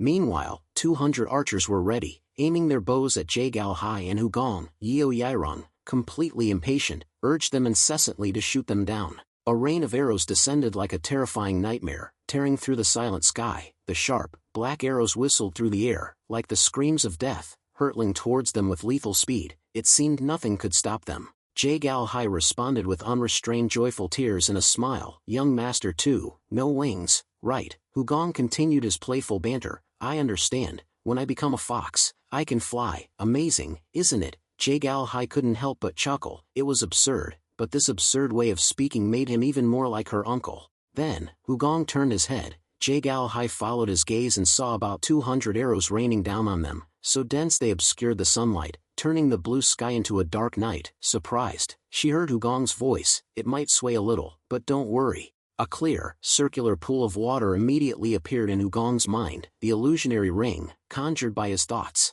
Faced with the torrential downpour of arrows, Hugong didn't need to do anything complicated. He simply thought of 12 illusionary rings as shields, enveloping the entire space around them so that the sharp arrows could never reach them. Because of the primordial spirit orb Hugong had used along the way, activating 12 illusionary rings was effortless. They were transparent like a film of water, blocking in front of them like a shield. From afar, it looked as if the arrows had stopped themselves, suspended in midair. The moment 200 arrows sank into Wugong's illusory swamp, Jae-Gal Hai was bewildered. Arrows fired from such powerful bows, and in such density, had stopped in midair. Those watching from afar gaped in amazement. They couldn't stop staring, nor could they help but do so, for they couldn't believe what they had just seen. No one had dared to think about saving Jae-Gal Hai. They could only watch in horror, yet, the mysterious fox had done it so naturally, as if strolling, whether flying or running. The incredible truth remained. Some called it running at an unimaginable speed, others, unable to contain their excitement, declared it void steps, because the place where Jae-Gal Hai fell was near Dragon Wind Mountain. But Wugong had leaped to catch her and stopped by the cliff at the foot of Songma, a distance of 300 zhang. But the surprise didn't end there. The arrows fired from powerful bows all stopped in midair, as if blocked by an invisible wall. They stood still, unable to penetrate, while the impact spread like mystical ripples. The first thought that flashed through everyone's mind was self-defense chi, but soon the heroes realized that was wrong. If it were self-defense chi, the powerful arrows should have bounced back after hitting a body. Instead, they were trapped in an invisible snare, struggling helplessly as if sinking in mud. This raised the obvious question: who was that fox? Speculations spread everywhere. Some even suggested it was the fiery divine spirit, but this opinion was immediately dismissed. Many had seen the fiery divine spirit firsthand, and they affirmed that its appearance and actions were completely different. Could someone who had shattered another's chest be saving people? However, someone did recognize the fox. Jae-Gal Chan knew. The Heavenly Grand Archive's young master. Tears streamed down his face, but the meaning of his tears had changed. Jae-Gal Hai, after a moment of bewilderment at the sight of the arrows suspended in midair, still couldn't believe her eyes, so she unconsciously looked up at Wugong. The eyes behind his mask were becoming extremely sharp. In fact, Wugong was also relieved to be able to use his will to control 12 illusionary rings, because the protection of the usual 7 to 9 illusionary rings would have been insufficient to deal with this arrow storm. Thanks to the primordial spirit orb, the impossible had become possible. The arrow storm lasted almost a minute before ending, but the 12 illusionary rings remained as firm as steel. Then, Wugong's gaze turned to the sky. The old man on the crane's back appeared clearly in his vision, his face filled with astonishment, his shock impossible to conceal. Wugong softly called, "Sword Spirit, your turn, show me your strength." Sword Spirit immediately responded with an excited tremor, connected to its master's consciousness through the sword's essence. It didn't need to hear more. It understood its master's desire. For a long time, it had been dormant due to Langu acupuncture, but now, the opportunity had arrived. Moreover, it sensed its master's anger, a smoldering fire burning beneath the calmness. This fury also transferred to it, making Sword Spirit want to explode. The blade trembled, emitting a murderous aura as it left its sheath. It spun in midair, its tip pointing towards the heavens, then suddenly shot off with terrifying speed, emitting a furious sound. A brilliant light shot straight upwards, as a response to its master's wrath. The heaven-destroying Supreme realized the sword was stabbing towards him, and was startled and terrified. He hurriedly urged the white crane to fly higher, faster, but the crane seemed sluggish compared to Sword Spirit's speed.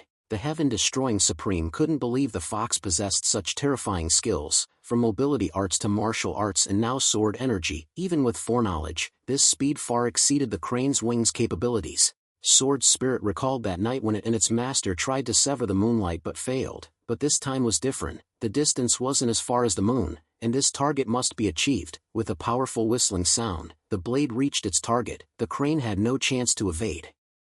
The sword pierced through, ripping open the lower abdomen, then pierced the crane's back and flew straight into the sky. The crane's heart-wrenching scream echoed, but as the sound ended, Sword Spirit vanished into the sky. Even the heaven-destroying Supreme couldn't react. With the crane dead, he and the crane's enormous body fell freely to the ground. He was forced to find somewhere on the surrounding cliffs to cling to. With no other choice, using the fallen crane's body as a springboard, the heaven-destroying Supreme powerfully kicked off, launching himself into the air. But the heaven-destroying Supreme wasn't Wugong. He couldn't activate illusionary rings as footholds, nor did he possess void steps. When he felt his body's resilience running out, his heart sank, clearly feeling that death was approaching. Before he could get close to the cliff of Heaven's Master, the heaven-destroying Supreme stopped at the highest peak he could reach. Then, his body helplessly plummeted into the abyss. In his final moment, he tried to look towards Yeo Yairong. Yeo Yairong screamed, her eyes trembling in despair, the heaven-destroying supreme. At this moment, he once again saw the indescribably pained face of the once cute little girl, now an aged woman.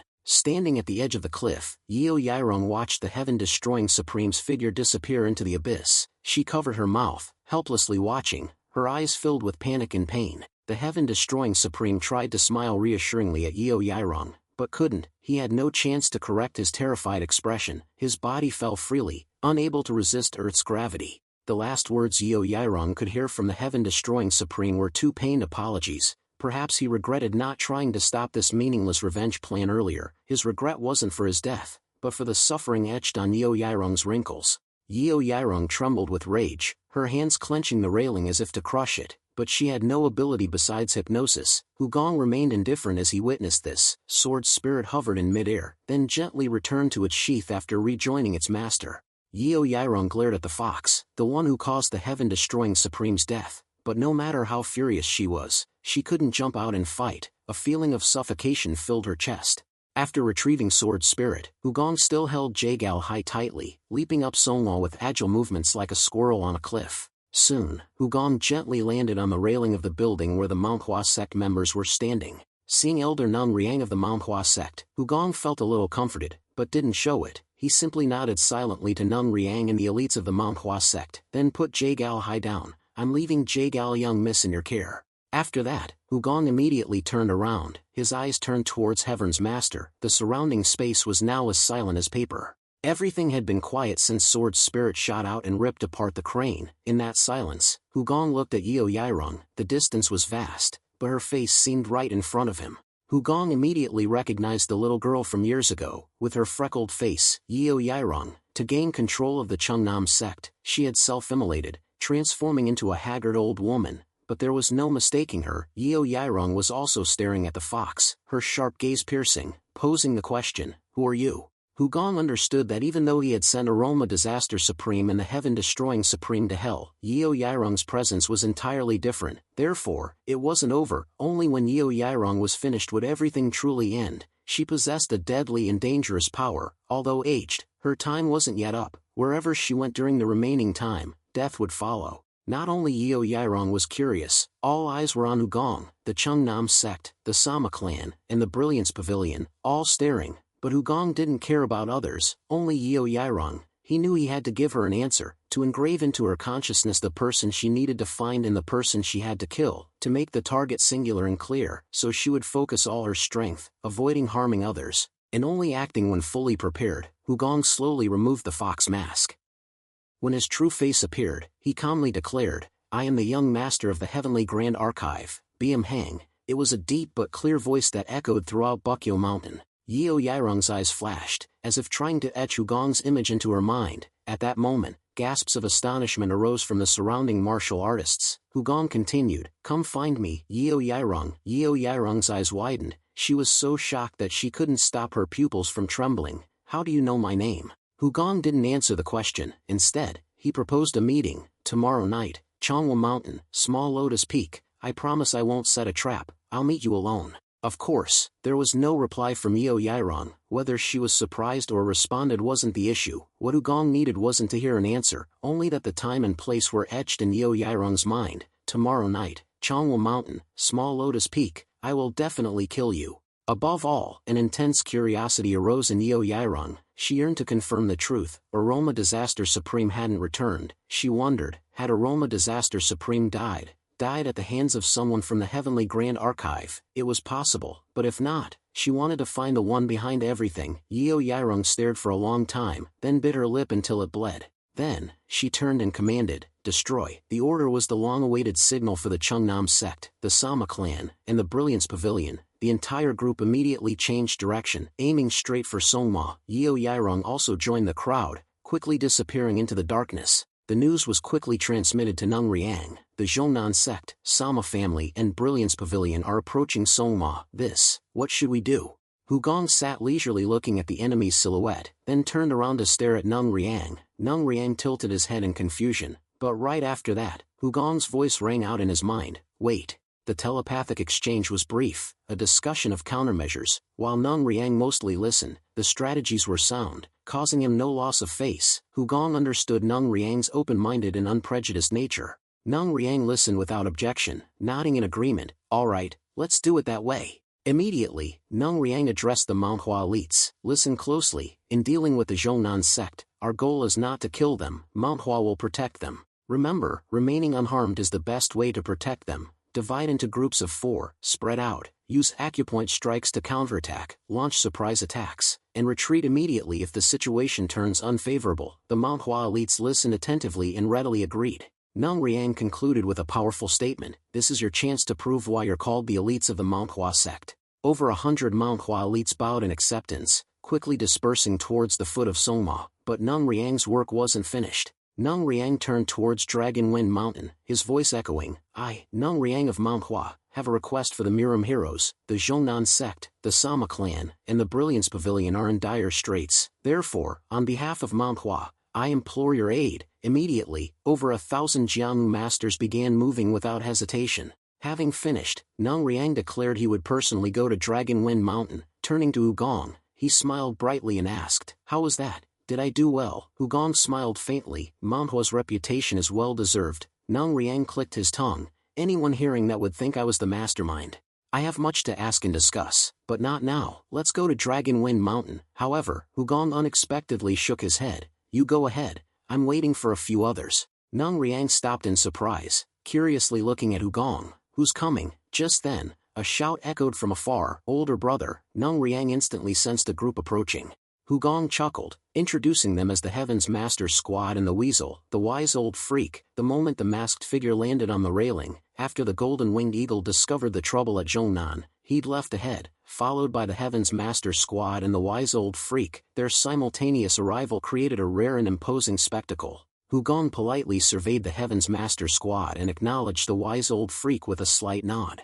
Nung Riang's eyes widened in delight as he looked at the Heaven's Master Squad. Wow! Quite a gathering of renowned figures. In contrast, Jagal Hai's eyes widened at the sight of the wise old freak. Grandmaster, rumor had it that the wise old freak was killed by the fiery divine spirit, yet, here he stands, alive. The weasel-masked wise old freak tilted his head in confusion. Who? The wise old freak died a long time ago. The voice was undeniably his, causing Jagal Hai to giggle. What's this? You're alive? The wise old freak chuckled sheepishly. It's a long story. At this, Nung Riang exclaimed in astonishment. Wait, the weasel is the wise old freak. What's going on? Who are you? Hugong smoothly interrupted, diverting everyone's attention. Let's save that story for later. We have work to do. Hugong glanced towards the distance where dust clouds were billowing. They're coming, the forces of the Zhongnan sect, the Sama clan, and the Brilliance Pavilion. Much needs to be done, and first, the death of the heaven-destroying Supreme needs confirmation. That night, in a dilapidated inn on the outskirts of Yunyang, only one person writhed in hatred. The grand event, the mountain of corpses and sea of blood, had all collapsed. The Zhongnan sect, the Sama clan, and the Brilliance Pavilion had all been defeated. Yeo Yairong tossed and turned, unable to sleep. It was a sleepless night. She could only vent her anger on her belongings, throwing teacups and vases in frustration. She had fled when the plan crumbled, but she couldn't swallow her rage. Manhwa suffered almost no significant losses. The fate of survivors like the Aroma Disaster Supreme remained unknown. Yeo Yairong was alone. Everything had been overturned. The image of the heaven-destroying Supreme faded further into her memory, adding to her suffering. Her dreams vanished before they could materialize, like bubbles bursting in the face of harsh reality. All of this was caused by one person. Yeo Yairong couldn't help but unleash all her hatred on the Heavenly Grand Archive's eldest son. News had spread hundreds of miles. Even in this inn, people gossiped about the failure of the Bukyo Mountain massacre. Hearing this, Yeo Yairong felt an uncontrollable surge of anger. The thought of unleashing her rage on someone, of seeing a village utterly destroyed, of witnessing lives writhing in pain, constantly tempted her. But Yeo Yairong knew she had to restrain herself. She needed to save her strength for tomorrow. Tomorrow, she would pour her entire being into confronting the Heavenly Grand Archive's eldest son, crushing him mercilessly. Yeo Yairong resolved to sleep, and finally settled onto the bed, trying to suppress her hatred and focus on sleep. Despite her efforts to clear her mind, it took a long time before Yeo Yairong finally drifted off to an uneasy sleep. At the same time, Hugong leaped through his window, plunging into the inky blackness of night. His guide was the golden-winged eagle, its wings gliding silently through the still air. His destination, Yeo Yairong's lodgings. Hugong's promise of tomorrow was merely a pretext, a strategy to restrain her actions and prevent rash decisions. Hugong muttered as he stood before Yeo Yairong's window. Yeo Yairong, you needn't come looking for me, I'm already here. Standing near the window, Hugong silently observed Yeo Yairong, his gaze revealing a hint of pity for the freckled girl who had been utterly consumed by hatred. On the simple bed, an old woman slept. Though appearing elderly, it was Yeo Yairong, a woman barely 30, curled up like a shrimp, softly groaning with weary sighs. She was likely dreaming, and it was probably a nightmare. A day filled with such disappointment would leave a terrible mark on her subconscious. But Hugong's pity for Yeo Yairong had dried up. She was no longer a child, even if her appearance wasn't truly that of an old woman. Her age, having crossed 30, left no room for excuses or justifications. The girl who had sobbed and pleaded for him not to leave was vastly different from the terrifying woman before Hugong now. Time, broken vows, and twisted habits had accumulated, transforming her into a monster. She had gone beyond the limits of Hugong's understanding, and too many had died by her hand. To end this cycle of violence, Hugong gently pressed her acupoints. First, he struck the shui, sleep, point, sending her into a deeper sleep. Next, he sealed the ma, numbness, point, paralyzing her body. Then, he used his inner energy to enhance the effect on the shui point. Finally, he struck the death point. Yeo Yairong's death was predetermined. The remaining time was only a brief reprieve, lasting about the time it takes to burn an incense stick. Her death was irreversible. Only a short window remained for Hugong to get the answers he needed. But as he was about to awaken Yeo Yairong, Hugong turned to look out the window. Leaving Yeo Yairong behind, Hugong walked to the inn's window, his gaze sweeping across the night scene. He looked vaguely, without focusing on anything specific, simply taking in the view. It usually calmed his mind. Scenery seemed to possess a strange power, causing a slight smile to unconsciously touch his lips regardless of his mood. But tonight was different.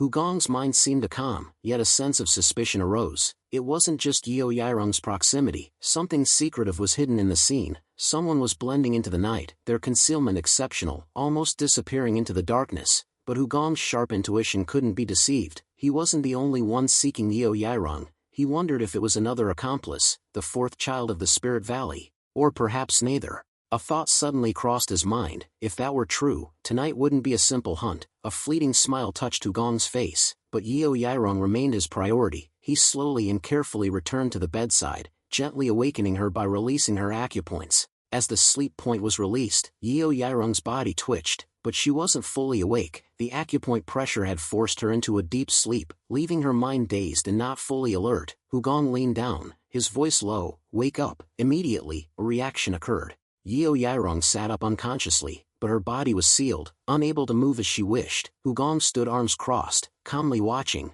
waiting for her consciousness to fully return. Immediately, Yeo Yairong's eyes snapped open, her body jolting as if struck by electricity. She tried to move, but her entire body was controlled, her efforts only weak struggles. Yeo Yairong took a deep breath, gasping, her horrified eyes looking up at Hugong. Stifled groans escaped her throat. What is this? In that moment, she was stunned to recognize the figure before her. It was the Heavenly Grand Archive's eldest son. A shock like thunder boomed in her heart. Yeo Yairong's mind was in such turmoil she couldn't express it. How could he be here? Hadn't they made a pact at Chongwu Mountain? Then, a realization dawned. She had been tricked. This understanding brought a torrent of questions. How did you find me? When did you arrive? How did you know I was here? Yeo Yairong spoke, her voice trembling, unable to hide her panic.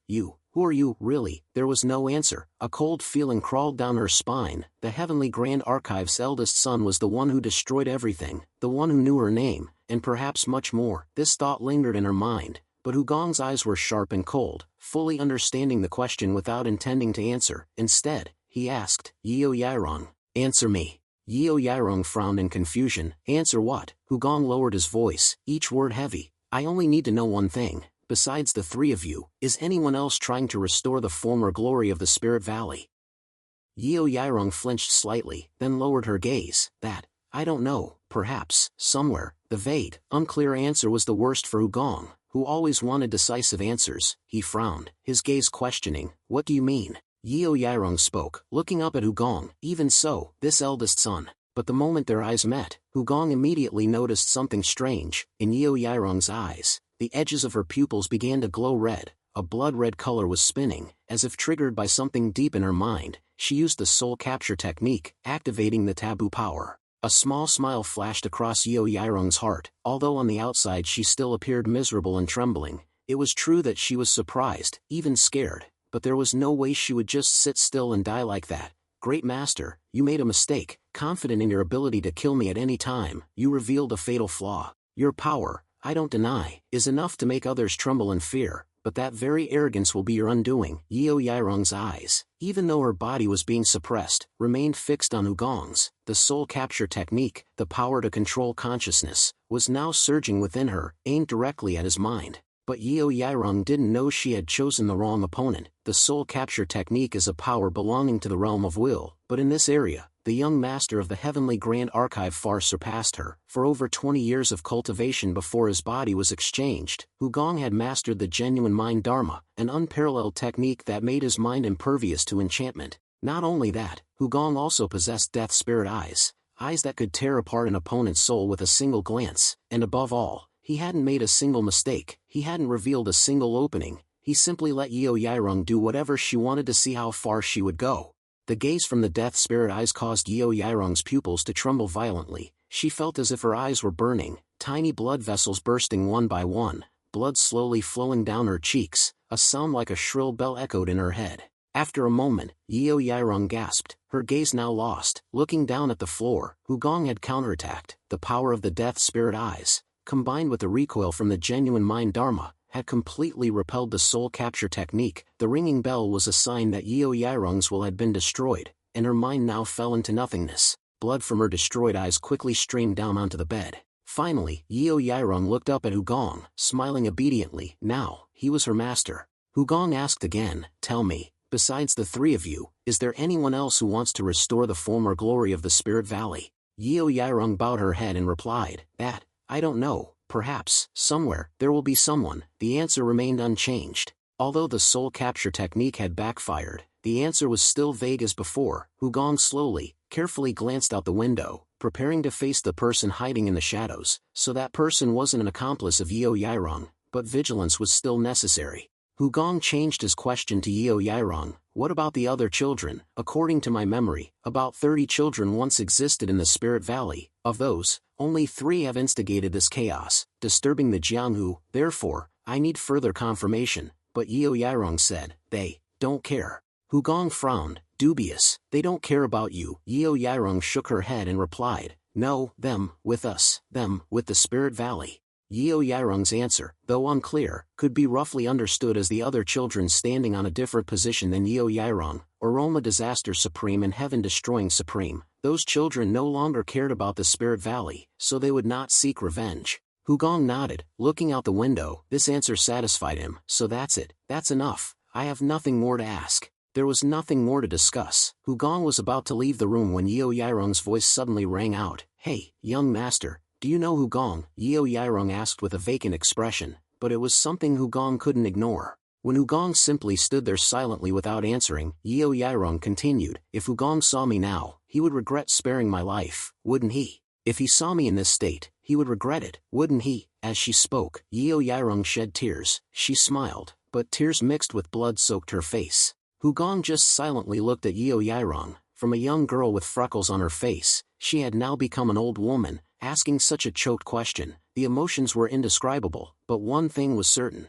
Because Yeo Yairong's question had found the person who held the answer, Hugong frankly replied, in his capacity as the former Miram Alliance leader, I don't regret it. Yeo Yairong was stunned for a moment, blinking rapidly. Then, involuntarily, she smiled, you speak as if you were Hugong yourself. Tears still flowed down Yeo Yairong's face, but Hugong replied indifferently, is that so? I unconsciously said that. Hugong met Yeo Yairong's gaze, not avoiding it. The smile on her lips became clearer. Hugong, it's good to see you again. Hugong answered without hesitation, Yeo Yairong added, and you too, young master of the Heavenly Grand Archive. Hugong continued to nod in response, Hugong knew Yeo Yairong wasn't stating what she truly knew. Perhaps it was just hopes flashing through her mind, or maybe a part of her subconscious had realized the truth, but whatever it was, it didn't matter anymore as she was about to die. Yeo Yairong tried to open her eyes but couldn't, so sleepy. My eyes are so heavy. The effect of the sleeping acupoint, reinforced by sound arts, began to take effect. Now, she would fall into a sleep, forever. As the sleeping acupoint caused Yeo Yairong to fall asleep, the death acupoint would then take effect. In her sleep, she would meet death. This was the ultimate mercy Hugong could offer her. He gently covered her with a blanket. Rest in peace, Yeo Yairong. She vaguely agreed. Yes, perhaps I should sleep. When I wake up, perhaps we will meet again. Yeo Yairong gradually drifted off to sleep amidst tears of blood. Her voice faded like an echo in a cave, then fell completely silent. Only Hugong's voice lingered. Yes, one day, we'll meet again. In Yeo Yairong's mind was an unforgettable face, an unfaded name. Now, in the room, there was no sound except her faint breathing. Hugong quietly stayed by Yeo Yairong's side a little longer. He wanted to be there until her last breath. Meanwhile, the mysterious person outside the inn hadn't left yet, probably waiting for Hugong to depart. The time limit of one incense stick finally ended. Outside the inn, the sky was beginning to brighten. At that moment, Yeo Yairong's breath completely disappeared. She had passed away quietly and peacefully. Hugong didn't need to approach to confirm that she was gone. Then, he frankly addressed the person hiding outside the inn. Come in. A figure actually appeared in the window frame. Hugong turned around, looking towards the person who had just appeared. It was the person who had been hiding in the surroundings, a man about 30 years old, dressed in black. He calmly and majestically stepped down from the window frame. In fact, he had approached closer as soon as Yeo Yairong fell asleep, but he showed no signs of hostility. This made Hugong think that he might be one of those who refused to restore the glory of the Spirit Valley.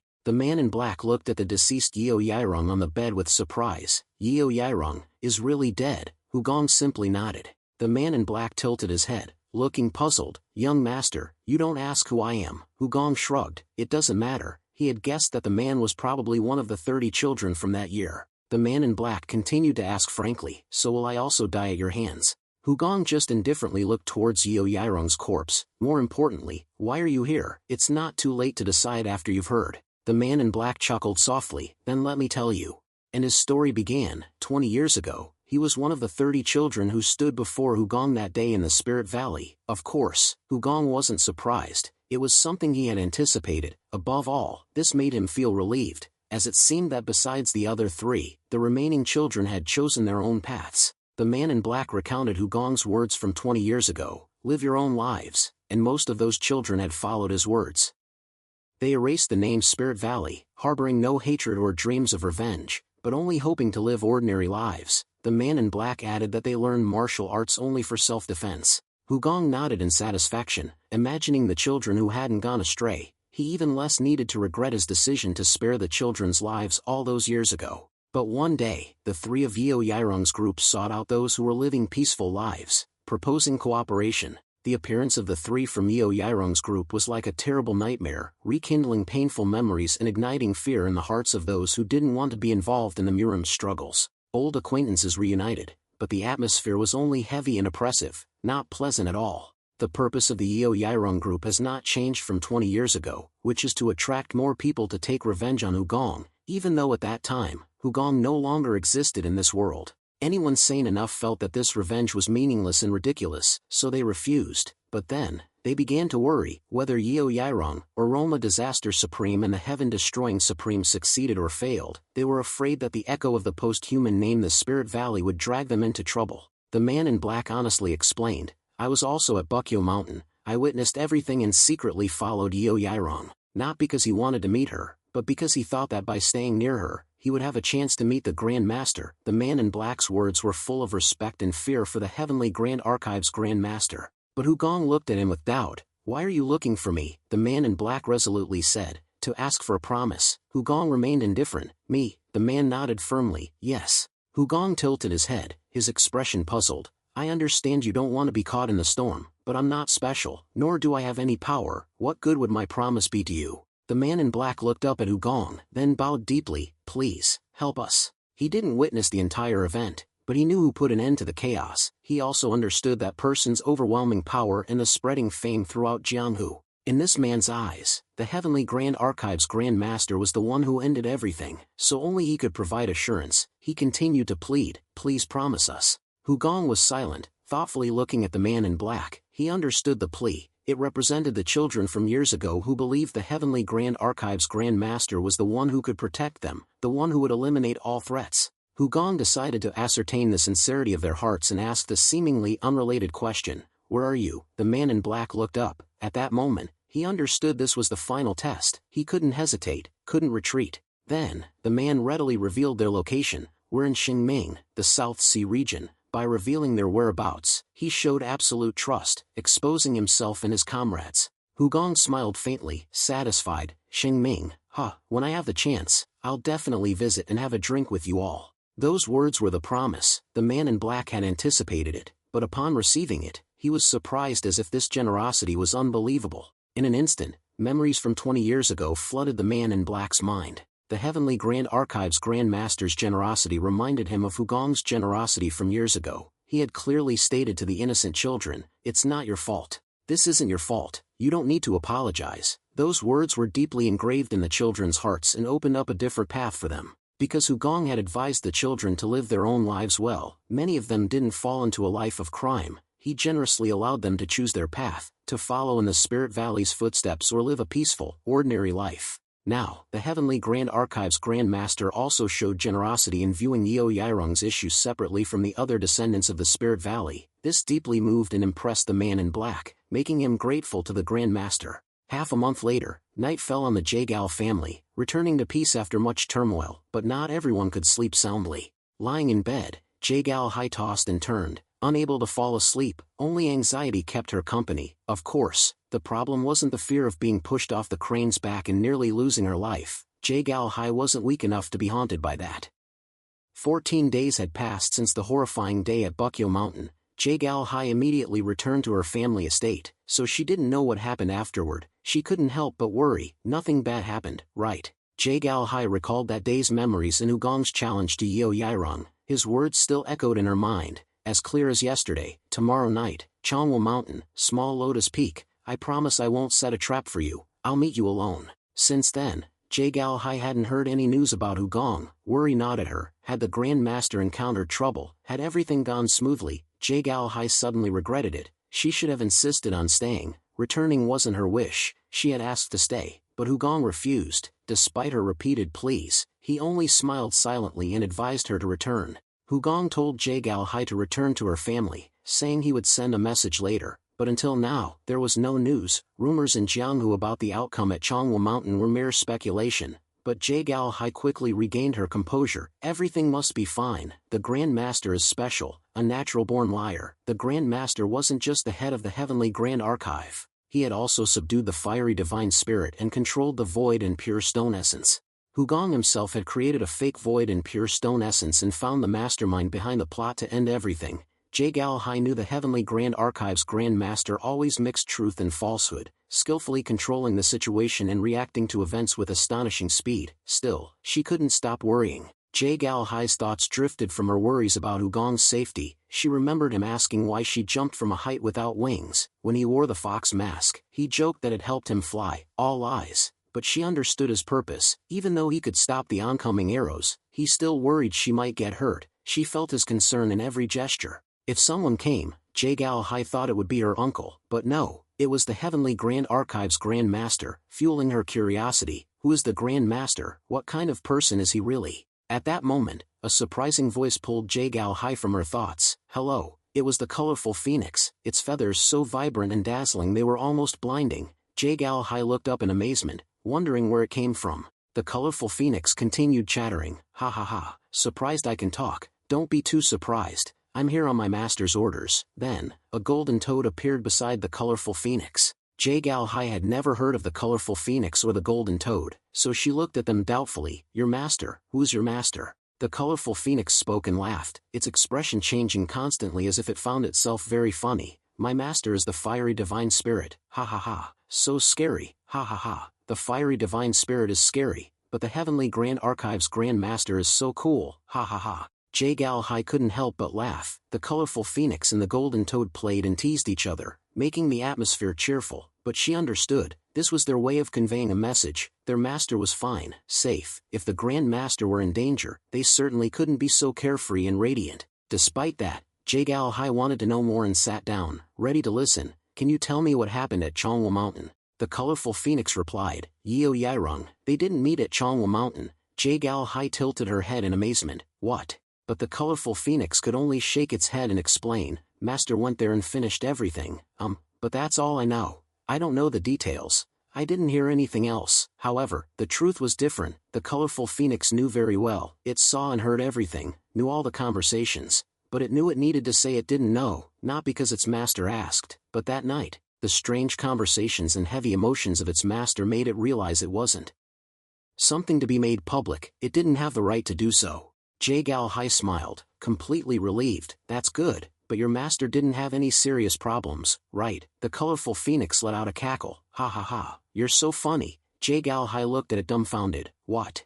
The colorful phoenix replied proudly, Master is very strong. Ha ha ha. If you were unlucky enough to meet him, you'd all die. You witnessed it yourself that day, when he got angry. Ha ha ha ha. Gal Hai widened her eyes in surprise. Are you mistaken? She had only met the Heavenly Grand Archives Grand Master twice in her life, and he had never shown anger. The colorful phoenix sharply replied, no mistake, before, Master had never been that angry, which is why the sword spirit screamed so loudly. Ha ha ha, the sword spirit is so funny, and it also understands Master's mood. Gal Hai still couldn't believe it. She had also heard the sword spirit scream, but the Grand Master being angry behind the mask was impossible. His voice was calm, without any hint of irritation. So much so that she thought it was a trivial matter. At that moment, the colorful phoenix's words seemed to answer her thoughts. This is the first time my master ran so fast. Even after becoming the fiery divine spirit, he's never been so hasty. Ha ha ha.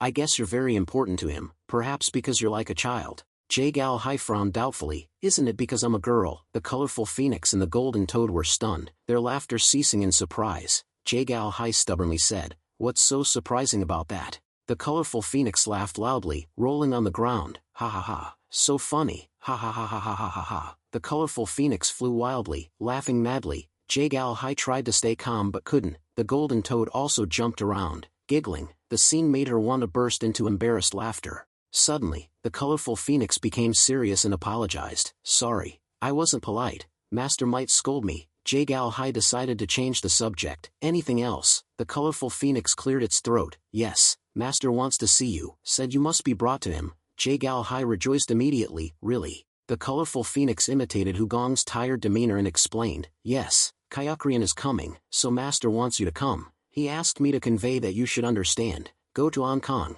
Gal Hai smiled brightly. Understanding is natural, of course, I'll go. Suddenly, the colorful phoenix turned its head towards the window. They're almost here. Gal Hai stood up and looked but saw no one. Curious, she asked the colorful phoenix, who? The colorful phoenix flew out of the window and flapped a wing toward the distance, as if greeting someone. Gal Hai stepped to the window out of curiosity. Then the colorful phoenix exclaimed, the Heaven's Master Squad, they'll escort you. Gal Hai was stunned again. She never expected the Heaven's Master Squad to escort her. Those who came to pick her up included the Wushan twin heroes, Nam Gungyan, Nang and Wang, and Seol Yang. Each wore an animal mask. It seemed that masks had become a new trend in Jianghu lately. Gal Hai and her escort left early the next morning. Lately, Gal Hai had often been surprised and had many moments of being stunned. The first time was when her uncle, Hugong, died, and then when she met the Heavenly Grand Archives Grand Master. These moments were becoming more frequent.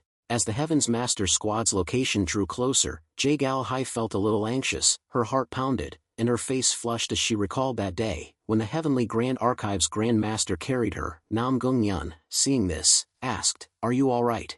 Gal Hai was a close friend of Nam Gungyan's younger sister since childhood, so he treated her like a younger sister. Gal Hai considered Nam Gungyan her big brother, so she sighed honestly. No, I'm not okay. Nam Gungyan smiled. You seem fine. Gal Hai continued to speak in a sad voice. But do you really not hear where we are going? Nam Gungyan calmly shrugged. Not at all, just going far away. Gal Hai stared at Nam Gungyan. Her expression clearly meant to ask, why don't you ask? Not curious at all. Nam Gungyan laughed softly. There's nothing to worry about, whether far or near, just squad leader, I'll go. After thinking for a moment, Gal Hai hesitantly said, I have a thought like this. This is certainly not in the previous plan, so I don't understand why, but I feel that the Grand Master's decision to go far away is because of me. Chew to strange places, one's mind will become foggy and feel as if a long time has passed, my uncle once said. Jie Hai once again suddenly felt that Hugong and the Heavenly Grand Archive Grand Master are really very similar. Jie Hai remembers when she was very young, Hugong once said, "Traveling to new and different places creates the illusion that a long time has passed, even if only for a short period of time, which is a way to erase memories." When talking about the time Jie Hai's father, who was also Hugong's sworn brother, passed away, Hugong told her that was exactly what he thought. And Hugong said he wouldn't go anywhere so as not to forget his sworn brother. He said he wouldn't even budge. At that time, Jie Hai was still young and didn't fully understand everything, but as time passed, thinking back to that time made her feel deeply and she couldn't hold back her tears. Remembering that, Jie Hai began to think, could the Heavenly Grand Archive's Grand Master's care in this long journey be because he wanted to turn her memories of the moment she faced death into old memories? Was it a way to protect her? Feeling Nam Gungnyan's intense gaze, Jie Hai looked back. "What's wrong?" Nam Gungnyan asked nervously. "Aren't you sick?" Jie Hai pressed her lips together, unable to figure out the reason for this trip that made her restless. Finally, Jie Hai simply threw aside her worries and smiled. "I must have overthought it." Beside them, Seol Yang giggled. Seol Yang thought that the Heavenly Grand Archive's Grand Master isn't someone who would decide to go somewhere because of Jie Hai. From what Seol Yang had observed, Hugong is a carefree person, but when he decides to do something, he always has a clear and grand purpose. Wherever he goes, there will certainly be a very specific reason. That night, a party was held at the base of the Heaven's Master Squad. Because everyone was gathered, the party was not merely a meeting, but also a farewell, as those who had spent a long time together like the wise old freak and Ho Yolja were about to leave. It seemed that everyone had become close, so the wise old freak showed his regret. "Don't go, stay with us, we've only just met." While Anangi poured a full cup of wine, the wise old freak firmly shook his head. Instead of answering immediately, he turned to look at Hugong. "I'm dizzy, I've lost my mind. I have a terrible headache." "That's not nonsense, it's the wise old freak's true feelings. He just followed the Heavenly Grand Archive's Grand Master without understanding anything, which made him feel lost." Cheongi also looked at Ho Yolja with regret. "Mr. Ho Yolja is also going with you." Ho Yolja calmly sipped his wine. "Of course, where Kim goes, I must follow." Cheongi's eyes widened immediately. "Could it be that you two are lovers?" Ho Yolja glared at the young man. "I'll kill you now." That statement made everyone laugh, except for Ho Yolja. He wasn't angry, but a strange feeling was rising. The people of the Heaven's Master Squad were all strange people, but they were also very approachable. Truly, he felt it would be hard to say goodbye. Afterwards, Hugong proactively stepped forward to pour Ho Yolja a drink, but Ho Yolja only nodded slightly, without any emotion, simply feeling it difficult to face him, and their roles were not yet really clear. Ho Yolja, while raising his cup to receive the wine, hesitated. Considering the Heavenly Grand Archive's Grand Master's status, he should reply with "thank you," but considering that his master, the wise old freak, treated the Grand Master like a close friend, then "thank you very much" might be more appropriate, or, considering what he had done, he should stand up, hold the cup of wine, and solemnly say, "It's an honor." Ho Yolja cursed inwardly. "Damn, it's too complicated." Immediately afterwards, he downed the cup of wine without knowing what to say in reply to Hugong. After putting down the wine cup roughly, Ho Yolja thought about his strongest impression of Hugong, which was of course the fiery divine spirit. Just by touching him, the fiery divine spirit could twist his neck. The fiery divine spirit's first words were to shout "kill," yet he still saved many people from the hands of villains. Finally, Ho Yolja concluded that the Heavenly Grand Archive's Grand Master was a truly amazing person. When his thoughts were sorted out, he picked up the wine bottle. "Grand Master, please accept a cup of wine from me." Hugong looked at Ho Yolja, then offered his cup with a surprised expression. Afterwards, he respectfully said, "It's an honor for me." Ho Yolja was suddenly stunned. Hugong had said exactly what he should have said out of politeness, without the slightest hesitation or arrogance. Ho Yolja couldn't help but bow his head in embarrassment. "Truly, it's an honor for me." Hugong continued to bow deeply with a bright smile. "No, it is I who should be honored." Ho Yolja became even more embarrassed. "But, this is a bit." Hugong then offered a perfect solution. "Then let's consider it an honor for both of us." Hugong's way of speaking was somewhat vague, so Ho Yolja felt like he was seeing the fiery divine spirit of the past again. So he unexpectedly proposed, "Grand Master, I have a request." Hugong generously replied, "Please feel free to speak." Ho Yolja spoke seriously and sincerely, "Please do it again." Hugong raised his eyebrows in doubt. "Do what? What is it?" Ho Yolja replied, "Stop, Just one word was enough to evoke the memory of the first encounter between the fiery divine spirit and Ho-Yolja, when the fiery divine spirit miraculously made Ho-Yolja prostrate himself on the ground without touching a finger. That still made Ho-Yolja remember, admire, and be curious until now. Hugong didn't want to transform into the fiery divine spirit at all, so he immediately turned away with a perfunctory smile. Ha ha ha, please drink your wine. Ho-Yolja regretted it but could only scratch his head in embarrassment. Hearing that conversation, Jae-Gal-hai whispered to Nam Gung-yeon, "What does stop mean?" But Nam Gung-yeon didn't know either. The others were the same. What does stop mean? What did he intend to stop? Many unanswered questions hung in the air. At that moment, one of the three demon-subduing gorges stood up and woke everyone up. Everyone's drinking had stopped. It can't stop like this. We must drink until the wine in the barrel is gone. And so the laughter continued as the wine cups were filled again. In the meantime, only one person remained silent and approached Hugong. It was Jae-Gal-hai. Jae-Gal-hai finally had the chance to express her question. "I only heard that we're going far away, but exactly where are we going, Grand Master?" Hugong smiled affectionately at Jae-Gal-hai, a smile full of love, but it made her even more confused.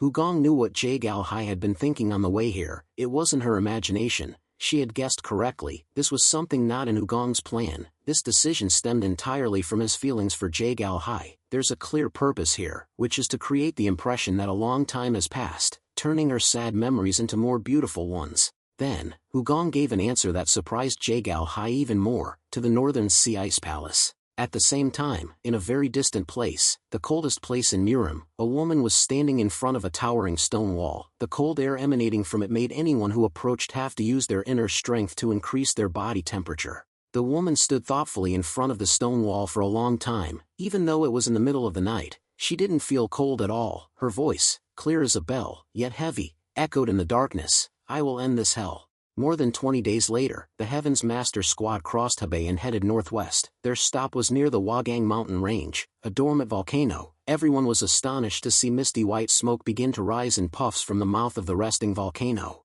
Hugong told the Heaven's Master Squad that they would come here to fish, so everyone felt puzzled. How could you fish at the mouth of a volcano even if it wasn't erupting? For Hugong, this was almost the first time in 30 years that he had come to this place. Back then, when he was still the Murim Alliance leader, Hugong used to fish here with his old friends, one of the current 10 heavenly guests, and 3 others. The fish they caught was the heaven fire fish, also known as the fire yang fish. They can only survive at high temperatures and are found in lakes formed from volcanic craters. The heaven fire fish is famous for its delicious flavor. Just grilling it with a little salt is already incredibly delicious. Moreover, when they reach over 20 years old, heaven fire fish can contain inner alchemy which can strengthen inner strength and replenish yang energy, helping to resist the cold. However, Hugong also knew that for the Heaven's Master Squad, expecting a large increase in inner strength was impossible, considering that they had used the famous spiritual medicine, the void and pure stone essence. The effect of heaven fire fish couldn't compare, but that's okay. He thought the ultimate purpose of this trip was to enjoy the flavor and new experience, to forget old memories while enjoying the new things that this world has to offer.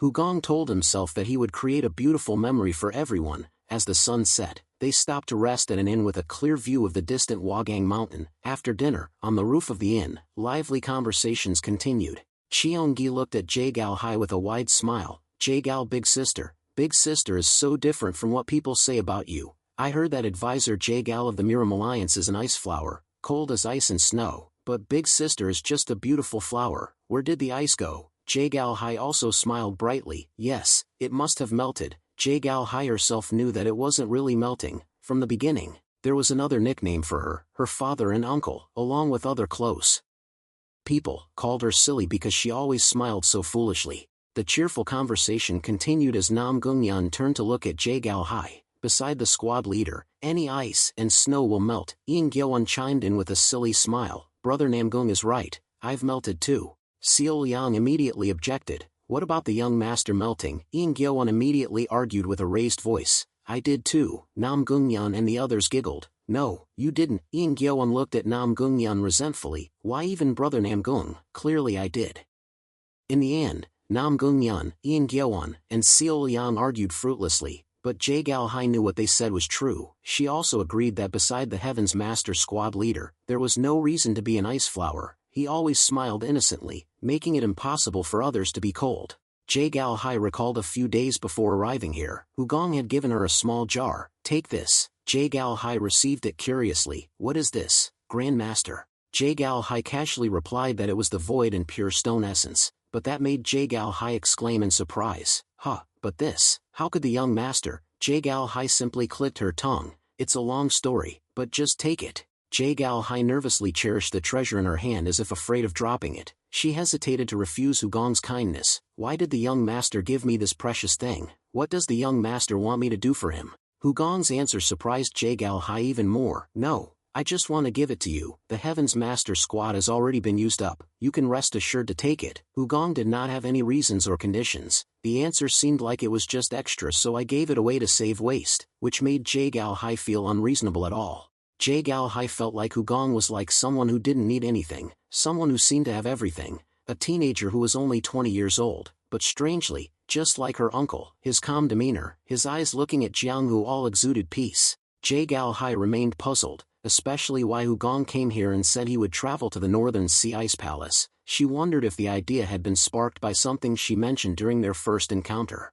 Or perhaps, Jagal Hai suddenly thought of her conversation with her uncle, Hugong, when he was the Murim Alliance leader, once sighed, saying the Northern Sea Saintess mentioned the delicious ice fish of the Northern Sea, urging him to visit. Jagal Hai pouted. Wherever uncle goes, I'll be there in 6 months. Hugong could only sigh. Oh dear, how troublesome. Reflecting now, Jagal Hai wondered if his decision to go to the Northern Sea Ice Palace stemmed from that conversation. The simultaneous appearance of Hugong, the Murim Alliance leader, and the Heavenly Grand Archive's eldest son's smile sparked an even stranger thought in Jagal Hai's mind. Could the leader of the Heaven's Master Squad be her uncle? Jagal Hai chuckled at the fleeting crazy idea. Ridiculous, it can't be, it's impossible, but that strange feeling of doubt lingered in her heart. Meanwhile, Hugong, Jiam Chiakja, and the 3 demon-subduing gorges were climbing Wagang Mountain. Hugong thought the lake would still be there, but he wasn't sure if the Heaven Fire fish had reached maturity in sufficient numbers. They had prepared everything,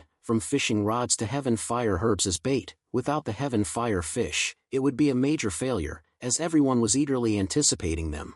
Jiam Chiakja immediately boasted, "Squad leader, leave the fishing to me. I'm a Grand Master of Fishing. My unknown title is Dongjin Wang Wang, the leader of the Yangtze River stronghold, ruling the Yangtze River basin." The 3 demon-subduing gorges snorted. Sir, since when did you become part of the Yangtze River stronghold? Weren't you forced onto their fishing boats? Jiam Chiakja's eyes widened in surprise. He even trembled as if frightened. How did you know? The 3 demon-subduing gorges were immediately astonished by his reaction. What? Why is Sir reacting like that? Jiam Chiakja feigned complaint. Indeed, I was kidnapped by them as a child. The 3 demon-subduing gorges burst into laughter. Really? Jiam Chiakja continued his fabrication. Yes, they fed me well and paid handsomely. Only Hugong ignored the nonsense and continued their journey. As he walked ahead, a sudden sound from beneath the ground caused him to stop. It wasn't a sound heard by the ears but felt through his body. His will sensed the vibration. Hugong observed his surroundings. He expanded his mind and carefully examined. A formation was unfolding. This was the starting point of the formation, harmonizing and guiding the flow of qi. Following the flow, Hugong investigated everywhere. Seeing Hugong suddenly stop, Jiam Chiakja and the 3 demon-subduing gorges slowly approached. Hugong remained motionless, frowning in thought. Their location was halfway up the mountain. If they continued without thinking, they wouldn't reach the crater. Guided by the formation, they would wander in circles and return to their original position. Going downhill would be like climbing uphill. No matter how long they walked, they would return to the same spot. The 3 demon-subduing gorges recognized the seriousness in Hugong's thoughtful expression but then joked again. Squad leader, did you step on something unclean? If so, wipe it on my clothes. Hugong slightly curled his lips, looking ahead. No, it seems someone came here to fish before us. I don't know who, but they seem to be no ordinary person. At the same time, on the crater's rim, the elders' gazes were directed towards the entrance. The gentle sound of bells rang. The formation was warning of intrusion, or perhaps just people wanting to admire the volcano's lava. However, the time was a concern for those who set the formation. During the day, it might not be a problem, but it was now late at night. An old man in Taoist robes spoke softly. It seems they aren't ordinary people. On his chest was an intricately embroidered Bagua symbol, signifying his status among the gathered elders. Another Taoist approached. Sect leader, let me go check. However, the elder called sect leader shook his head. No need. Who could break the heavenly changing and twisting array? The other Taoist quickly agreed. The sect leader is right. They'll tire and retreat. or get scared and leave. The other Taoists nodded in agreement. Let's just ignore them and continue. Their confidence stemmed from the fact that it was the Maoshan sect's formation. No one could break it. Even a prodigy or genius would take several days to reach the crater after falling into the formation. Usually, people would give up and return before reaching the destination. But at that moment, the sound of the formation became louder. The Taoists' eyes widened at the sound from the formation. The situation immediately became tense. The sound of the formation bells grew louder, and the intervals between the chimes shortened. The Maoshan sect leader's eyes widened more than ever. What is that? All 8 elders reacted similarly. The bells rang loudly and the distance between the bells shortened, signaling that the intruder was getting closer. The bell formation was designed not only to alert but also to locate the intruder. The Maoshan sect leader stared blankly at the crater entrance. Impossible. This is unbelievable. How could a human do this? The sect leader repeated stammeringly. Yes, there must be a problem with the formation. No human could do this. Finally, the sound of the bells became so loud it was almost deafening, warning of a terrifying presence. The Maoshan sect leader and the 8 elders stood silently, staring at the crater entrance, their eyes wide with tension. In a moment, the sound of the bells abruptly stopped, meaning the intruder had passed through the formation. Silence enveloped them. From the top of the crater, 5 figures gradually emerged, looking down. The Maoshan sect leader shouted, "Who are you?" His powerful voice echoed across the crater. From above, a reply came with no less seriousness. "We are here to fish. Is there any space left?" No one could have expected it. Hugong's expression changed in an instant. He simply declared his purpose with a wide smile. Of course, he recognized these Taoists. A glance at the Maoshan sect leader's Bagua-embroidered robes was like seeing the Manhwa school's plum blossoms, each representing its unique identity. Looking up at the crater rim, the sharp eyes of the Maoshan elders heightened their alertness. They silently communicated through voice transmission. "Sect leader, they came to the crater to fish in the middle of the night. Moreover, they easily broke through the heavenly changing and twisting array. It seems they know about the flame essence." Naturally, the Maoshan sect leader thought the same. Anxiety surged. Unless it was a coincidence, the intruders were well prepared. The flame essence, the spirit of fire, they had found this place with great difficulty. Maoshan stood before a treasure, but the sudden appearance of a competitor was unexpected. A fight was inevitable. Before treasure, even close brothers could clash, let alone a stranger from Jianghu. The Maoshan sect leaders braced themselves. Their opponent had overcome the heavenly changing and twisting array in an instant. This battle wouldn't be easy. As the Taoists prepared with all their might, Hugong quickly waved his hand harmlessly. "We really are just here to fish. We'll come down and talk to you for a while." The Maoshan elders were perplexed. With Hugong's clear voice, all fighting spirit quickly subsided. Following that, 4 figures slowly slid down the volcano wall. Their movement technique was extremely skillful, causing the Maoshan elders to narrow their eyes. However, one person remained motionless. As everyone wondered why the person in the middle of the formation wasn't coming down, Hugong suddenly leaped upwards lightly. Hugong was flying upwards. The height was truly terrifying, not like jumping from a 4-story roof. In terms of high-rise buildings, it was almost the height of a 30-story building. The Maoshan elder's eyes widened in astonishment. What is he trying to do? Does he have a way to land? While falling, Hugong's face became clear, handsome features, a peaceful smile on his lips, his robe fluttering. With that expression, one could fully believe he was simply here to fish, but the bigger concern was whether his legs could withstand the impact of landing from that height. Even more surprisingly, just before hitting the ground, Hugong stopped an inch above the surface, suspended in midair. There was no thud, only the simple stopping of his footsteps. This caused the Maoshan elder's eyes to widen even further.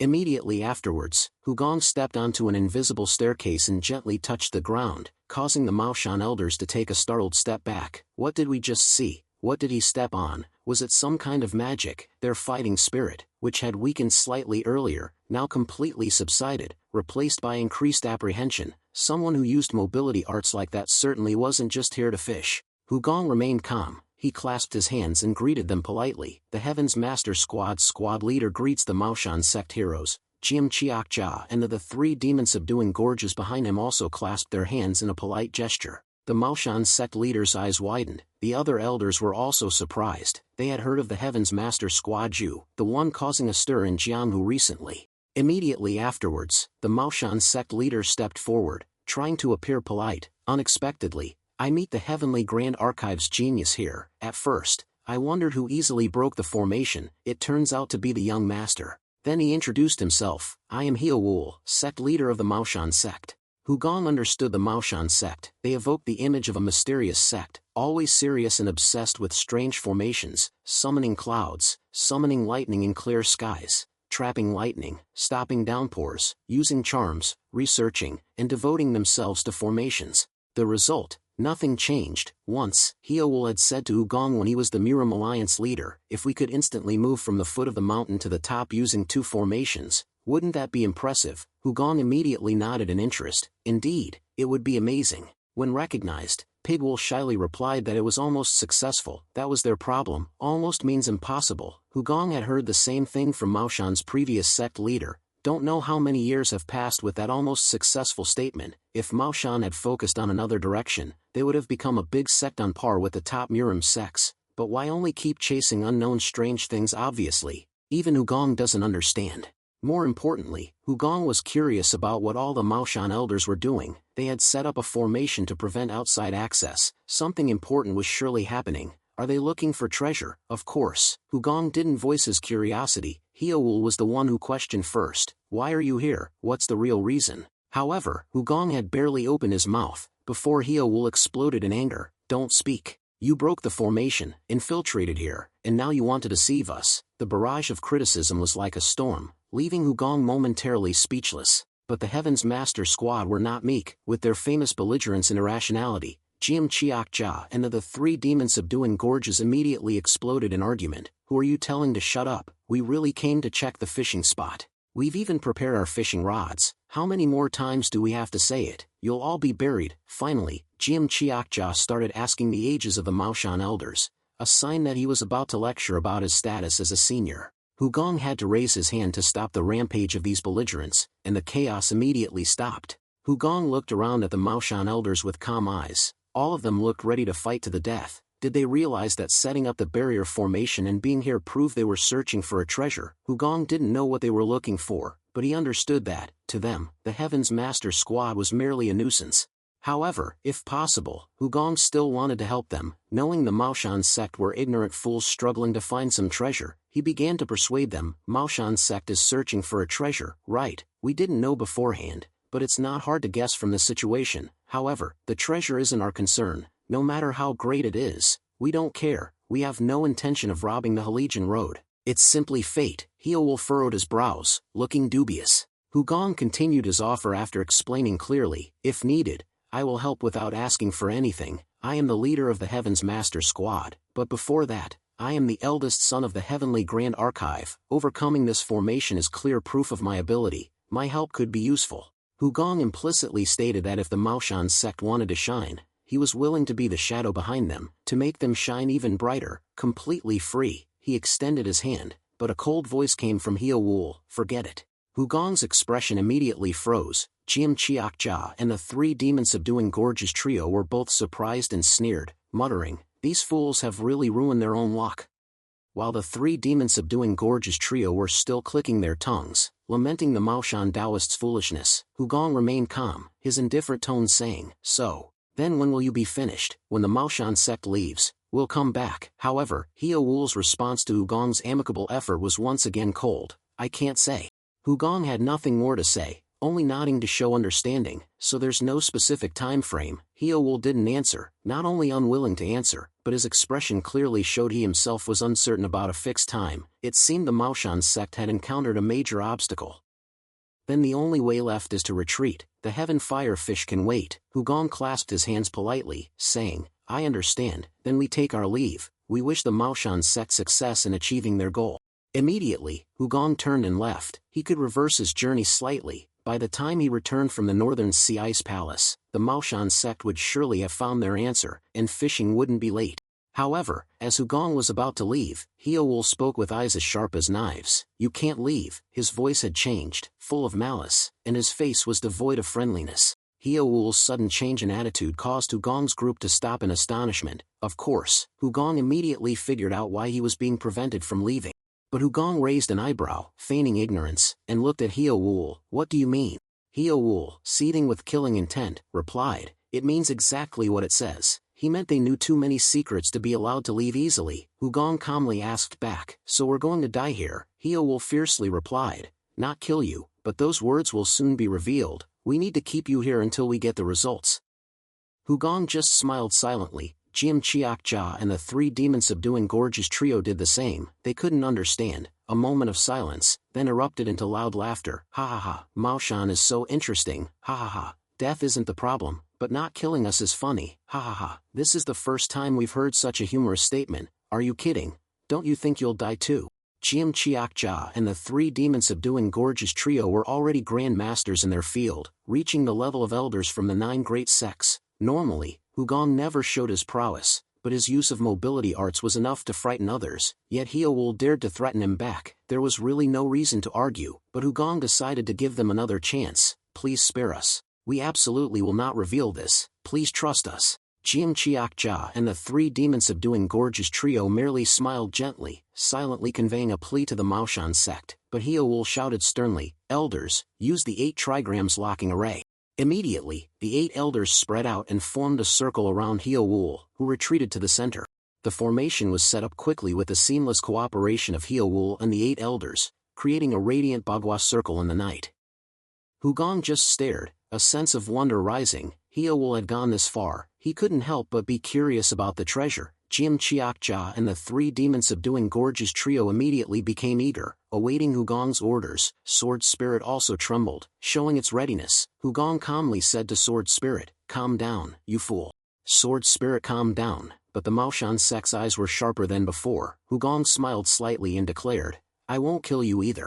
Immediately, the Maoshan elders erupted in anger. Hyeowol chuckled softly. The Heaven's Master Squad leader is a talented person, everyone knows that. He has proven his strength, and I've witnessed it firsthand, but in this case, I think he's overconfident.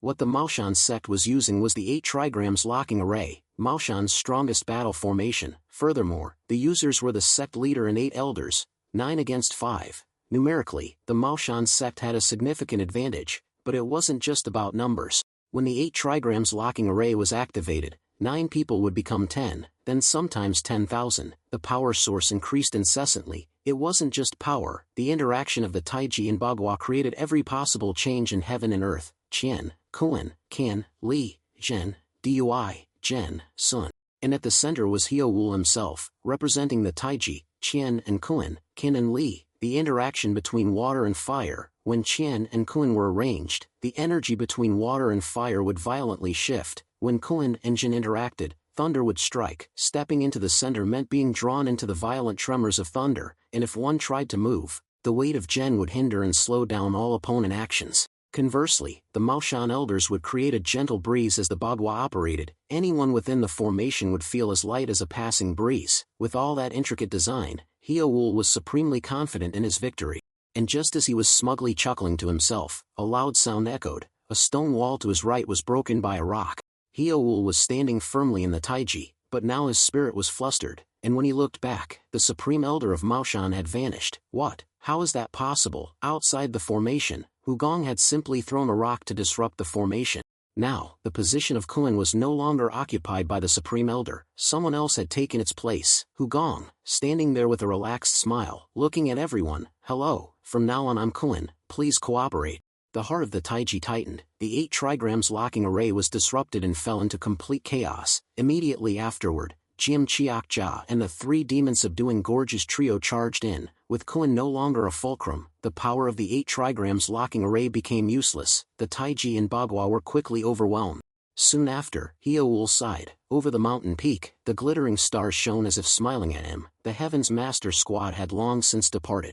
All the members of the Maoshan sect lay prostrate on the ground, sighing. It had been a long time since the Maoshan sect had been defeated so easily. Hyeowol couldn't believe it. How could the 8 trigrams locking array be broken so easily? He recalled every detail of the formation. The more he thought, the sadder he became. Finally, he decided to stop.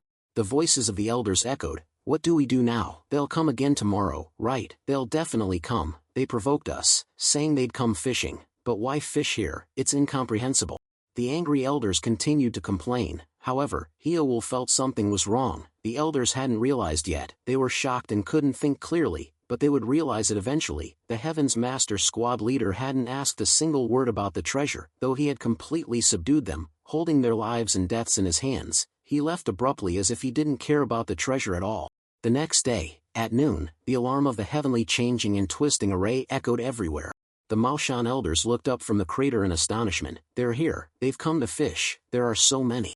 There were 14 people in total, a number far exceeding expectations, surprising everyone, perhaps because of the sunlight behind them creating a massive silhouette. It felt like there were even more. Yesterday it was 9 against 5, but today it was 9 against 14. The Maoshan sect elders instinctively cowered.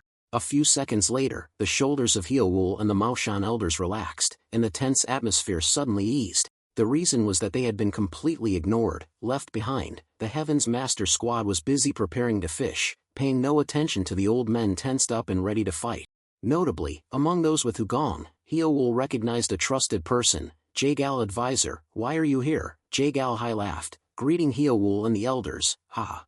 I don't know either, I suddenly realized I was with the Heaven's Master Squad." Her sincere, radiant smile dispelled the anxieties of Heowul and the elders. Jagal Hai was Hugong's niece and a disciple of Gue Guzi, an undeniable talent. Her presence with the Heaven's Master Squad changed the Maoshan sect's view of them, and it wasn't just her, there were heirs from other prestigious families as well.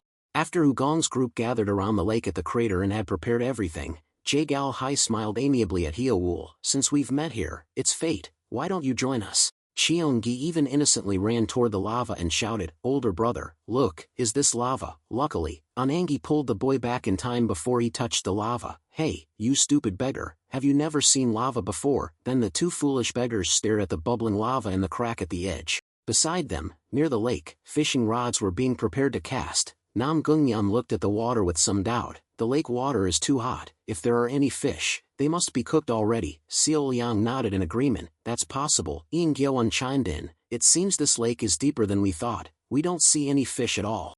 Heowul and the Maoshan elders stood at a corner, intently watching the scene, their eyes flashing with suspicion. Heowul could only cleverly decline this crazy gathering. "Ahem, we're a bit busy, so."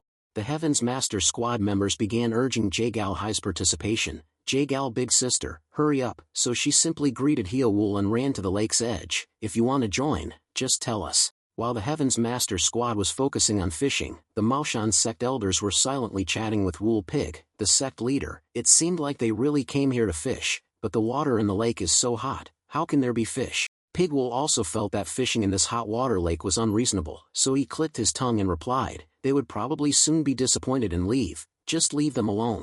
But soon, the Maoshan sect was slapped in the face by reality. Every time the Heaven's Master Squad cast their lines, arm-sized fish were pulled up, their scales red, shiny, and thick, no different from ordinary plump fish. They weren't cooked, they were lively and even jumped about vigorously.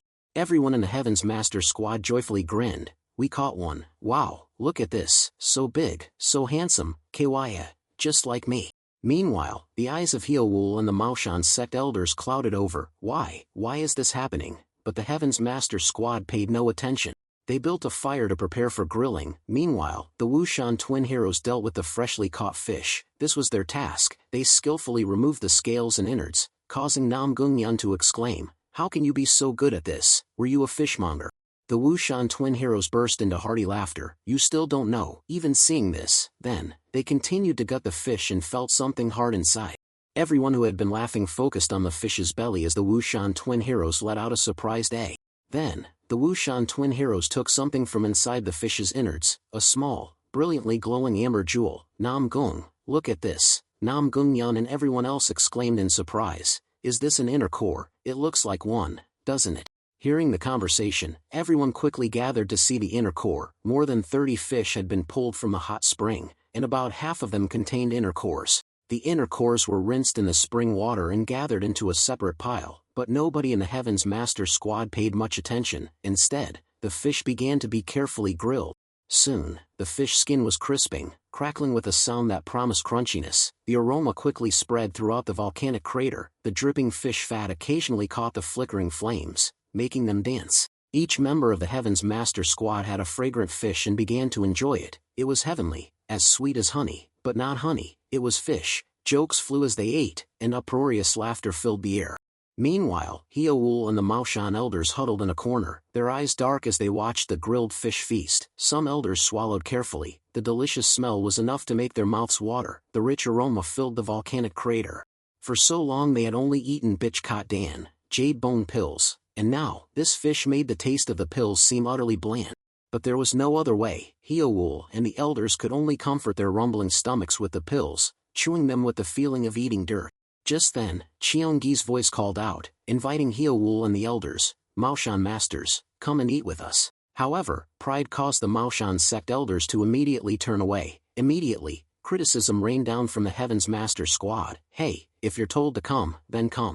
If you're not coming, then don't let us hear you swallowing your saliva. We have plenty. These old men, they're so fussy." The Maoshan sect was unaccustomed to the Heaven's Master squad's style and quickly felt hurt, their faces flushing red. But they couldn't argue back, they couldn't get angry because they had already been humiliated yesterday. Finally, Hugong spoke. "Nam Gung Hyung, Ian Hyung, the two of you go invite them." Nam Gung Yun and Ian Gyeowon immediately stood up. "Yes, squad leader." Despite some bickering, the Maoshan sect eventually reluctantly sat down with the Heaven's Master squad. Initially, their attitude remained reluctant, but after tasting the fish, their eyes immediately lit up. Heowul was the first to unable to contain his boisterous laughter. "Haha.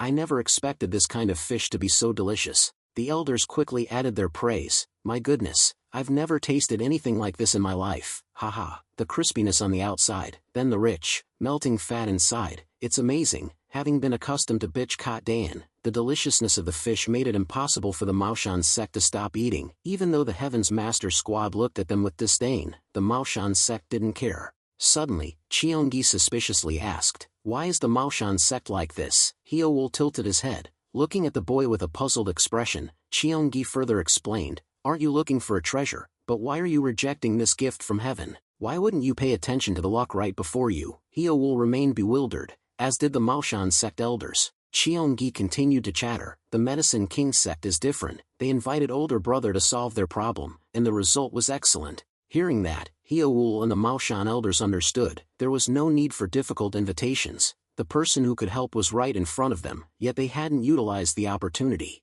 Heowul looked up at Hugong, who was calmly enjoying his fish, and thought to himself, "Look, the man who easily broke the heavenly changing and twisting array, the man who understood and solved the 8 trigrams locking array at first glance, is standing right in front of me." Furthermore, last night, even though he completely suppressed us and held our lives in his hands, he didn't say a word about the treasure. Heowul's gaze toward Hugong was full of hope, and finally, he spoke, asking for help. "Young master, can we ask for your assistance?" Hugong sat opposite Heowul, a slight smile on his lips. "Before coming here, I didn't think there would be any treasure, but last night I checked and confirmed its existence. What is this treasure? I'm truly curious. While I have no intention of taking it, this could be a chance for the Heaven's Master squad to broaden its horizons." When everyone thought Hugong would certainly say yes, he grinned and told Heowul, "Excuse me, I refuse." The decisive refusal was enough to silence the listeners. Because of this, Heowul's expression became dull. He had thought everything would go smoothly after being invited to eat fish together and create a good atmosphere, but unexpectedly, he received a major blow. Heowul's face paled, while the Heaven's Master squad burst into laughter.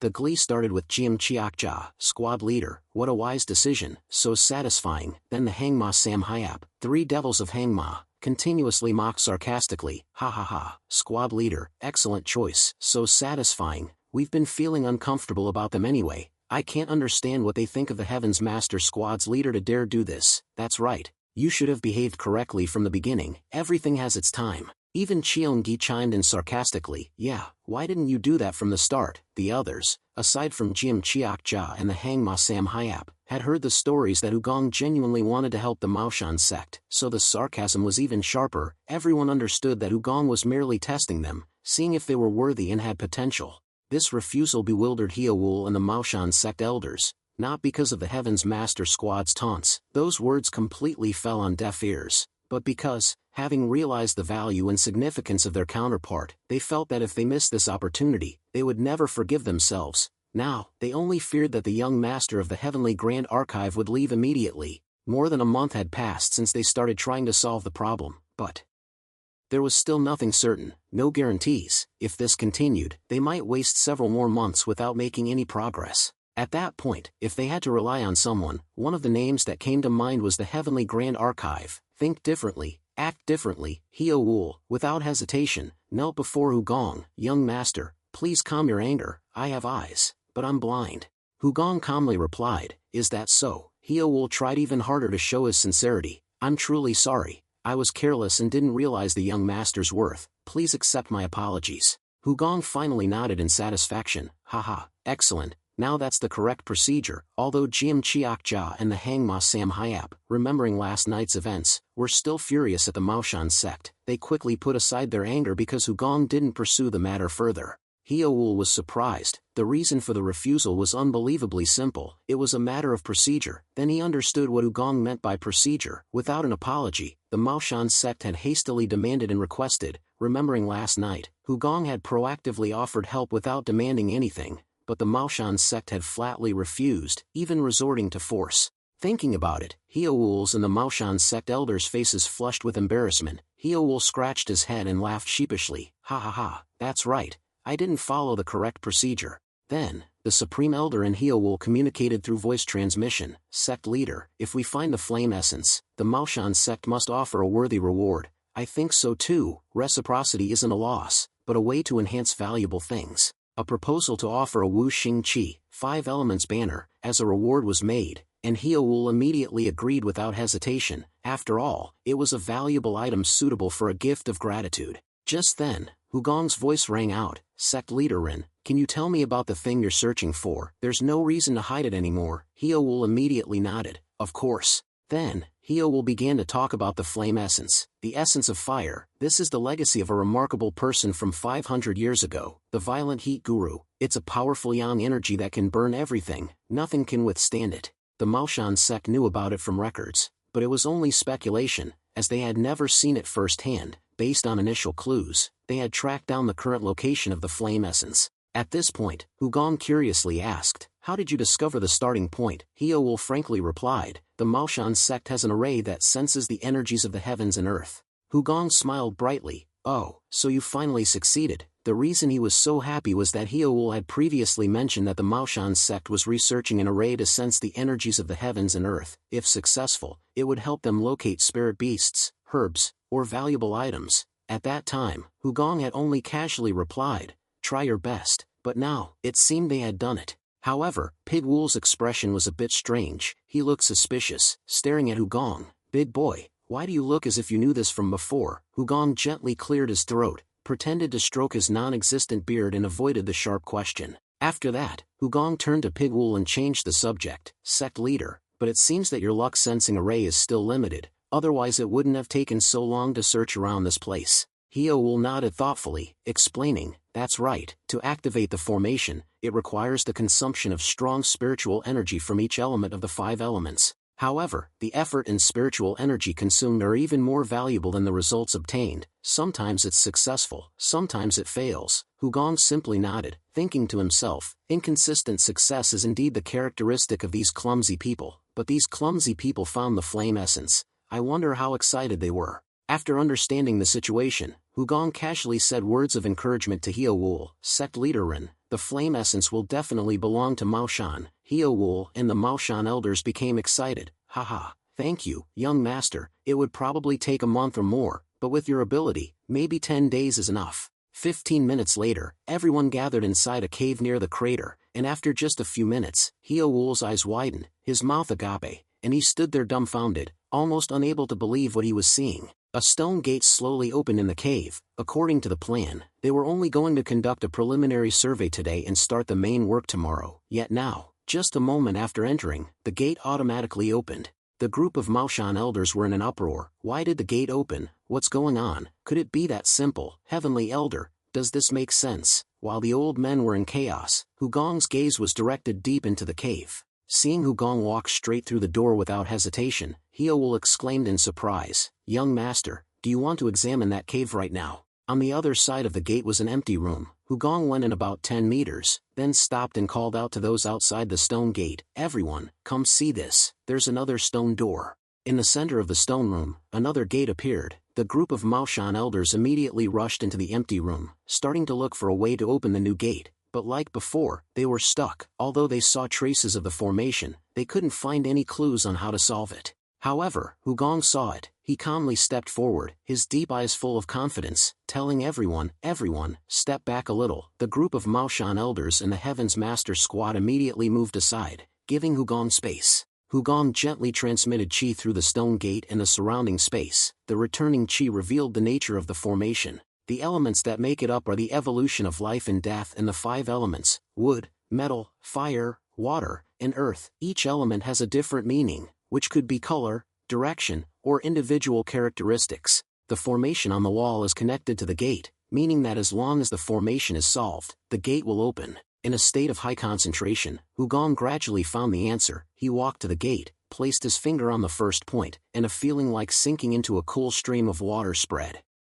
Then, Hugong's hand began to write large characters, following the direction of the cardinal points. The surrounding qi continuously flowed, bringing with it the smooth feeling of water. Each stroke was drawn with extreme precision, and the characters clearly appeared on the gate: fire vow. Then, the second stone gate slowly opened easily with just a few basic characters written in the air. This time, the group of Maoshan elders were not only surprised but also felt awe. They were speechless. The characters, the reason why it was fire vow, even seeing it with their own eyes, they couldn't understand, so the feeling of reverence was unavoidable. Very quickly, a completely different scene appeared inside the gate, causing everyone to gasp in amazement. A large room with the ceiling illuminated by radiant spheres. The room was not elaborately decorated. There were only a few stone lamp towers against the wall, but they were not lit because the radiant spheres had already fulfilled their task. The most striking thing was at the end of the room, on a large rock, a small flame resembling an oil lamp was burning brightly. After a moment of astonishment, Hyeowol turned to Hugong. "Young master, come in with us." At this point, there was nothing left to hide. Trust had been built, even respect for Hugong, and moreover, the Maoshan sect understood that they might encounter problems inside that they couldn't solve on their own. However, Hugong clicked his tongue, feigning apprehension. "Just me, that sounds scary." Both Hyeowol and the elders laughed. Hugong's conversational skills were truly amazing. With just a few words, the tense atmosphere dissipated. However, everyone understood that someone like Hugong couldn't possibly be afraid in this situation. His intention was to ask whether the entire Heaven's Master Squad could participate. He wanted the members to gain more experience. Hugong cleverly suggested, "If I go with the Heaven's Master Squad, I think my fear will lessen somewhat. What do you think?" In a normal situation, this suggestion would be rejected, but now, no one could say no because without Hugong, this door would remain an obstacle. Therefore, Hyeowol happily accepted. "Of course, then let's go in together." Everyone in the Heaven's Master Squad immediately cheered excitedly. Immediately, everyone from the Heaven's Master Squad and the Maoshan sect began to descend the stairs leading to the end of the room, where the stone pedestal and the flame awaited their discovery. After everyone entered, the stone gate behind them closed, as if sealing the exit. The heavy sound of the gate moving caused the girls in the group to look back with some worry. Hugong also looked at the closing door but wasn't surprised. The person who set up the room holding the flame essence would certainly not give away the treasure easily. Hugong only glanced at the stone gate for a moment and then turned away without saying a word. He wasn't worried because there would always be a way out. No one sets up a formation without leaving an exit for themselves. As they went deeper into the room, the light from the radiant spheres on the ceiling gradually dimmed. As if these radiant spheres were a type of lamp with a motion sensor, they only turned off completely after everyone had reached the end of the room. Now, only one light remained in the room, the flame burning on the large rock. Everyone, from the Maoshan sect to the Heaven's Master Squad, held their breath, attentively looking at the flame. The atmosphere became solemn and reverent. Even the members of the Heaven's Master Squad remained silent. They knew that this moment was a great opportunity, and for the Maoshan sect, this was the most important moment. The Heaven's Master Squad could be considered witnesses to this rare opportunity. Although no one expressed their emotions, deep down, everyone was filled with emotion. They thought that joining the Heaven's Master Squad was indeed an immeasurable blessing. Suddenly, a deep, majestic voice echoed throughout the stone room. "The Chosen One, I am pleased to meet you. I am the Violent Heat Guru." The authoritative sound reverberated through the space. Everyone was stunned, hastily searching for the source of the sound, but no one found anything. Hugong was the first to understand the situation. It turns out this isn't the voice of a living person,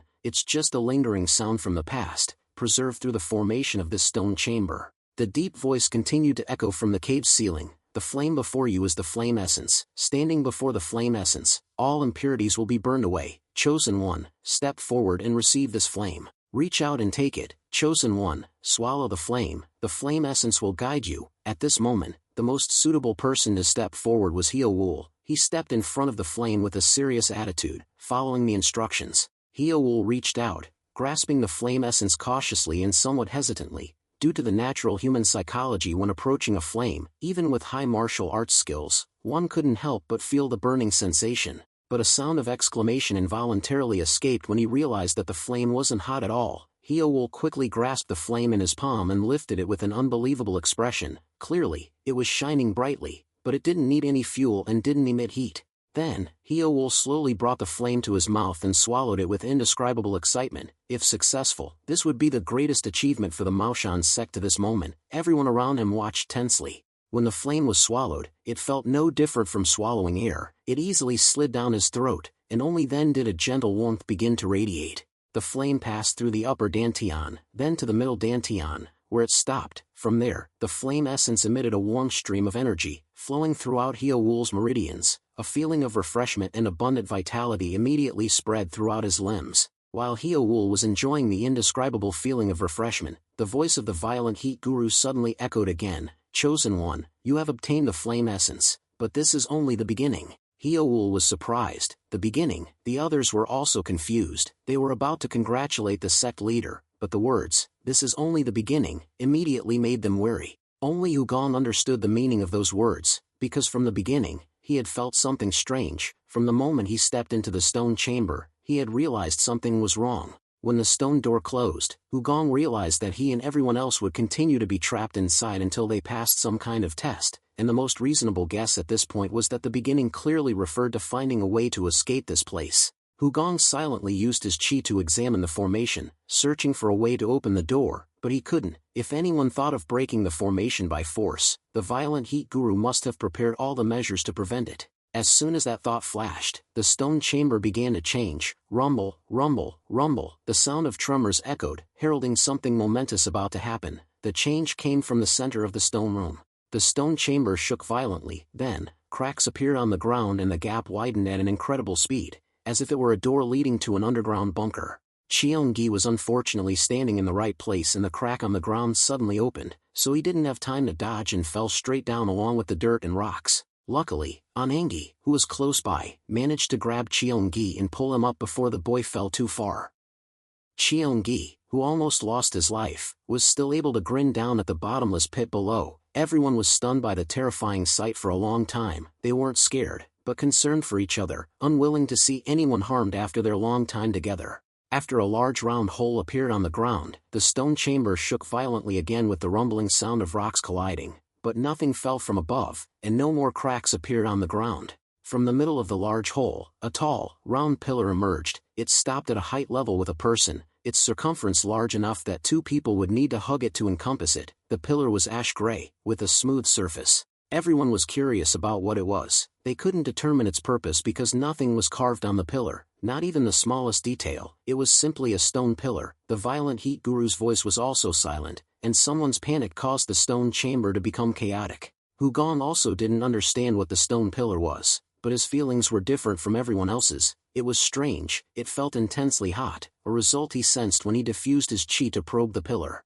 The pillar was indeed a large mass of fire, but the heat didn't radiate outwards. The temperature in the stone chamber remained the same. No heat was felt. However, Ugong was certain that the pillar contained a tremendous amount of heat. A strange thing. A mass of heat that didn't radiate was unnatural. The Maoshan sect and the Heaven's Master Squad were about to approach the pillar and touch it to investigate when Ugong shouted to stop them. "Stop, back away." The Heaven's Master Squad quickly retreated, but the Maoshan sect remained still, their eyes questioning the pillar before glancing at Ugong. "Young master, do you have any clues?" Ugong shook his head honestly. "Not yet. But if the Maoshan sect allows it, I want to check first." Hyo-wol immediately stepped aside, making way for Ugong without hesitation. "Allow, it should be me asking you for a favor," the elders agreed. Since entering the cave, no one but Ugong had seen things no one else had and found paths unknown to others. If anyone could check the stone pillar, it could only be him.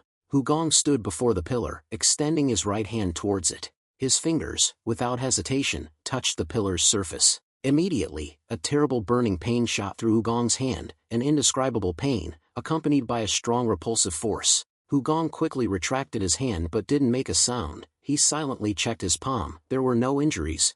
That's strange. He frowned, shaking his head. If he had put his hand in lava, he would have felt excruciating pain, as if his flesh was burning and his bones melting. But strangely, there was no smoke, no smell of burning, and his hand was perfectly normal. Then Hugong gently placed his hand on the stone pillar again, no longer surprised by the heat. This time, he endured a little longer and calmly thought, what is this heat? Could it be an illusion? Human senses are easily deceived. Eyes can be deceived by illusions, ears by ghostly sounds, and the brain may not distinguish clearly between reality and imagination. Therefore, many formations incorporate mysterious illusions. If this pillar is a formation, it could fully explain it. When Hugong placed his hand on the stone pillar, the resistance and burning sensation came again clearly. In that state, he delved deep into his consciousness, objectifying his awareness, looking from an external perspective to see why there was a distortion in his sensation. But there was no distortion. The feeling of heat and pain was real, meaning that the stone pillar was indeed a strange object, and its heat was not an illusion. Retracting his hand, Hugong looked around the stone chamber. He waited for the violent heat guru's voice, but the cave remained silent. The lack of explanation from the creator of the stone chamber made Hugong even more curious why the senior had remained silent. Hugong dismissed his expectations about the violent heat guru and looked towards Pigwool, sect leader. I have good news and bad news. Pigwool understood the desire to choose which news to hear first, immediately answered, let the whip come first, I will hear the bad news first. Hugong bluntly declared, we're trapped. Heowool was astonished, his eyes wide. Everyone was shocked. If someone else had said this, they might have scoffed, but coming from the young master of the Heavenly Grand Archive, it couldn't be taken lightly. Hugong even emphasized, there's no way out of here, we can't find any exit. That means to escape, we can only break the chamber or unlock it from the outside.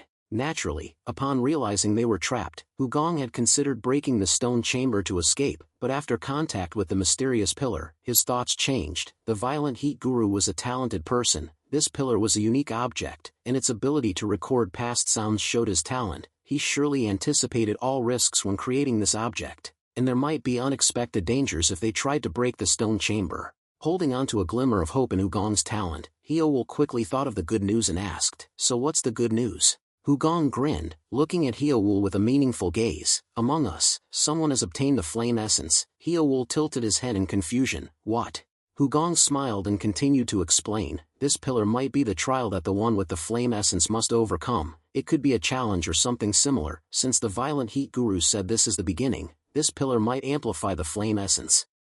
But this isn't an ordinary pillar, it's a special object, a large mass of fire, similar to lava containing enormous heat. Heowool frowned in confusion. Just this pillar. The thing is, he doesn't feel any heat radiating from it. At that moment, Mount Tai Elder laughed and stepped closer. Haha, young master, you're still joking in this situation. Your composure is truly amazing. Everyone agreed. They had all seen Hugong touch the pillar just before, and his expression hadn't changed much, only showing a little discomfort. Therefore, it was a joke in their eyes. Mount Tai Elder continued laughing and stepped forward, extending his hand. Young master, still joking? Forget that and tell the truth. What exactly did you discover from this pillar? Before Hugong could finish, Mount Tai Elder put his right hand on the pillar. Hugong saw but made no attempt to stop him. The best way in such cases was to let them experience it for themselves. The next second, Mount Tai Elder let out a sudden loud scream and was pushed back by the recoil. He was even flung to the cave wall without time to react. Falling to the ground, Mount Tai Elder still clutched his right hand and writhed like a worm, incessantly thrashing. Ah, damn it, my hand is burning. Those around him were shocked. His hand was intact, but a serious elder like him had no reason to pretend to be in pain, nor could he have faked such a miserable display. The heat was proven, but the question of why Hugong didn't scream remained unanswered. Heowool curiously asked. Someone with the flame essence would be different, right? Hugong wasn't sure, so he answered vaguely, perhaps. It seems our survival now depends on how the sect leader handles this. Hearing this, Heowool stared blankly at Hugong, somewhat confused, unsure of what he could do in this situation. Hugong smiled encouragingly at Heowool. Don't worry, you'll be able to do it. Let's wait for the next voice and see. Heowool, although tense, couldn't think of a better plan. Alright, let's do that. Then everyone patiently waited for a voice from the cave ceiling. Even the noisy Heaven's Master Squad didn't make a fuss this time but remained silent. The younger members of the Heaven's Master Squad comforted the dejected and weeping Mount Tai Elder. This was indeed a huge shock for him. After a while, the violent heat guru's laughter echoed in the stone chamber. Ha ha ha. Hey, the chosen one, have you seen? Unless there's a major change, you'll see the pillar rise before you. This is the heat pillar. As soon as he heard the sound, Cheongi's eyes lit up. Why are you only showing yourself now? Where have you been? The violent heat guru clicked his tongue. Foolish one, I'm not a living being. The violent heat guru's answer made Cheonggi's eyes widen repeatedly. Is that not so? This was the first time they had witnessed such a mysterious event. The violent heat guru's voice continued but became intermittent. Chosen one, I no longer exist. This pillar is like lava. No, more than lava. So, you still are. You certainly cannot escape. Haha. Don't despair. The only way is for the one with the flame essence to endure it. With the flame essence received, you can withstand it. The necessary time is half an hour. You will open the chamber's door. But if you cannot endure, you cannot escape forever. Many parts of the speech were missing, making it difficult for everyone to connect the data immediately. Perhaps the hundreds of years had affected the sound formation, but understanding the requirement wasn't difficult for Ugong, because what he had said earlier was almost entirely correct. Hyoul felt his shoulders heavy because he couldn't get out. Ugong had said there was no way out, and now the violent heat guru confirmed it. The only way was to get the flame essence himself. The violent heat guru's intermittent voice continued, urging, harmonize your meridians and circulate the flame essence. It will protect you, chosen one. In the purity of fire, nothing can burn you. You will be the guide. A great path awaits you. The Maoshan sect elders worriedly looked at Hyoul. They sensed his tension as the burden of the chosen one fell upon him. As a responsible sect leader, Hyoul encouraged himself. I am the Maoshan sect leader. I will do this. The flame essence will surely guide me. Whatever pain comes, I will persevere. Then, without hesitation, he approached the stone pillar, taking a deep breath to gather his spirit before accepting the challenge. Standing silently before the stone pillar, Hyoul looked deep into the flame essence with his inner eye, then slowly circulated his meridians using the Maoshan chi cultivation method. A gentle warmth flowed through his body, as if caressed by a soothing energy source. After completing his chi cultivation, Hyoul extended both hands towards the pillar. As soon as his hands touched it, he felt as if he was being drawn in, perhaps the effect of the flame essence. Pigwool could feel everyone's eyes of expectation, and even though no one said it, it was clear that everyone was secretly cheering him on inside. Even Ugong was curious and nervous to know what the outcome of this would be, although he wasn't too confident that Pigwool could do as expected. Hyoul squeezed his eyes shut, gritting his teeth with utmost determination. The image of everyone applauding, celebrating a successful outcome, was deeply etched in his mind, and Ugong's congratulatory words echoed in his heart as a powerful motivator.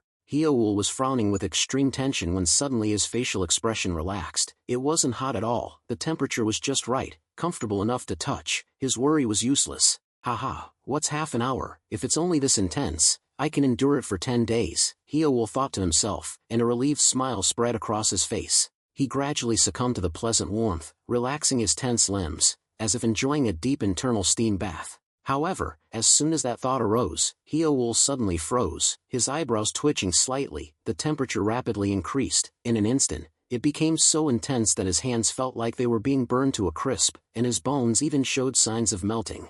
Hyoul screamed and writhed violently, but his two hands remained stuck to the stone pillar. The sight turned the faces of the Maoshan sect elders pale. Sect leader, what's wrong with you? Hyoul's screams and convulsions continued. Just watching was enough to feel the excruciating pain, as if his flesh was being torn apart. The Heaven's Master squad couldn't help but cover their eyes and mouths in shock.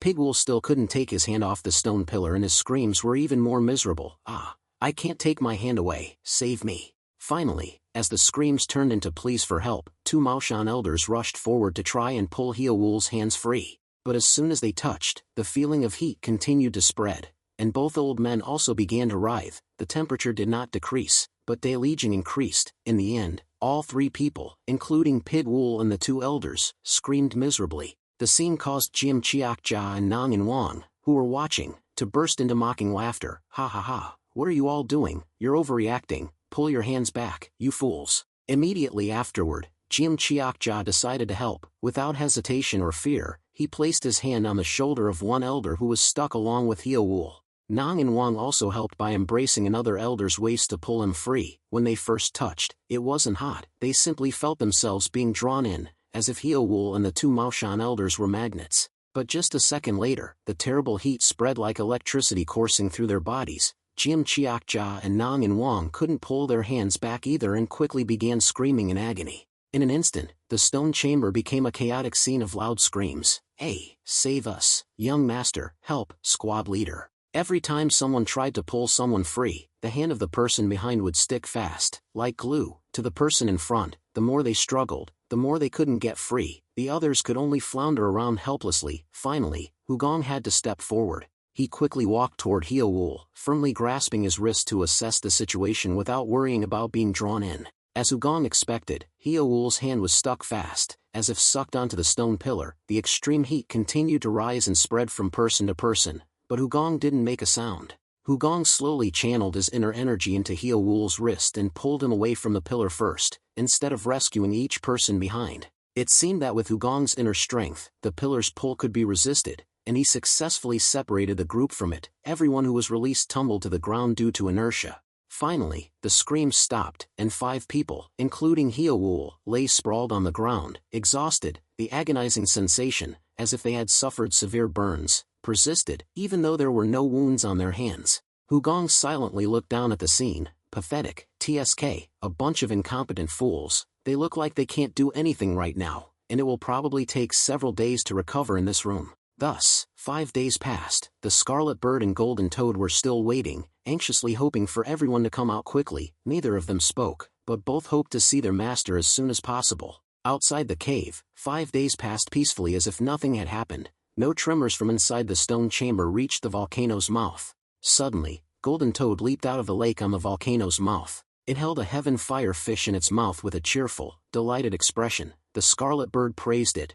Good job. Golden Toad immediately dropped the fish and danced joyfully. The Scarlet Bird used its wings to press the fish down and began to dissect it. Its claws were as sharp as knives. With a single stroke, the fish's hard shell was torn open. Afterward, they made a fire and began roasting the fish like humans. A while later, the Scarlet Bird turned its gaze toward the cave. It was worried, staring intently at the cave as if it had been waiting a long time, causing Golden Toad to also look. After consuming an entire fish, the Golden Toad burped lightly and then croaked as if to encourage the Golden Toad. Hey, don't worry too much, everything will be fine. Our master is a special person. The Golden Toad nodded and sighed. Worry was still in its heart. However, it also trusted Hugong very much, so it quickly resumed its cheerful chirping. That's right. No need to worry, everything will be fine. Our master is the most special person in the world. In reality, there wasn't much to worry about, just the monotonous passing of days and hours while trapped in the stone chamber. Nevertheless, there was one person who was unlike the others. That person's screams frequently echoed in the stone chamber, with various pitches, high and low, but regardless of the tone, it reflected that person's helplessness.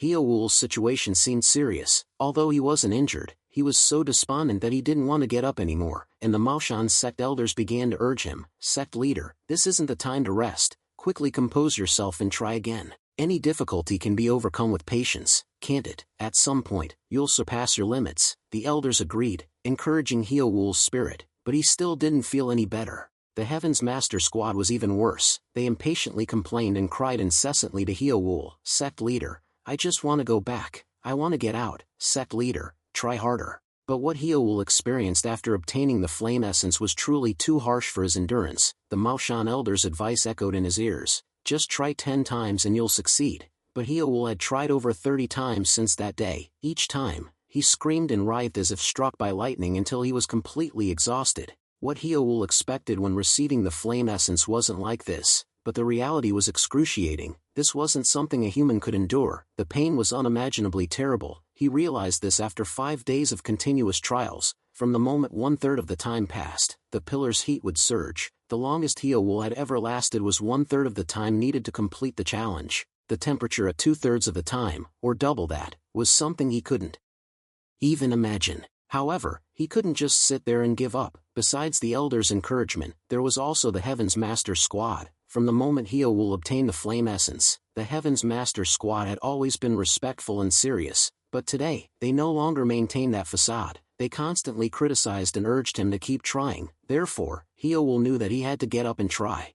Hyowool roared powerfully, "Stop encouraging me. I am the Maoshan sect leader. I can do it." Hyowool genuinely felt disgusted by the encouragement. Before swallowing the flame essence, he was just the one who drew the lucky lottery ticket. Nothing more. At that time, he thought he was lucky, while the 8 elders looked dejected. Life is truly like an hourglass. Sometimes, luck isn't something to be desired. If he hadn't been lucky, perhaps the 8 elders would have received the encouragement instead of Hyowool. Then, Hyowool continued the challenge. Naturally, the outcome was predictable. He screamed in pain, writhing violently. With the power of the flame essence, he was once again stuck to the pillar. The person tasked with separating him was also predetermined, Hugong. Once again, Hyoul was separated from the stone pillar, falling to the ground, writhing like he was possessed. His body trembled convulsively, and his eyes were filled with tears. This wasn't something a human could endure, or at least, not someone like him. With no hope left, Hyoul curled up, feeling like a cripple. Despite his persistent attempts, the results remained the same. The Maoshan sect elders also felt heartache as they watched their sect leader become this way.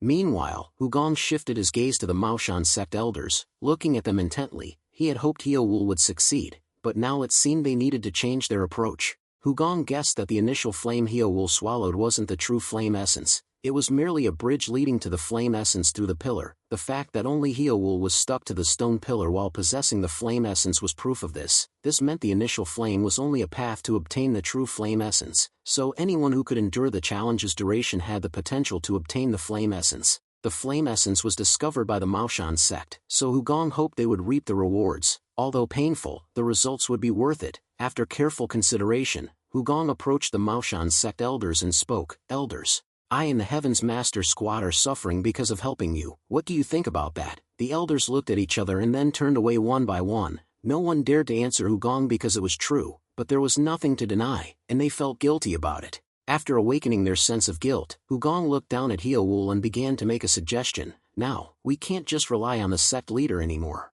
I think whoever passes the challenge will make that mysterious door open, so from now on, the elders must step in." Hugong's words are more like a request than a consultation. He wants to use the elders' guilt to motivate them to participate in this challenge. At that moment, the Heaven's Master Squad also shouted, demanding that the Maoshan sect elders quickly make a decision. The squad leader was right. "Maoshan sect, hurry up, I'm very hungry. I don't want to eat medicinal pills anymore." The elders understood, but it was difficult for them to accept immediately. They had seen their sect leader fall repeatedly in pain, only to struggle to his feet. On the other hand, Hugong's nonchalant attitude towards pain raised the thought of why not let the young master do it, but no one dared to say such things to the person who had helped them. Therefore, the Maoshan sect elders couldn't ask the young master of the Heavenly Grand Archive to replace them. They could only hesitantly place their hands on the stone pillar, wanting to pull away before even touching it. Seeing the elders convulsing from the heat of the stone pillar, Wushan Song Xiong and Jiam Chiakja shook their heads and sighed. It won't work. The moment the Maoshan sect elders pulled away from the stone pillar, Hugong turned his indifferent yet resolute gaze towards the Heaven's Master Squad. "Why are you all just standing there watching? The Heaven's Master Squad must also lend a hand." The words were casually uttered, devoid of any compassion, causing the atmosphere in the stone chamber to plummet. The anger and resentment of the Heaven's Master Squad's elders erupted immediately. Jiam Chiakja, Wushan Song Xiong, and Hang Ma Sanheep couldn't accept this request and began to yell, "Squad leader, save us. Please don't, young master, we are the Heaven's Master Squad, not Maoshan. Don't force us." "Squad leader, is there something troubling you? Why would you do this?" The elders had never expected such an opportunity. Now, it seemed hopeless, but not all members of the Hev Squad felt the same. Nam Gung-yun, Ian Gyeowon, and the younger members, on the contrary, were incredibly confident. "Squad leader, let me do it. Squad leader, I will complete the mission. Older brother, let me open this door. Don't worry, I'll be the hero." Immediately afterward, Nam Gung-yun was the first in the Heaven's Master Squad to dare place his hands on the stone pillar, extending both hands without hesitation. Next to Nam Gung-yun, Ian Gyeowon also eagerly placed his hands on the stone pillar at the same time, his expression serious and resolute. The same happened with the other younger members of the Heaven's Master Squad, Seol Yang, Anangi, and Cheong-gi. Even Nan Yin-wang was confident in her ability to conquer the stone pillar. Seeing the young ones, the elders were compelled to follow. Jiam Chiakja, Wushan Song Xiong, and Hang Ma Sanheep surrounded the remaining side of the stone pillar and reluctantly placed their hands on it with pained expressions. But confidence and determination didn't change anything. As expected, all members of the Heaven's Master Squad were quickly and easily defeated by the scorching stone pillar. The heat was truly shocking for those experiencing it for the first time.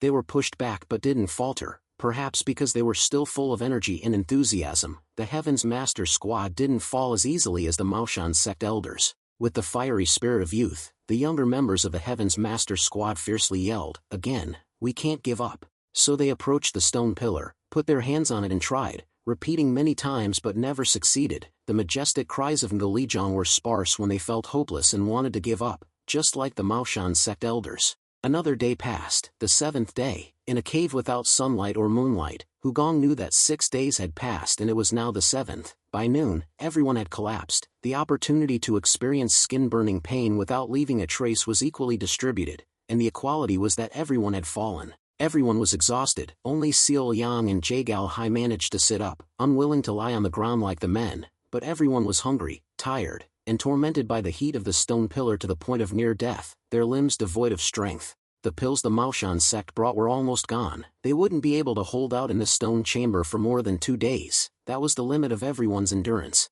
After sitting down, Hugong thought he would wait a little longer. 2 more days would be enough time, and during that period, the Maoshan sect might achieve what they desired. He truly hoped that those lacking the ability to pursue these strange techniques would have a chance to taste success. Hugong was lost in thought when suddenly, a slight tremor came from beneath the ground. It was distant and weak, yet it caught everyone's attention. Those who were languid jumped up in surprise. Everyone was startled by the deep and heavy tremor. Its range was vast. It wasn't a fleeting tremor but a catastrophe. The tremor quickly intensified. Rumbling sounds echoed like the earth shaking, causing dust to rise from the cave floor.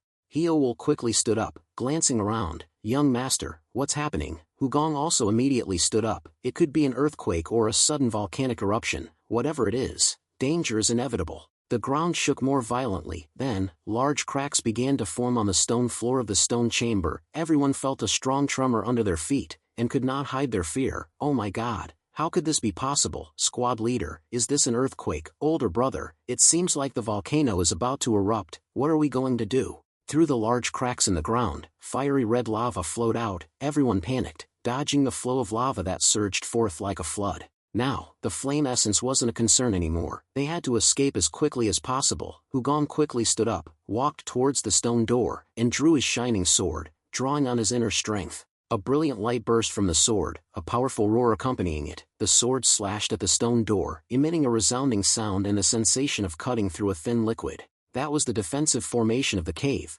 preventing anyone from forcibly opening it from the inside. No matter how strong the force, it was dispersed as if striking water. Sheathing his sword, Hugong placed his hand on the stone door. However, what he felt wasn't the sensation of a soft surface or liquid. It was just an ordinary solid stone wall. This meant it only reacted to force. When a strong impact occurred, whether from sword energy, blade energy, or inner strength, the door would transform into a liquid as a defense mechanism. It was an astonishing secret technique, but Hugong didn't have time to admire or study it further. He immediately turned back inside the stone chamber to find another solution. Hugong looked towards the shaking cave ceiling, examining the surrounding walls, finally stopping before the gray stone pillar at the end of the chamber. The answer was clear. It might seem slow, but this could be the fastest way. Hugong stood before the gray stone pillar. As soon as his hands touched it, extreme heat immediately surged, a violent wave of resistance attacking him, but he didn't move, keeping his hands on the pillar. Seeing that legion, the calls appeared at the same time, each word filled with worry and concern. The eldest son, squad leader, boss, older brother, whether it was Maoshan's sect or the Heaven's Master squad, were all worried about Hugong. Would it be in time? Was there enough time left? No one knew the answer for sure. They could only patiently wait and place their faith in Hugong while dodging the rocks falling from the cave's ceiling due to the tremors. About 10 minutes have passed. The crack on the ground has widened. The red lava flow is rising through the deeper cracks. It seems like it is about to burst out. The lava swallows the ground, causing people standing near the crack to almost lose their footing. Fortunately, no one was injured because they paid close attention to their teammates and supported each other promptly. Looking at the bubbling lava beneath their feet, everyone was sweating with fear in their hearts, but no one screamed or caused a commotion. They didn't want to distract Hugong. As the 15th minute passed, the cracks under his feet became more serious, the ground collapsed, and everyone's standing space narrowed. When the 30th minute arrived, the temperature from the stone pillar would surge several times. Everyone could only silently watch the ground cautiously and occasionally glance at Hugong. They knew that the temperature would increase significantly with each passing half moment. This was the 4th time the temperature had risen, pain unavoidable. Hugong's sleeves had long been fluttering in the hot wind. The heat of the stone was no longer confined within it but could be felt from the outside. However, Hugong's expression only slightly furrowed, not the agonizing pain they expected. When the 45th minute arrived, everything changed. His eyes flashed with an intense light, so bright and powerful it nearly enveloped his face. nothing was visible except the light. At the same time, the stone pillar changed. It began to emit a red light, never seen before. A wave of heat surged, surpassing even the surging lava below. The temperature now far exceeded that of the lava. Simultaneously, the tremors intensified, causing the cracks to widen further. Now, only 2 areas remained stable enough to stand, where the Maoshan sect and the Heaven's Master squad were gathered, and around the stone pillar, where the floor was shattered and red lava was overflowing, forming giant waves. And after an hour, Hugong's hair was fluttering, brilliant light erupting everywhere. A loud bang echoed as the stone door slowly opened, the sound quickly alerting everyone in the chamber. Everyone immediately rushed out, not missing the last chance. But they didn't forget Hugong. Young master, hurry, squad leader, come here, older brother, now's the time.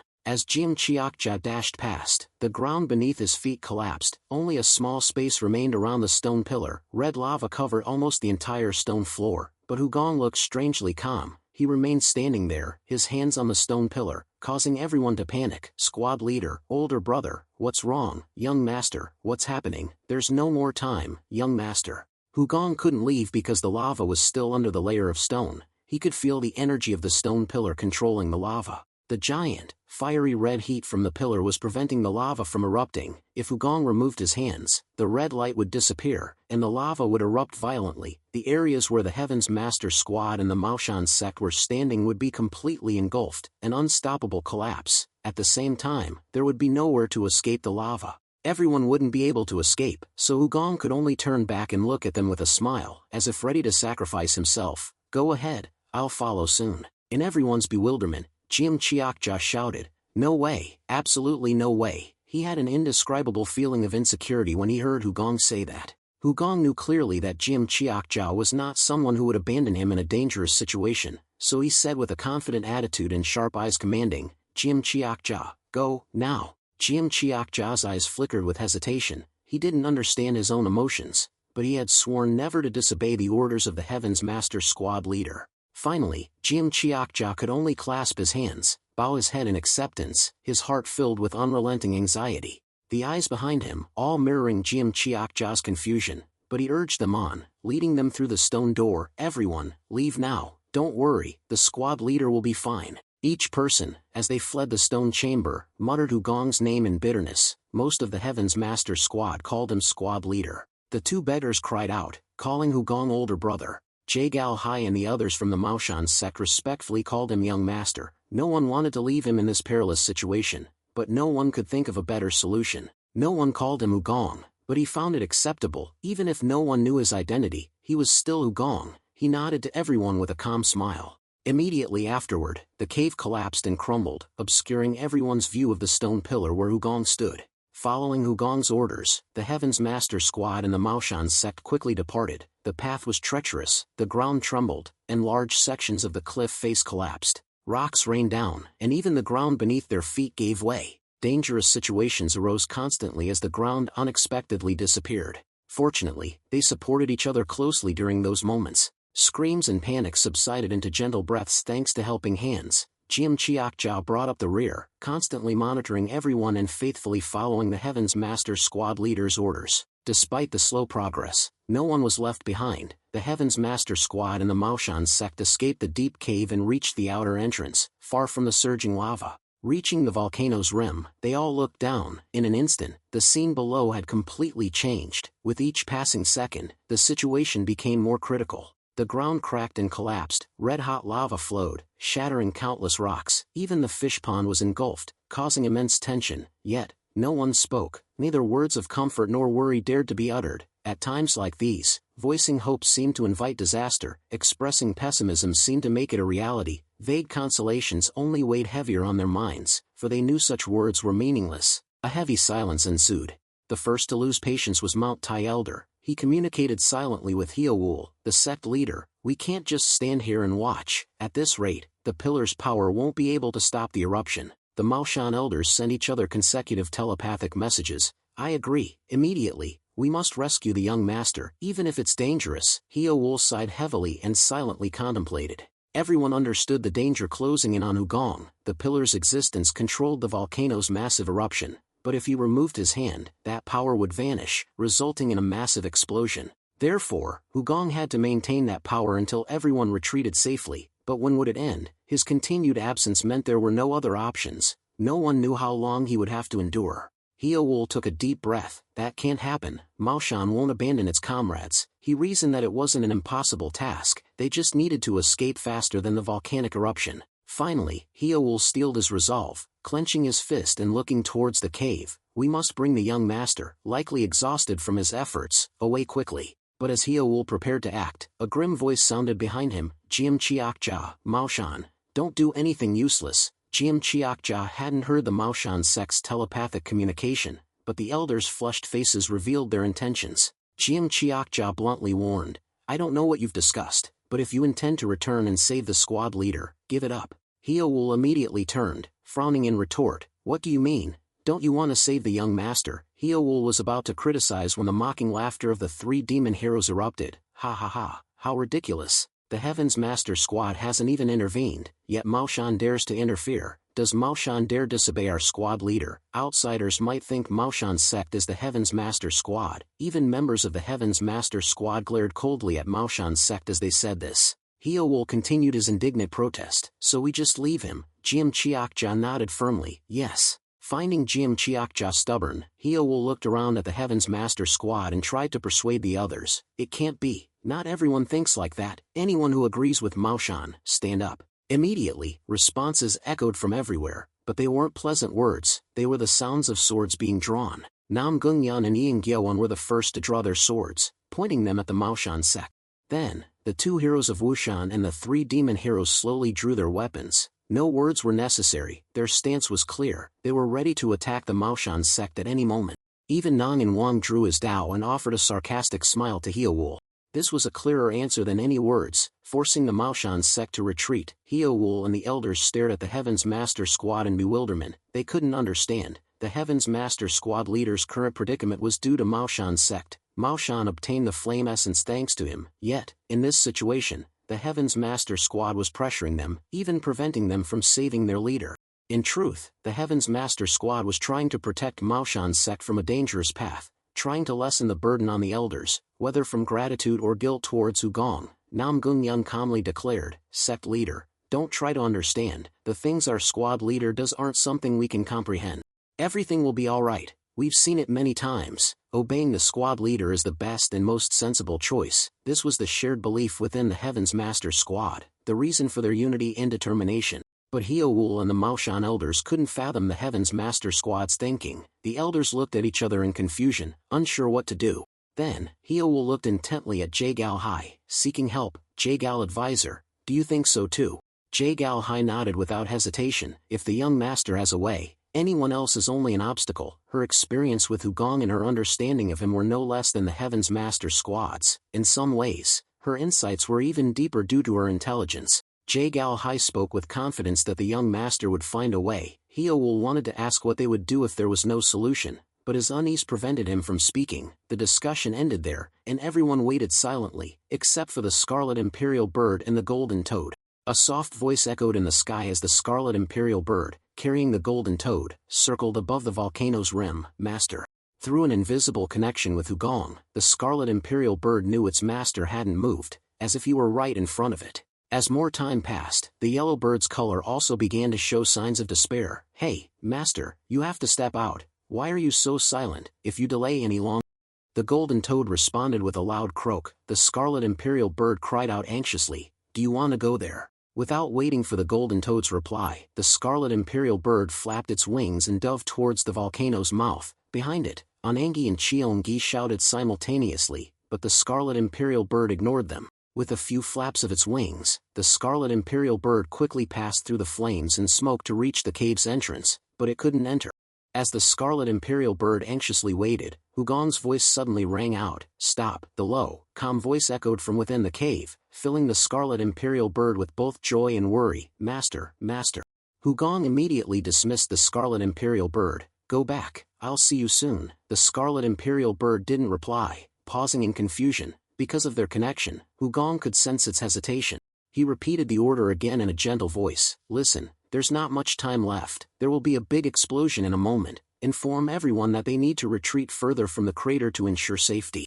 The yellow bird panicked when he heard that and hissed impatiently, "What about the owner?"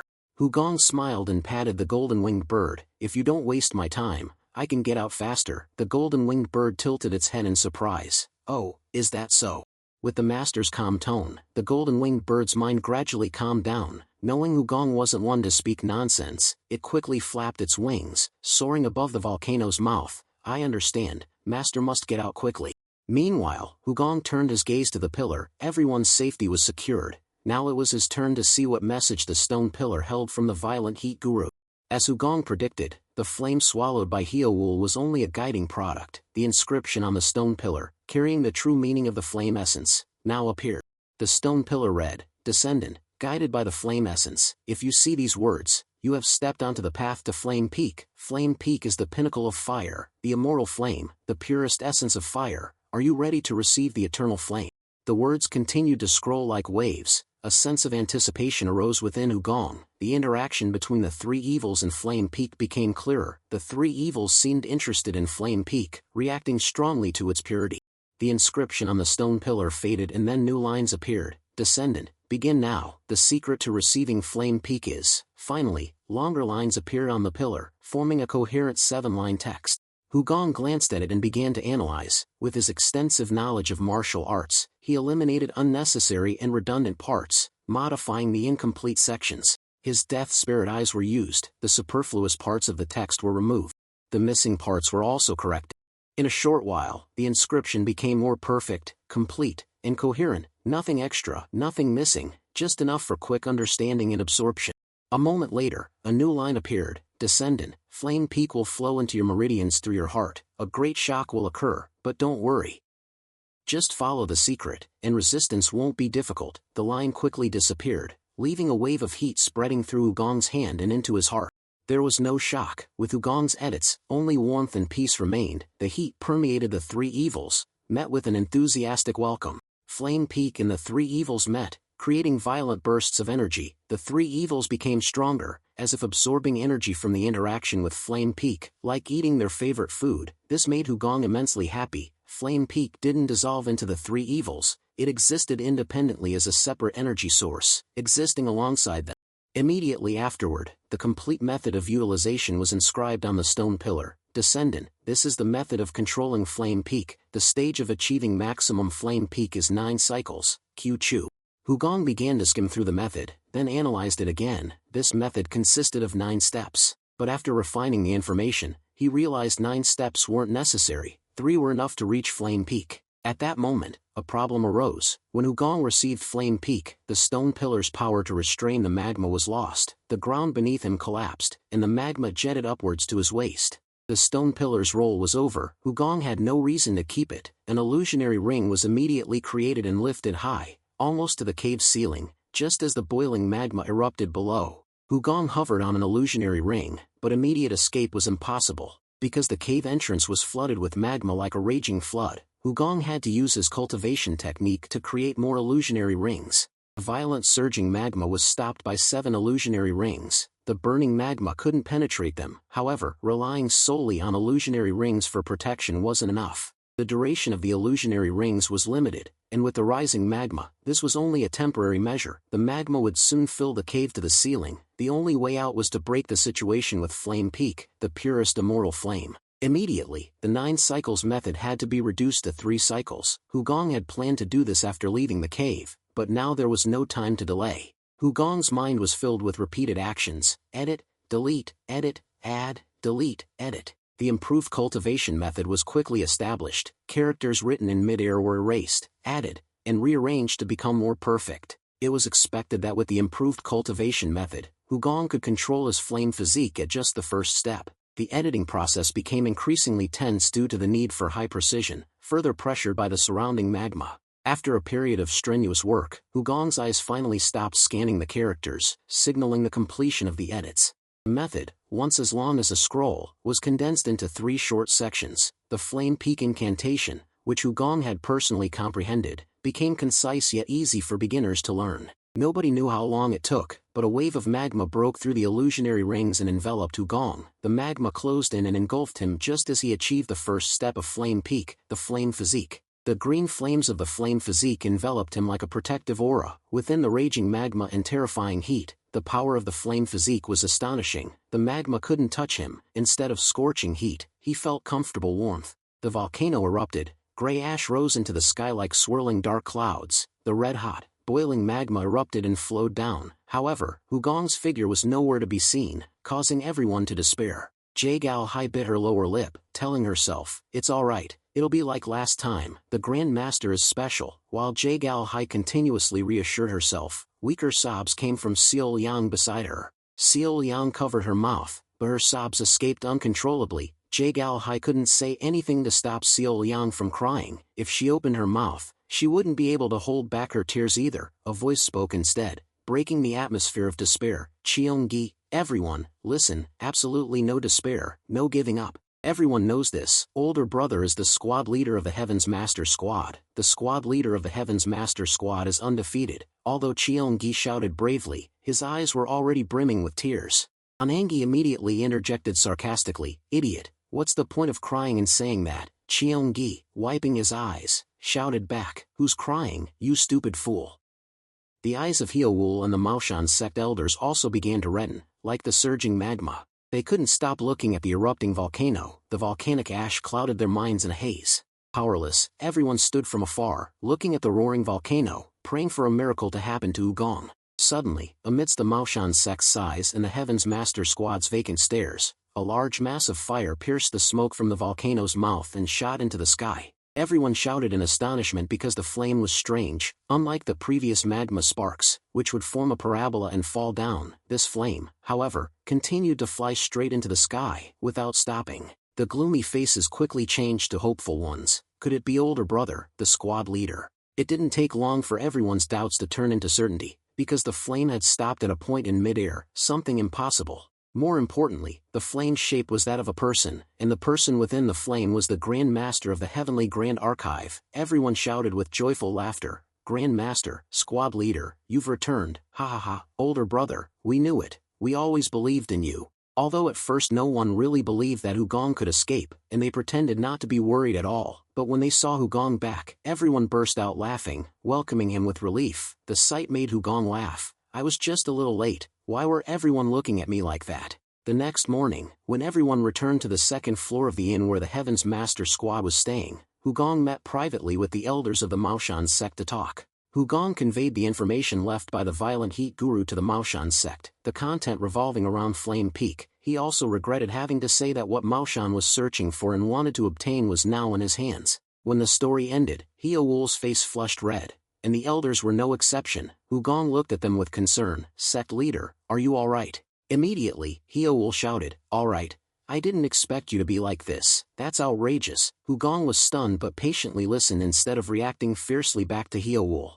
Then, a smile bloomed on Hyeowul's serious face. "Don't underestimate the Maoshan sect. You treat us like ungrateful and unprincipled people. That's truly outrageous. But fine, since you're young and inexperienced in Jianghu, I'll let it go this time, but don't let me hear those words again." Hugong laughed because Hyeowul's reply was as expected. "Haha, so that's what the sect leader means. Indeed, I am still young and inexperienced, please forgive me." Hugong understood the Maoshan sect and knew Hyeowul's character. They had many flaws, but they weren't people without principles. He had also heard from the Heaven's Master Squad that the Maoshan sect had tried their best, even risking their lives to save him. After showing some resentment, Hyeowul expressed his curiosity. "Humph, that's good to know, but you just mentioned Flame Peak, right?" Hugong frankly replied, "Yes." As a result, the entire Maoshan sect became boisterous like children. "Congratulations, congratulations on obtaining this opportunity. To be honest, I'm a little envious." Hyeowul's light-hearted joke made Hugong burst into laughter, and the Maoshan sect elders followed suit.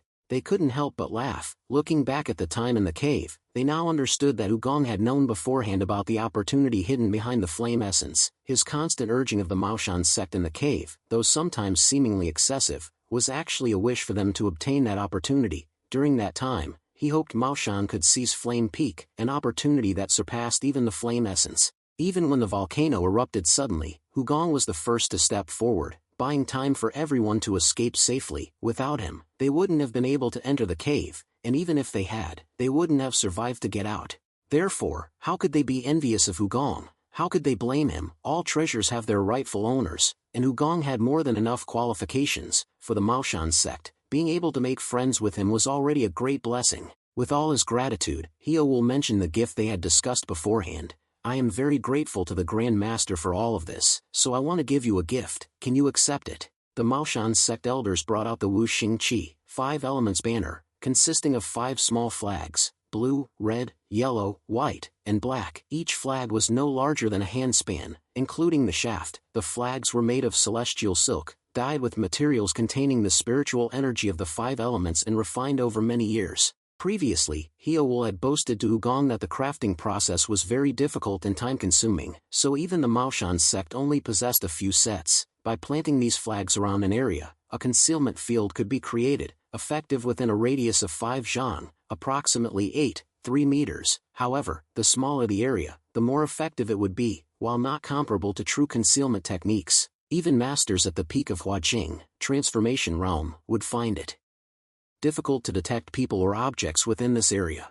Hugong gently nodded and accepted the gift. Thank you. He knew that within the range of the Wu Xing Qi, all sounds and scents were blocked, making it a useful treasure. With the uneven martial arts skills of the Heaven's Master squad members and the constant dangers lurking in Jianghu, this item would surely provide great support for them. After putting away the Wu Xing Qi, Hugong took out a package from his chest. I have received a precious treasure from the Maoshan sect, so I must also reciprocate. Hugong gave the Heaven Fire Fishes NEI pill according to the number of people in the Maoshan sect. This NEI pill was brought by Wushan Songxiong, and the quantity was just enough for the 2 groups. This gift was already something valuable enough to repay. But Hugong didn't stop there. Sect leader, I will also pass on the secret technique to control the flame essence to everyone. The flame essence and flame peak are originally of the same root. Although the power of the flame essence is only 1% of flame peak, that's only when compared to flame peak. The flame of the flame essence is still powerful enough to demonstrate extraordinary power. Heowul was so astonished that he stammered, what? The secret technique can be shared so easily.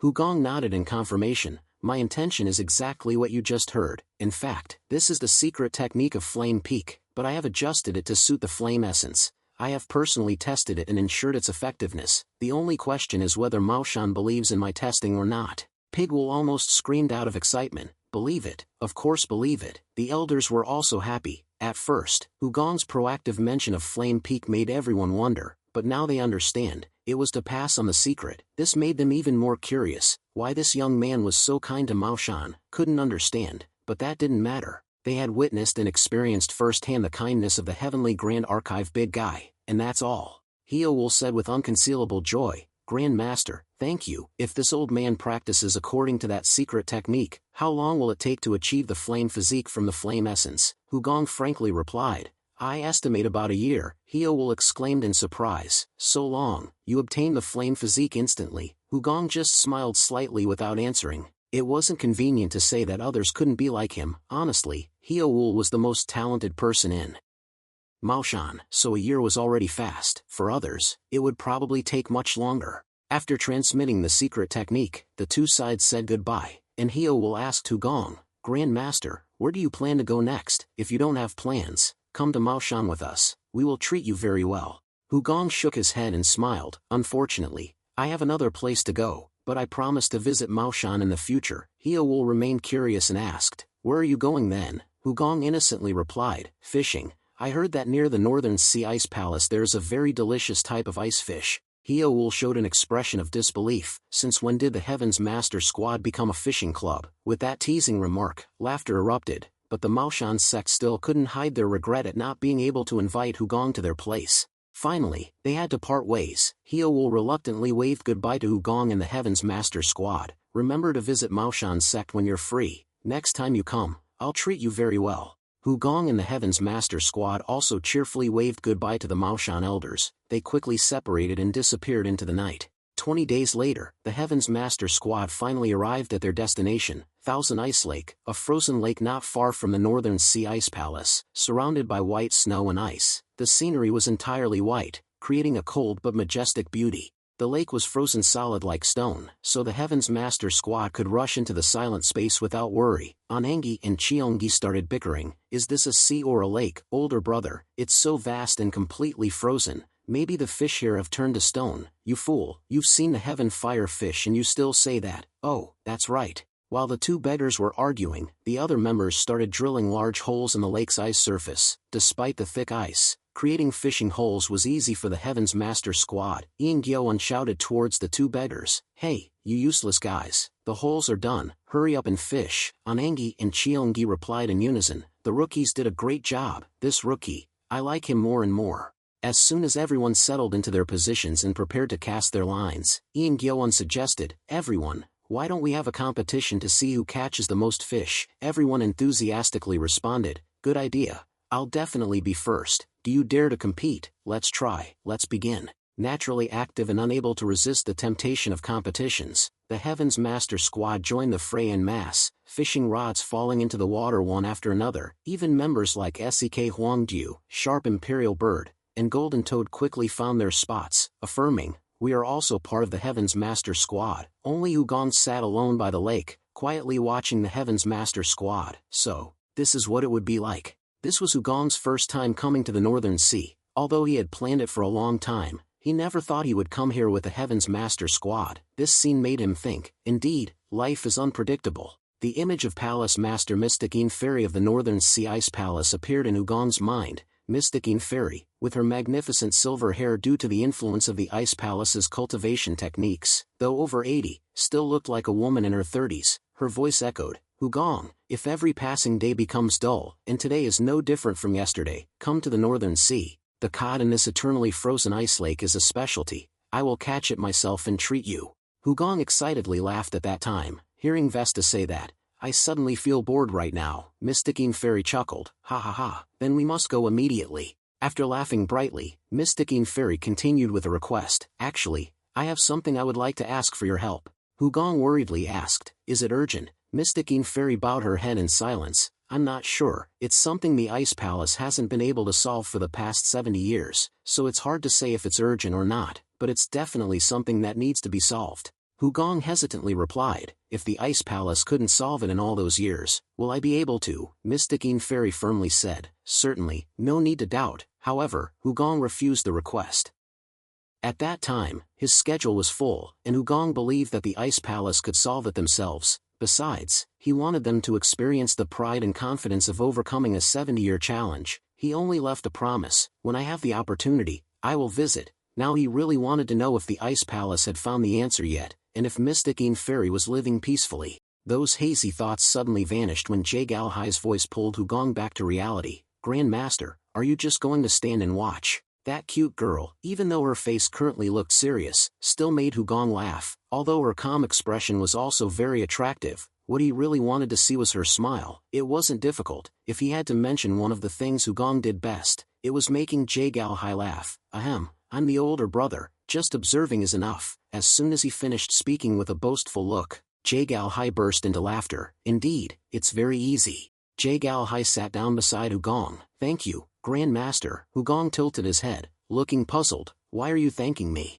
Jae Galhai smiled and replied, "I feel like my wish has come true." She was remembering their conversation while they were strolling around the Jae Gal family residence not long ago. But Ugong remembered their previous conversations as well, like when they talked at the Miram Alliance. What Jae Galhai said had come true. She said she would follow Ugong after about half a year, and this time was just a little over half a year after the Miram Alliance leader's death. Jae Galhai was still smiling brightly and said, "This feeling, it's a little strange. It's not my uncle. The people around me have changed, but strangely, it makes me feel okay." Ugong sighed in relief. "I'm glad you feel okay," Ugong thought, so this didn't cause Jae Galhai any trouble as he had imagined. After thinking for a moment, Jae Galhai suddenly said something that made Ugong stiffen. "Actually, now that we're here, I don't think it's necessary to go to the Northern Sea Ice Palace." Ugong had always wanted to try the ice fish cooked by Mysticine Fairy to see how delicious it was, so of course, he didn't agree with Jae Galhai. He then pretended to frown and complain, "Oh, young miss, those words are a bit heartbreaking." Jae Galhai burst into laughter at Ugong's exaggerated expression. "Haha, why would you say that?" Ugong continued to joke around looking miserable. "Young miss said that because she thought the Northern Sea Ice Palace didn't want to welcome us, right?" Jae Galhai clicked her tongue and replied, "Maybe so." Ugong immediately grinned and boasted, "It was really heartbreaking. Tell young miss, I am the leader of Heaven's Master Squad, famous throughout the world. Surely the Northern Sea Ice Palace will open its doors to welcome us, Jae-gal Hai exclaimed again as if surprised. I never thought of that. Hugong raised his face to the sky and replied, next time please pay attention to what you say, young miss. Jae-gal Hai burst into laughter. However, she added, I don't have high expectations. The Heaven's Master Squad's fame, while resounding in Zhongyuan, this is a remote frontier. It'll take months for news to reach here. Seeing this, Hugong grumbled, ahem, why do you look at me with such disbelief? Jae-gal Hai playfully shook her head. Me, young master, you misunderstand. Why wouldn't I believe you? Jae-gal Hai had no idea what she was about to hear. Hugong pointed into the distance and laughed arrogantly. They're coming, look. She turned, following his pointing hand. Hugong subtly raised an eyebrow. Before them, more than 20 people in white were approaching. Jae-gal Hai curiously asked, are those from the Northern Sea Ice Palace? Hugong calmly replied, I presume so. Even running on snow, their steps are so fast they appeared in the blink of an eye. Although his answer sounded like a guess, Hugong had used his death spirit eyes to confirm. Indeed, on their clothes, at waist level, were 5 exquisitely embroidered snowflake symbols, the unmistakable mark of the Ice Palace. When the group stopped, it was clear they were all women. They ranged in age from their 20s to over 40, their cold gazes fixed on Hugong's group, revealing clear hostility. An older-looking woman named Han Yuya stepped forward, her tone cold. Who are you?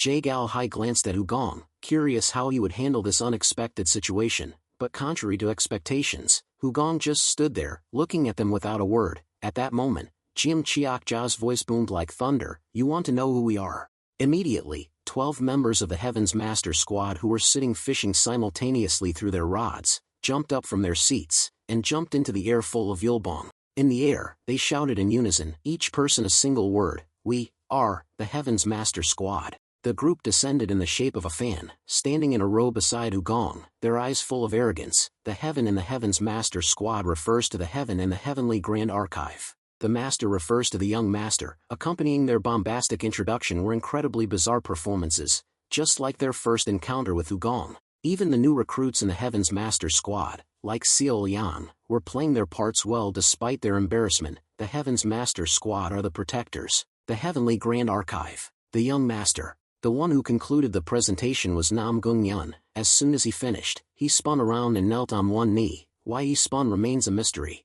Jae-gal Hai witnessed that scene, trying to cover her mouth to hold back her laughter until her shoulders trembled. This was not the first time she saw this legion. During the journey, the Heaven's Master Squad often took advantage of every moment to practice how to appear, to the point of arguing over who had a longer or shorter line. The only person who felt embarrassed was Seol Yan. The others did not flinch at all. On the contrary, they seemed very pleased. The Northern Sea Ice Palace disciples, usually cold and aloof, couldn't hide their astonishment, involuntarily stepping back 4 paces. It seemed they had gone mad. A group of people with such strange appearances, from calm old men and stern young men to those looking like beggars, appearing in such an incomprehensible, grandiose manner. Han Yu's dubious gaze fixed on Hugong. You are the young master of the Heavenly Grand Archive. Hugong finally spoke. Yes. Han Yu bluntly stated, this is the territory of the Northern Sea Ice Palace. Outsiders are not permitted entry. Leave immediately with your Heaven's Master Squad.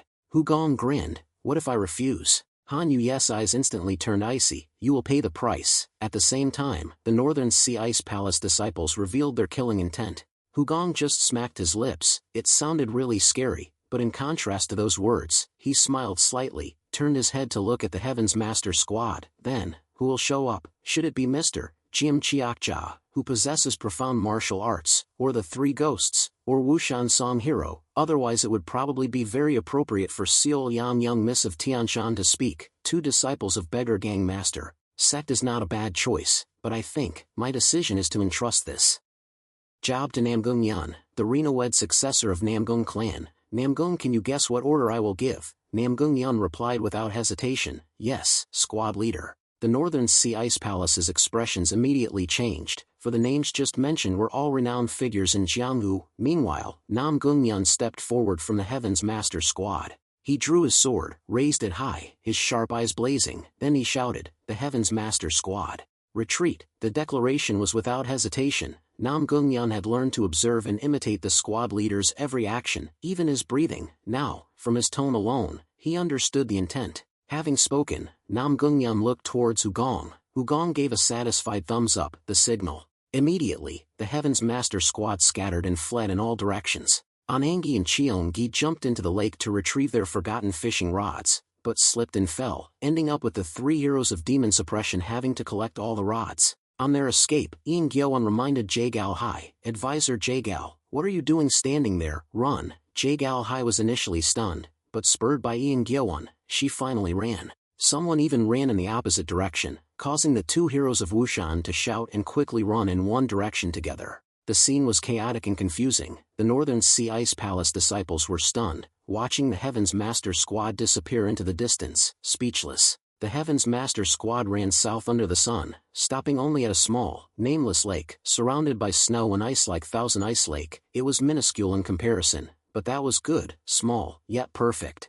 The Heaven's Master squad once again plunged into the icy lake, as if they had come here to fish from the start. It all seemed strangely natural. This small size is even better, let's continue our fishing competition. Of course, not everyone was in the mood. Seo Liang used inner voice transmission to ask Jae-gal Hai, "Big sister, why did we run?" Jae-gal Hai vaguely replied, "I don't know either, everyone else ran, so I ran too." Jae-gal Hai didn't know anymore. She only knew Hugong liked the Northern Sea Ice Palace from the colorful phoenix bird. But since he'd never been here, the reason why remained a mystery. Seo Liang seemed to think so too, and asked, "Does the young master have some connection with the Northern Sea Ice Palace?" Jae-gal Hai vaguely replied, "Quite possibly." Seo Liang suggested, "Big sister, try asking the young master." Jae-gal Hai thought to herself, "If I ask the reason, the answer will probably be simply, wasn't it scary?" After a moment's thought, Jae-gal Hai declined, "I doubt I'll get a clear answer." Seo Liang chirped on like a sparrow, "No way. Big sister, didn't you notice, the young master's eyes when he looks at you are special?" Jae-gal Hai replied indifferently, "I know." Seo Liang became even more excited, almost shouting, "Oh my gosh, so big sister noticed too." Jae-gal Hai could only chuckle, realizing Seo Liang was naive and didn't understand Hugong's gaze. Thinking this, Jae-gal Hai turned to look at Hugong. From a distance, he was also looking at her at that moment. Their eyes met. Hugong smiled and waved. His gaze was indeed special, but like the way an adult would treat a child. Hugong's action was so natural that even Jae-gal Hai, who was intently watching, couldn't help but laugh. Then, hearing a call, Hugong turned. It was the two heroes of Wushan and Jim Chiakja carrying a plate. "Squad leader, please enjoy." Hugong looked at them in surprise. "You caught ice fish already?" Jim Chiakja and the two heroes of Wushan proudly thumped their chests. "Haha. We're not young anymore, this is child's play for us." "Squad leader, we're originally fishermen. The ice fish of the Northern Sea are clearly different from those in Zhongyuan, as their fillets are only as large as a palm, their flesh is white as snow." Unable to resist the attraction of fresh sashimi, Hugong immediately picked up a cool piece of fish to try. Jim Chiakja and the double stars of Mount Wushan were both so nervously waiting for Hugong's feelings that they held their breath. Just one bite of the fish moved Hugong to tears. It was the flavor, initially light and refreshing, then followed by an indescribable richness. Jim Chiakja and Wushan Songhong laughed with delight upon hearing this. Afterwards, they enjoyed the fish together. Jim Chiakja, while eating, asked Hugong, "Squad leader, are you really planning to leave like this?" Hugong tilted his head and replied, "What's wrong? Are you not satisfied, sir?" Jim Chiakja clicked his tongue and nodded, "Yes, I still feel regretful. We've come all this way, and besides, the people from the Northern Sea Ice Palace don't seem to be in a good mood, do they?" However, the reason wasn't just that. Besides regret, Jim Chiakja realized Hugong seemed to be paying attention to the Northern Sea Ice Palace, so he was curious about Hugong's true intentions. The way they acted in front of the Northern Sea Ice Palace, from the chaotic introduction to the roll call, and then letting Nam Gung-yun be the spokesperson,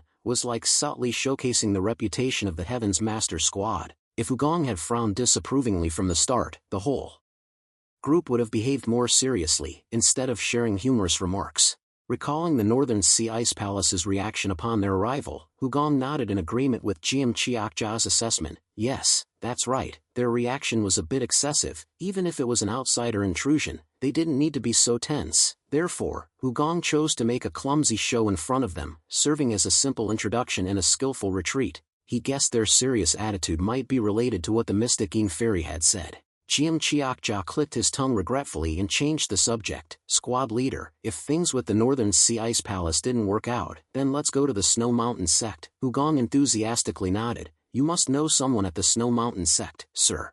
Jiang Chiakja laughed again, proudly thumping his chest. I and the sect leader of the Snow Mountain sect are sworn brothers. I'm the older brother, 2 years his senior. Hugong nodded again while chewing. All right, then we'll go to the Snow Mountain sect. I presume you know the way there, sir. Jiang Chiakja innocently grinned. I don't.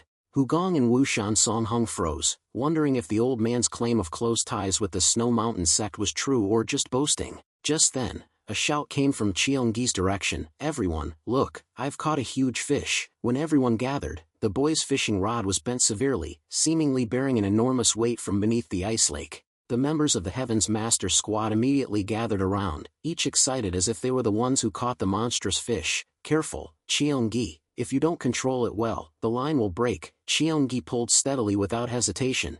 Don't worry, everyone, I have experience, this is a small matter. Despite saying so, sweat beaded on Cheongi's forehead as he held the fishing rod tightly, his limbs tense, using all his strength to hold on. Everyone shouted as a huge dark shadow slowly emerged from beneath the transparent ice. It's coming up, my god, it's so big. Is it a whale? No, it's not a whale, but it's definitely a giant creature. If we let this one get away, our Heaven's Master Squad will regret it for the rest of our lives. Whoever helps pull it up gets the biggest share of tonight's dinner. Those words added strength. Cheongi roared and pulled the fishing rod with all his might. Finally, after a struggle, the giant fish was pulled from the water. It was an unusually large ice fish, longer than an adult's arm. Cheongi nearly collapsed from exhaustion as the fish was pulled up. All eyes were focused on the hole in the ice, full of tension. But upon seeing the fish, the Heaven's Master Squad recoiled, their bewildered faces showing their disbelief. What the hell is this? No way, this is insane. Cheongi was also stunned, his mouth agape, speechless. He silently dropped the fishing rod, his horror evident on his face, for what he had pulled up was not a fish or animal, but a human, a young girl of about 8 or 9 years old. The image of a little girl suspended in midair with the fishing line dangling down was surreal. Time seemed to stop. Immediately, Nang Wang, standing nearby, caught the girl. His face showed astonishment and helplessness. How could he speak when the girl seemed to have stopped breathing? Cheongi hurried over to Nang Wang, not realizing the seriousness of the situation. Rookie, cheer up, or she'll be scared by you when she wakes up. A weak smile tried to form on Nang Wang's serious face, but it was a futile attempt in the face of this harsh reality. The girl's body was lifeless, her heart no longer beating, her small body, pale skin like ice, elicited gentle sighs. The remaining members of the Heaven's Master Squad slowly gathered around Nang Wang, looking at the girl with sympathetic eyes. Everyone was silent, burdened with emotion. Hugong also approached Nang Wang. Let me examine her. Nang Wang carefully removed the fishing line and gently handed the girl to Hugong. Immediately, Hugong raised his hand. Purple light flickered on his fingers, then quickly converged into sharp beams of light. Lango acupuncture was performed. Hugong gently placed the Lango acupuncture on the girl's chest. The Lango acupuncture flowed through the girl's icy veins. Finally, it reached her heart without delay. But as the Lango acupuncture neared her heart, a powerful energy suddenly erupted near her heart, swirling around and blocking the Lango acupuncture. It wasn't a full-powered Lango acupuncture, yet the girl's defensive ability was incredibly surprising. Even more astonishing was that she reacted unconsciously while being unconscious. Hugong couldn't help but wonder, how did she reach such a high level of skill? Who was behind her? Why was she adrift under the lake, encased in such thick ice? At this point, the Heaven's Master Squad began to sense something unusual. Jiang Chiakja spoke up, asking Hugong, squad leader, what's going on? Is the girl still? Hugong nodded slightly. Yes. The girl was still alive. Her body was using the turtle breathing technique. The members of the Heaven's Master Squad were stunned, their eyes filled with a mixture of surprise and disbelief as they looked at the girl in Hugong's arms. They didn't doubt it, but they were too astonished by the situation. The turtle breathing technique is a sophisticated skill used to feign death or conceal oneself. This technique temporarily stops breathing and heartbeat, and lowers body temperature, allowing the user to pretend to be dead while concealing their presence. It's also used in assassination missions, allowing the user to approach the target secretly and then silently disappear to strike. For high-level assassins, the turtle breathing technique can be an effective tool to defeat masters with superior internal energy. However, this technique doesn't always succeed. Hugong had witnessed many people using the turtle breathing technique. Assassination attempts were always lurking, and most assassins who approached him relied on this technique. The funny thing was, none of them knew that Hugong always discovered them before they could act. Their terrified faces were always the last image before they were eliminated, but this time, The user of the technique was a little girl. After thinking for a moment, Hugong ordered the members of the Heaven's Master Squad to investigate. Hugong then turned to the Crimson Bird and the Golden Toad, and you too, go find the location of the Snow Mountain sect. The Crimson Bird happily spread its wings. Master, no problem, the Golden Toad also croaked in agreement. Immediately, all members dispersed to search for information. Even Jagal Hai quickly cooperated with Seol Liang to join the search, while the Crimson Bird took to the sky, carrying the Golden Toad. Now, only the girl remained in Hugong's arms. He observed her unconscious face and relaxed small body. Who are you, after all? That question had no answer, but Hugong was certain of one thing: this girl was no ordinary child. She was a master cultivator who had reached the realm of the reverse flow of wondrous movements, an adult in a child's body. And this had happened recently. Her oversized clothes revealed that. The sleeves and lower hem were torn, and the basic style of the clothing was quite large. It wasn't because she wore oversized clothes, but because her body had shrunk. If she had used the reverse flow of wondrous movements for a long time, she wouldn't wear such loose clothes. In addition, her unconsciously blocking the Lango acupuncture's power indicated that she might have reached the peak of the transformation realm, or even higher. At her age, this was impossible. There was only one reasonable explanation. Despite her appearance, her true age was much older. Considering everything, a strange series of events seemed to have occurred. After using the reverse flow of wondrous movements, she used the turtle breathing technique and fell unconscious. Therefore, the question of who she was continued to haunt him.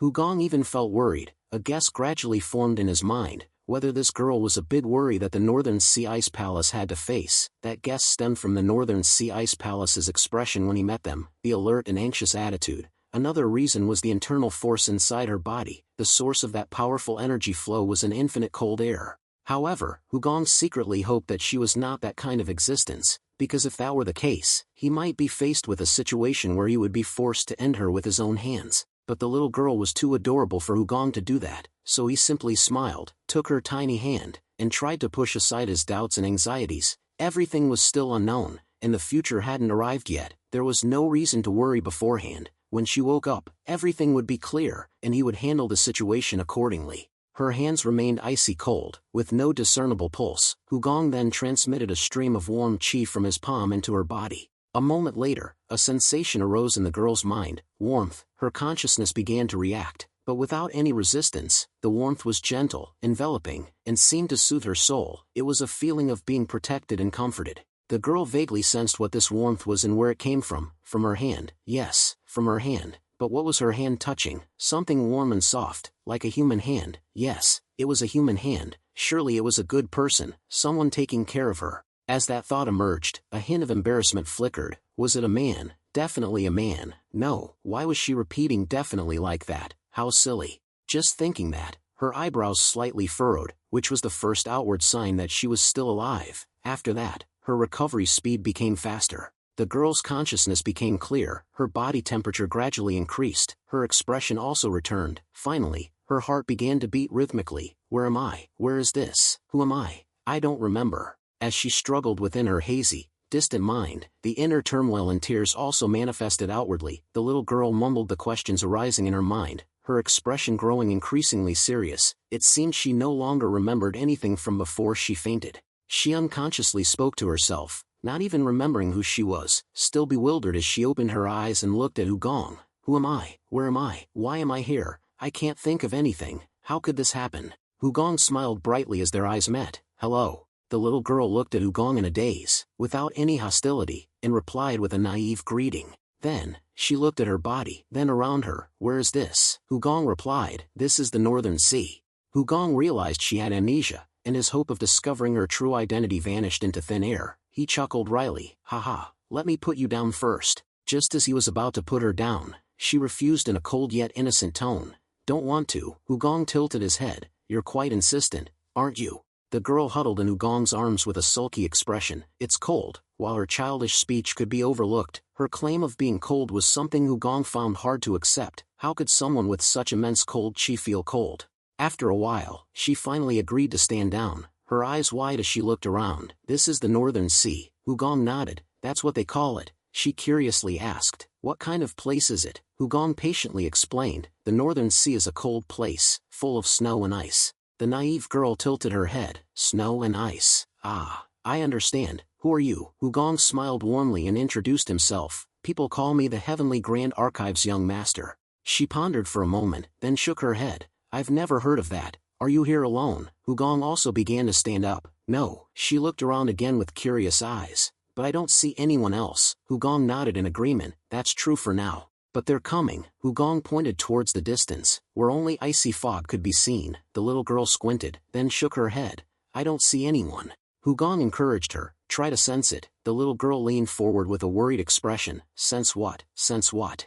Hugong didn't explain further. Sure enough, her eyes widened slightly. Then, she turned to Hugong with a bright smile. I can sense it. Someone's coming. How did I know? It's amazing. Who are they? Hugong chuckled. They're my friends. The girl suddenly became excited. You have many friends. I want to be friends with you too. Hugong laughed at her naivete. Why would you trust me so easily? She grinned again. The Heavenly Grand Archives young master is a good person, right? Hugong chuckled and shook his head. The first part is true, but the second part is wrong. She insisted. The second part is also right. Not wrong. It can't be wrong. Hugong couldn't argue with her, so he turned towards the Heaven's Master Squad. All right, let's greet them first. The girl jumped up and waved towards the Heaven's Master Squad. Hurry up, here, the friends of the Heavenly Grand Archives young master, come quickly. Everyone was astonished. A girl who had seemed dead just moments ago was now lively and cheerfully welcoming them. It left everyone dumbfounded. What? She really woke up. The squad leader is truly a genius. A short while later, the Heaven's Master Squad was even more astonished. Squad leader, what does that mean? Brother, what are you saying? That girl actually used the turtle breathing technique herself. Whispers buzzed through the squad, but Hugong remained silent, his eyes answering instead of words. The entire squad was stunned. This is impossible. So, she actually reached the reverse flow of wondrous movements. Is this possible? That's something the demonic cult and secret sects used to research. The flurry of questions was understandable, for the reverse flow of wondrous movements was a heaven-defying technique, going against the natural laws. Everyone's gaze unconsciously turned to the girl, who was talking to Jie Gao Hai, Xiao Liang, and Cheon Gi in the distance. Completely unaware of her true identity, Jiam Chiakcha asked Hugong, what should we do now? Hugong already had an answer. First, let's go to the Snow Mountain sect, where a senior I know resides. I've sent the colorful phoenix bird to find the Snow Mountain sect's location. Everyone nodded in agreement. From afar, the little girl standing next to Jie Gao Hai overheard their conversation. The Snow Mountain sect. The Snow Mountain sect. How strange. This is the first time I've heard that name, but it sounds nice. I like that place. I want to go. A mysterious smile played on her lips, unnoticed by anyone. Meanwhile, Xiao Liang and Jie Gao Hai were discussing using needles and thread to mend her clothes, which were too large and tattered. Why did that thought appear in her mind? She didn't understand, but it made her happier. A radiant smile bloomed on her face. Seeing this, Cheon Gi, beside her, couldn't help but be curious. Little sister, did you just think of something happy? The girl chuckled mischievously. Yes, beggar. Her answer made Cheon Gi even more curious. What did you think about? What is it? She replied coldly. Secret, beggar. Cheon Gi stubbornly tried to act like someone who could solve any problem. Hey, what's the big secret? Tell this brother. The girl plugged her nose and shooed him away. No, besides, you stink too much. Go a little further away.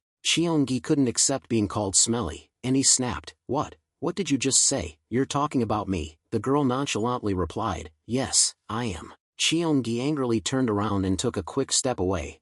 Fine, I'll go. Who's afraid? But then he stopped, turned back, and asked, is this far enough? The girl was slightly dazed by the question, but then she understood and burst into laughter. It turned out Cheon Gi really did move away just to do what she said. The beggar is far enough away, so I feel comfortable now. The air is much fresher. Cheon Gi puffed out his cheeks in a sulky but forced smile. Haha.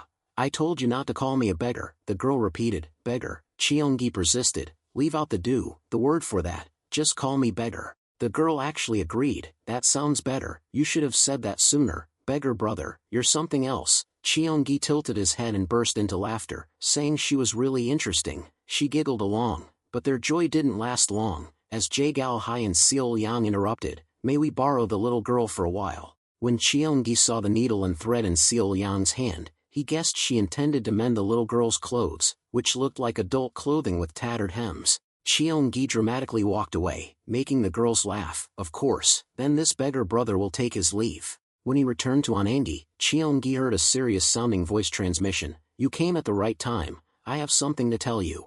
After hearing Anangi's story, Cheongi suddenly shouted, "What?" Anangi frowned at him. "Hey, you uncouth fellow, when receiving a voice transmission, you should reply through voice transmission." Cheongi hastily replied through voice transmission, "Ah, sorry, I was surprised, really, the reverse flow of wondrous movements." Anangi clicked his tongue. If older brother says so, then it's definitely true. Cheongi suddenly became dejected. What do we do now? Anangi was disturbed by his reaction. What's wrong? Cheongi recounted with a dazed expression. I told her to call me brother, and she did once. Anangi almost shouted through voice transmission, "You idiot! Do you want to die? Why are you messing with a master of the reverse flow of wondrous movements?" Cheongi became increasingly terrified. She'll remember that later, won't she? Anangi sighed. Of course. Immediately, Cheongi turned towards the girl with unsteady steps. I have to correct how she calls me. Why beggar brother? I should tell her to call me beggar dog woof woof instead. Anangi let out a hasty breath, stopping him. Good idea, but don't go.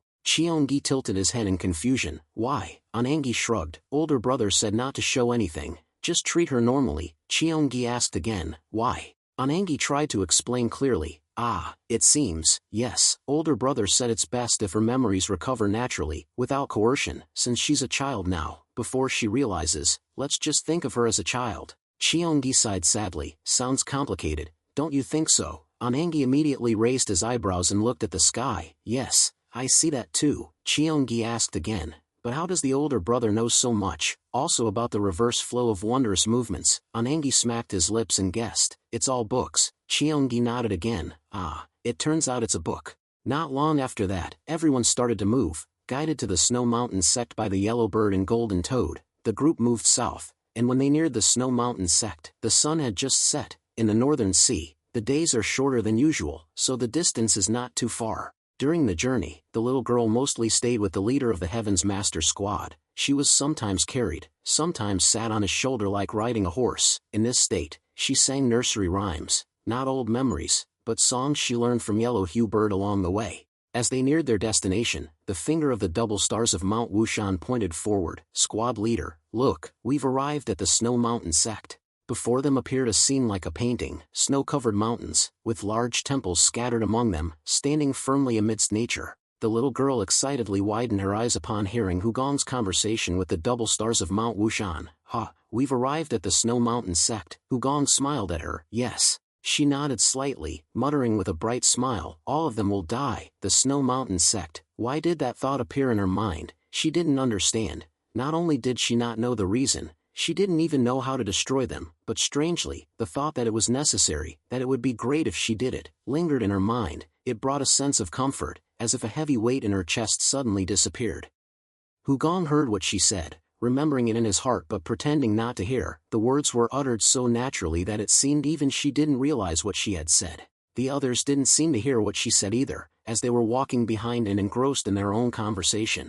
Anangi and Cheongi were throwing snow at each other along the way, so everyone's attention was focused on the two beggars' antics, and no one paid much attention to the little girl. Hugong still pretended to smile and ask her, beautiful scenery, isn't it? The little girl laughed innocently. Yes, it's a wonderful place. Hugong slowly probed. The people of the Snow Mountain sect must be good people, right? She replied as if nothing had happened. Probably, it's exciting. Her answer was extremely innocent, but it clarified one thing. The little girl, or rather, the rejuvenated expert, seemed to harbor a grudge against the Snow Mountain sect. The moment she realized who she really was, everything would become clear. Hugong thought to himself, yes, I'm looking forward to it too. Just as Jim Chiakja had predicted, the Snow Mountain sect's sect leader, Seal Guak, let out a hearty laugh as he came to greet them. It was a friendly laugh. Ha ha ha, Mr. Jim Chiakja, you're finally here. Seeing such a large group with you, I initially thought it was an army coming to attack our sect, Seal Guak said,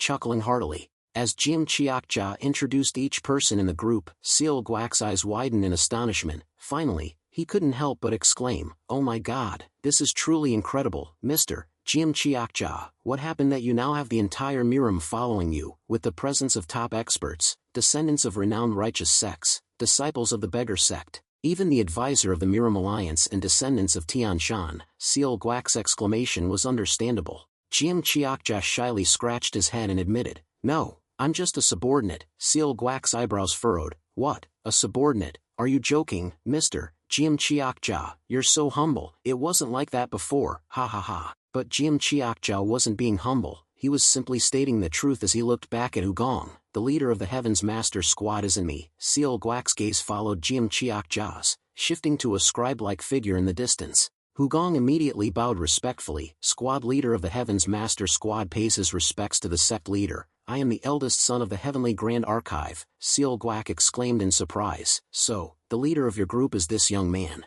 Afterward, the Snow Mountain sect gave the Heaven's Master Squad an extremely grand reception. Just by looking at the group, anyone could understand that it was necessary. In the future, the Heaven's Master Squad would undoubtedly become a renowned force in Murim, and the reputation of their leader would surely shake the entire Murim. Because of that sentiment, everything from the lavish feast to the group's accommodations was meticulously arranged. As night fell and the members of the Heaven's Master Squad had fallen asleep, Seal Guak finally intended to rest, but he couldn't, because Hugong had personally requested a conversation. The two walked along a small path at the edge of the Snow Mountain sect's main area. After a moment of silence, Hugong spoke first. The Snow Mountain sect looks very peaceful. Seal Guak nodded in agreement. Haha, it's far different from the Murim. In this northern sea, there aren't many conflicts. Hugong continued to lead the conversation. If you were to talk about the strongest person in the northern sea, sect leader, who would you say that is? Seal Guak hesitated, pondering. The strongest person, ha. Hugong cleverly added, ah, of course, the answer would be the sect leader, but what I want to know is who's the second strongest. Seal Guak laughed contentedly. Ha ha ha, you're an interesting one. Then, he frankly shared his thoughts. The strongest person, there's one, the palace master of the Northern Sea Ice Palace, the Mysticine Fairy, Hugong continued, and the next strongest. Seal Guak didn't hesitate to acknowledge, the next strongest are also from the Northern Sea Ice Palace, her junior sister and the elders in the palace. Hugong nodded. The Snow Mountain sect wasn't delusional, they knew their actual position. Because of this, his questions grew even stronger. He then asked about the relationship between the Snow Mountain sect and the Ice Palace. Seal Guak happily said, very good, the people of the Ice Palace are righteous and often help us. Hugong's questions became even deeper. That rejuvenated expert, why did she want to wipe out the Snow Mountain sect? Who was she? Carrying those questions, Hugong returned to his quarters and heard Yellow Hue Bird's clear voice coming from inside. Once upon a time, in the heavenly court, there lived a fairy, but one day. Hugong waited outside and quietly listened to Yellow Hue Bird chattering beside the little girl's bed.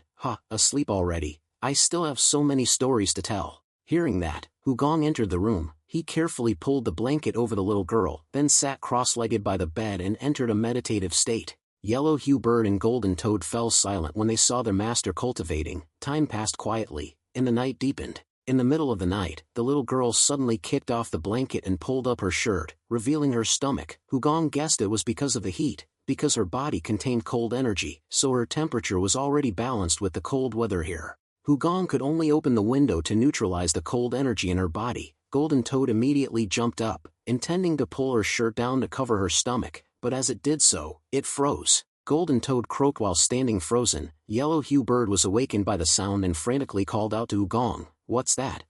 What's this, master? When he turned around, he also saw it, a skull tattoo on the little girl's stomach, just above her navel, something that made Golden Toad jump in fright. The skull tattoo on her body wasn't large, it was smaller than a finger joint. This wasn't a hand-carved tattoo, but a mark that had been imprinted. It wasn't an ordinary skull, one of its eyes was distorted and abnormal. Hugong sighed inwardly. Even though he hadn't seen it in a long time, he recognized it immediately. It was unforgettable. It was the poison sex symbol of Gwi Wonjong, belonging to the enigmatic divine demon. The enigmatic divine demon was an organization even more persistent and ominous than the four heavenly emperors or Ghost Valley. Among them, a woman known as Gwi Wonjong wreaked havoc in Murim with her palm technique. She always left this mark on the bodies of those who had confronted her. Those who were hit by her palm force would have this skull imprinted on their bodies. She didn't need to deliberately carve it, it automatically imprinted after the victim was hit by her palm force. The reason lay in the skull-shaped ring she wore on her hand. No one ever boasted about carrying that symbol, because no one had survived after being hit. If a person had a skull tattoo on their body, it was the only sign that they had been slaughtered by Gwi Wonjong. But there was one survivor, the palace master of the Northern Sea Ice Palace, the Mysticine Fairy. Hugong's memories suddenly took him back to a moment in the past, the extermination of the enigmatic divine demon. This was the period before the provocation from Ghost Valley, when the extermination of the enigmatic divine demon became the top priority. Many peerless experts from the righteous sects participated, including the palace master of the Northern Sea Ice Palace, the Mysticine Fairy. And then, the Mysticine Fairy confronted Gwi Wonjong, two proud women, and it was that pride that made them underestimate their opponent. When this happened, the fight usually ended very quickly, because when someone underestimates their opponent, they try to finish them off quickly, and the gap in their actual abilities is easily exposed. The Mysticine Fairy's robe fluttered, Gwi Wonjong's head separated from her body and flew into the air. Gwi Wonjong's headless body staggered a few steps, her hands flailing wildly before quickly freezing, then shattering like melting ice. Of course, there were also unexpected injuries. The Mysticine Fairy managed to kill Gwi Wonjong, but she herself was also seriously injured. When Hugong arrived at the scene, the battle was over, but the Mysticine Fairy had also collapsed. Hugong supported her weak body. Looking closely, he realized that she had also been hit by the opponent's palm force. "Are you okay?" Mysticine Fairy strongly shook her head. "This is nothing." She had to pay the price for her arrogance. In the middle of her torn shirt, right above her navel, the skull symbol appeared like a tattoo. Hugong couldn't help but worry. She was about to die. Even though weak, Mysticine Fairy still tried to smile before speaking again. "Hugong, please, don't make me laugh. Every time I laugh it hurts more. But you will save me, right?" Hugong lied, replying, "I'm considering it." Mysticine Fairy smiled relievedly. "Thank you," Hugong mumbled. "I said I'm considering it." Regardless of what Hugong said, Mysticine Fairy knew he wouldn't abandon her, so she gently closed her eyes. "I need to rest a little." Hugong had saved Mysticine Fairy at that moment, but could do nothing about Gwi Wonjong's skull mark, the poison sex mark, still imprinted on her body.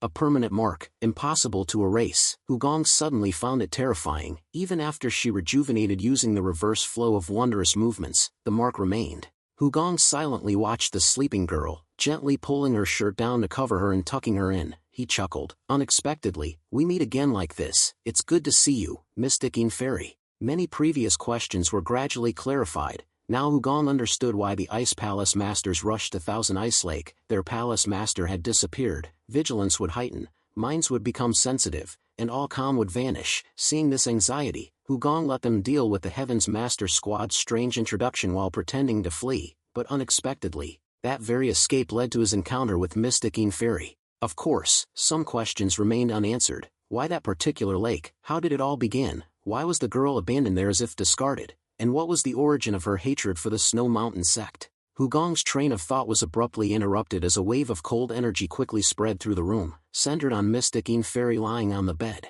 The cold air in the room was thick with every breath of the Mysticine Fairy. The ceiling, walls, and floor began to freeze. Soon they were completely frozen solid, transparent like crystal. The bone-chilling cold terrified Yellow Hue Bird and Golden Toad, who immediately hid behind Hugong, squeaking, "Master." Hugong knew they couldn't stand this cold, so he ordered them to go out, but the Yellow Bird and Golden Toad, without a word of comfort, immediately slipped out the window. Yes. Seeing this, Hugong felt a slight dissatisfaction. Ingrates, those wretched creatures actually left without hesitation, but he couldn't blame them. After all, they understood that he wasn't in danger, but Mysticine Fairy, a wrong move could kill her or cause her to vanish. That's why they fled. Hugong calmly pulled a chair to the bedside. He felt no cold at all, perhaps not only due to his profound internal energy but also thanks to the Flame Peak secret skill he had learned the previous day. Hugong patiently sat beside Mysticine Fairy, observing and waiting for her to wake up, also to prevent her from taking any extreme actions while amnesiac. At that moment, Mysticine Fairy's lips moved slightly. The words that came out were cold and cruel. "We must destroy the Snow Mountain sect, all of them." Hugong knew one of the things to verify were the words just spoken by Mysticine Fairy. Perhaps they stemmed from a painful memory she had just recalled in a nightmare. Then, Mysticine Fairy woke up, unsurprised by the room's condition. She glanced at Hugong. "Are you all right?" As their eyes met, Hugong smiled faintly. "It's so cold." Mysticine Fairy, of course, recognized Hugong's pretense and bluntly exposed him. "You're lying. All the way from the ice lake, despite wearing only thin clothes, you didn't show any sign of feeling cold.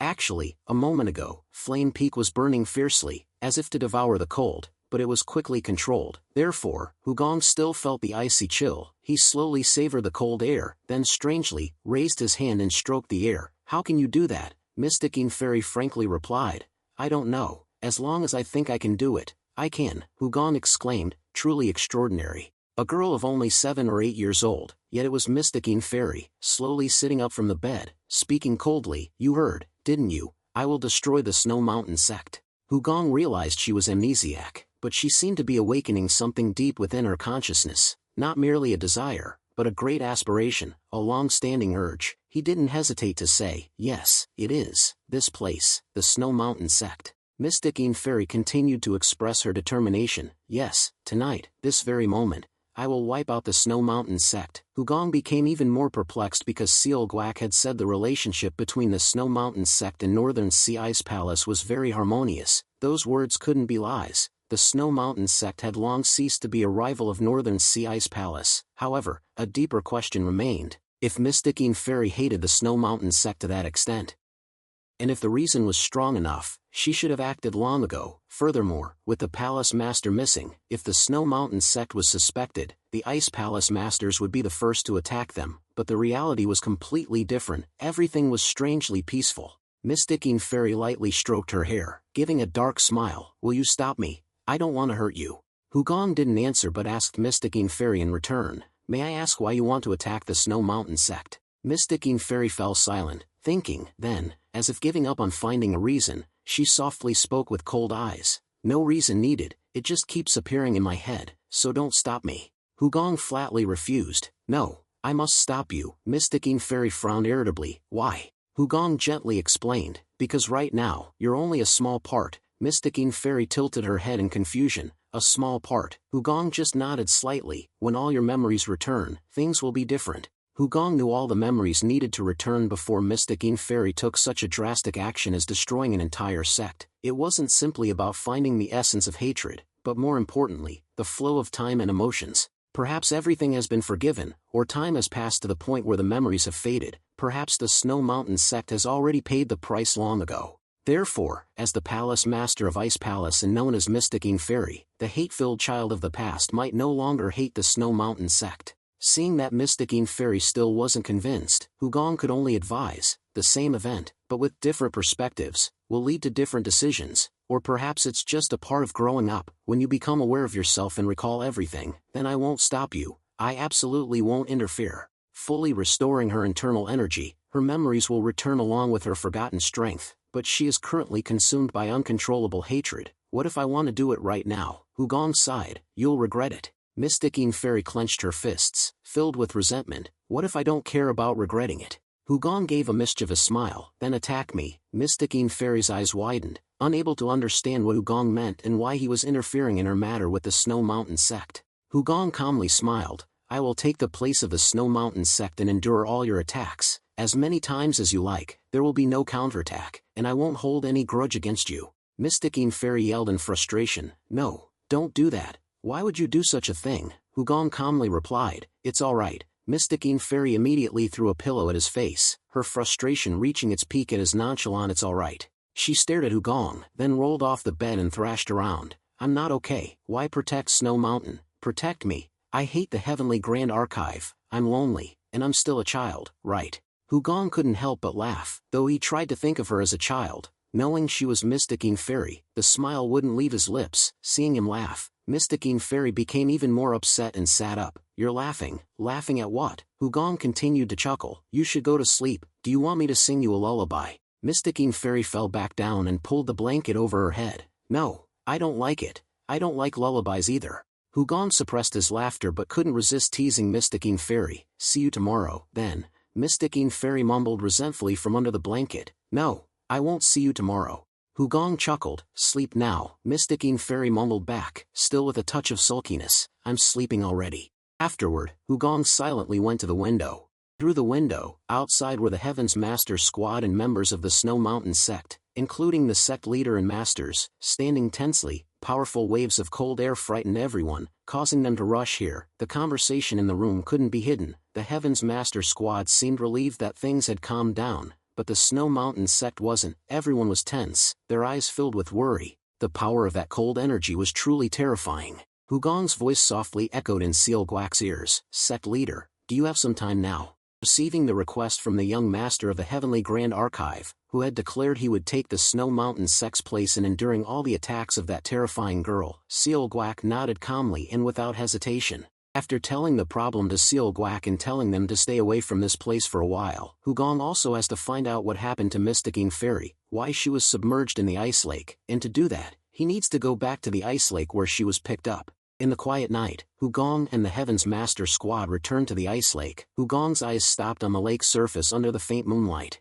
Hugong leaned towards the possibility of Vesta experiencing energy deviation, but he couldn't rule out the possibility of someone's intervention, confirming this was necessary, so the starting point of the investigation was naturally this lake. According to the Heaven's Master Squad's previous investigation, the incident didn't originate from outside the lake or occur elsewhere. When Hugong carefully examined the lake's surface, although the surrounding area was covered in snow, this layer of snow wasn't freshly fallen, its structure and compression indicated it had existed for at least 10 days. However, there were no footprints on the snow, not even Mysticine Fairies, nor any trace of anyone else. The only footprints remaining were those of the Heaven's Master Squad and a few animals.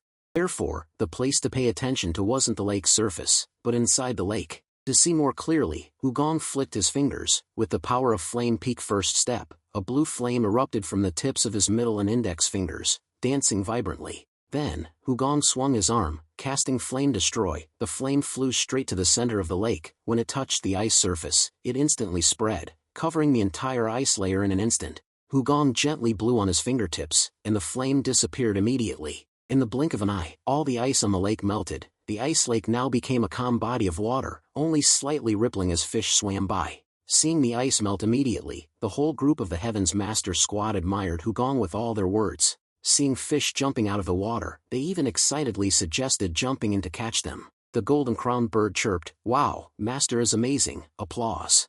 While joyfully flapping its wings in praise, the golden-crowned bird accidentally lost its balance and plunged down. The golden toad was also pulled along, but luckily landed softly on Hugong's shoulder and breathed a sigh of relief. Hugong turned to ask the golden toad, "Golden toad, you have a mission." The golden toad naturally croaked loudly, signifying its readiness. Hugong pointed towards the lake, to a place where the faint moonlight couldn't reach. "Look there." Inside the lake was pitch black, but it couldn't escape Hugong's eyes. The problem was that he couldn't go any deeper. The golden toad also looked in the direction Hugong pointed. Its eyes, though not as good as its master's, had been enhanced by precious food and accumulated internal energy. The golden toad quickly realized there was a deep, pitch-black cave underwater. It seemed quite small for an adult. The golden-crowned bird had regained its balance and landed on Hugong's other shoulder. Also noticing this, "Master, there's a cave underwater." Hugong nodded slightly, curious, "Isn't it? I wonder where that underwater passage leads." The golden toad seemed to understand. Hugong instructed it, "Hopefully, it's a meaningful place, the place we're thinking of. Golden toad, you've probably realized it already. Listen, look, remember, and come back here. Can you do it?" Before he finished speaking, the golden toad croaked very loudly. Then, it jumped straight into the lake. In a moment, its figure completely disappeared into the water. The golden toad was a very good swimmer. It dashed towards the north of the lake, where an underwater cave was located. Now, it would have to overcome a difficult journey alone, possibly staying up all night, but that wasn't a problem, because its master and friends were still there, waiting for its return. Meanwhile, in a cave inside the Northern Sea Ice Palace, someone was also awake all night, unable to sleep. At the end of the cave was a calm lake without ripples. Not even a hint of current could be felt beneath it. But suddenly, the golden toad poked its head out of the lake. Luckily, it didn't attract the attention of the person in the cave. The woman standing before the calm lake was Mysticine Fairy, Mysticine Fairy's younger sister. Since her older sister's disappearance, she no longer had the heart to care about the trivial things around her. Mysticine Fairy's older sister had disappeared strangely, and it prevented her from sleeping peacefully. To date, it had been 6 days since Mysticine Fairy's disappearance, with no clear clues or any news about her. Mysticine Fairy whispered her older sister's name in the heart of the cave, near the meditation chamber where her sister used to practice. This was the last place Mysticine Fairy was seen before completely vanishing. Although she knew the possibility of her sister leaving secretly was entirely possible, this disappearance was unusual. Previously, even if she left suddenly, Mysticine Fairy always left letters or clues. Sometimes, she would send late messages, but she never kept anyone waiting for more than a day. However, this time was different. No message, no sign, making everyone even more suspicious. Mysticine Fairy and Hanyuya have been diligently searching for all the clues for many days, but there is absolutely no more information, and the situation of Mysticine Fairy's disappearance has become more certain, because such a disappearance without leaving a trace is something that has never happened. The only information Hanyuya gathered was that on the night Mystic Yin Fairy disappeared, some people said they heard a thump, as if something fell into the lake. Therefore, Mystic Yin Fairy had checked the entire lake, but still found nothing. How could my older sister be there? How could she fall into the lake? Although thinking this, Mystic Yin Fairy still searched the lake thoroughly. Of course, Mystic Yin Fairy found nothing like Mystic Yin Fairy's body, which was a relief, but it also made the situation more mysterious. All Mystic Yin Fairy discovered was a small underground tunnel inside the lake. More precisely, it was just a hole, a very small hole, just large enough for a child to crawl through. In Mystic Yin Fairy's eyes, it was a meaningless underground tunnel. Mystic Yin Fairy couldn't possibly fit through it, not even the smallest person in the Ice Palace. Mystic Yin Fairy thought back to a week of hopeless searching and sadly stared at the lake vaguely. Where did you go, older sister? There was even a time when Mystic Yin Fairy thought of the worst-case scenario that Mystic Yin Fairy had encountered an accident, and the thought of allegiance increasingly occupied her mind. Leaving the unremarkable croak of the Golden Toad behind, Mystic Yin Fairy turned and left the cave. The Golden Toad hurriedly hopped after Mystic Yin Fairy in silence. It went very fast, almost at the same speed as Mystic Yin Fairy. Mystic Yin Fairy walked out of the cave, to a place covered in ice, with a raging blizzard. This was a dilapidated building, seemingly unrepaired for a long time. Snow covered the ruins without anyone caring. Mystic Yin Fairy walked through the snow and ice, silently arriving at the coldest point of the Ice Palace. The Golden Toad could sense it while following her. Mystic Yin Fairy only stopped when something huge blocked her path, and she looked up as if staring deeply into it. This time, she stopped before a wall made of ice and snow. She stood there for a long time, so the Golden Toad had to wait a long time as well. Finally, she asked, "Wasn't it you who did this?" There was no answer. Mystic Yin Fairy laughed at herself and answered, "That's right, you can't do that." After saying that, she looked up at the ice wall, muttering something as if she was talking to herself. From the Golden Toad's position, it couldn't see Mystic Yin Fairy's face, nor could it know who the person she was talking about was. Curiosity made it frustrated. It raised its front legs, holding its head in discomfort. There were too many something to hear and to tell its owner. He really wanted to know who she was talking about. Just then, Hanyuya approached from behind Mystic Yin Fairy. "Master, it's late at night." Mystic Yin Fairy turned around, smiling. "I was just about to go in. More importantly, you said you met the Heaven's Master Squad leader." The sudden question startled Hanyuya. It took her a few seconds to understand. "Yes, Master, earlier, I gave a full report about the person who claimed to be the Heaven's Master Squad leader that I met at Thousand Ice Lake. I even listed the people who were with him." Mystic Yin Fairy nodded and instructed, "What a coincidence. At this time, someone else claims to be the Heaven's Master Squad leader. The people with him are also strange. If he shows interest in our palace, respond to him." Before leaving, the Heaven's Master Squad leader gave a brief introduction about the Heaven's Master Squad, as if promising a future meeting. Only after hearing that introduction did Hanyuya truly begin to care about them. Her master's instructions now seemed like a prediction she was looking forward to. Afterward, Mystic Yin Fairy and Hanyuya slowly left the place. When the two had gone far, their position was replaced by the Golden Toad. The nimble little fellow hopped towards the stone wall to see who that person was. The Golden Toad was happy because it could now see clearly. It looked up at the ice wall from the position where Mystic Yin Fairy had stood, just as she had done. The result made its eyes widen. A huge ice wall. Inside the ice was that person, frozen and imprisoned. The person looked vibrant, as if still alive, seemingly frozen while still alive, for their eyes were still open and their expression natural. The Golden Toad was frightened, took a step back, tripped over a small stone, which startled it, then turned and ran for its life, straight towards the lake, where it jumped in. When the Golden Toad came out of the lake and recounted the story, Wugong was surprised to hear its guess. The person inside the ice wall was a beautiful young woman. Could the Northern Sea Ice Palace be the one who imprisoned and froze her? The Golden Toad had no answer to that, but in any case, its efforts were not wasted. The information it brought back was extremely useful, enough to please Wugong, who rewarded it with a drop of the Hexagonal Serpent Clan's poison. The Golden Toad was so happy it rolled onto its back. Its eyes glazed over. Having heard the story, Wugong asked Seal Guac, "If not the Northern Sea Ice Palace, then who did this? Do you have any clues about this?" Seal Guac nodded in response. "I don't know the details because it happened before I was born, but her name is Hyun-Yi." Seal Guac began to tell a story that took place 90 years ago, a story of bloody feud between the Snow Mountain sect and the Northern Sea Ice Palace. Mystic Yin Fairy seemed to have witnessed that war firsthand, from a young age, with terrified eyes and a vivid memory of the bloodshed. Hyun-Yi was at the center of that bloody battle. The woman in the ice wall is a legend of the Snow Mountain sect. Yesterday, Mysticine Fairy's hatred towards the Snow Mountain was directed at that girl in the ice wall. That woman was also the daughter of the late sect leader of the Snow Mountain sect. Hearing this, Hugong realized what Mysticine Fairy had pleaded for before. At that time, 70 years ago, now it's been 90 years, and the Northern Sea Ice Palace still hasn't resolved the matter. The next morning, Mysticine Fairy, in the form of a little girl, giggled, "Hey, get out of here, it's itchy, stop it." It was all because the golden toad had run across Mysticine Fairy's head, neck, and back, creating annoying itches, but the little girl didn't angrily freeze it, she seemed to be playfully teasing it. The Heaven's Master Squad observed and communicated telepathically among themselves. That little girl is Mysticine Fairy, unbelievable. Wushan Shuang Xiong immediately yelled at Nang and Wang. "Don't you believe the squad leader?" Nang and Wang, flustered, quickly corrected, "No, that's not what I meant."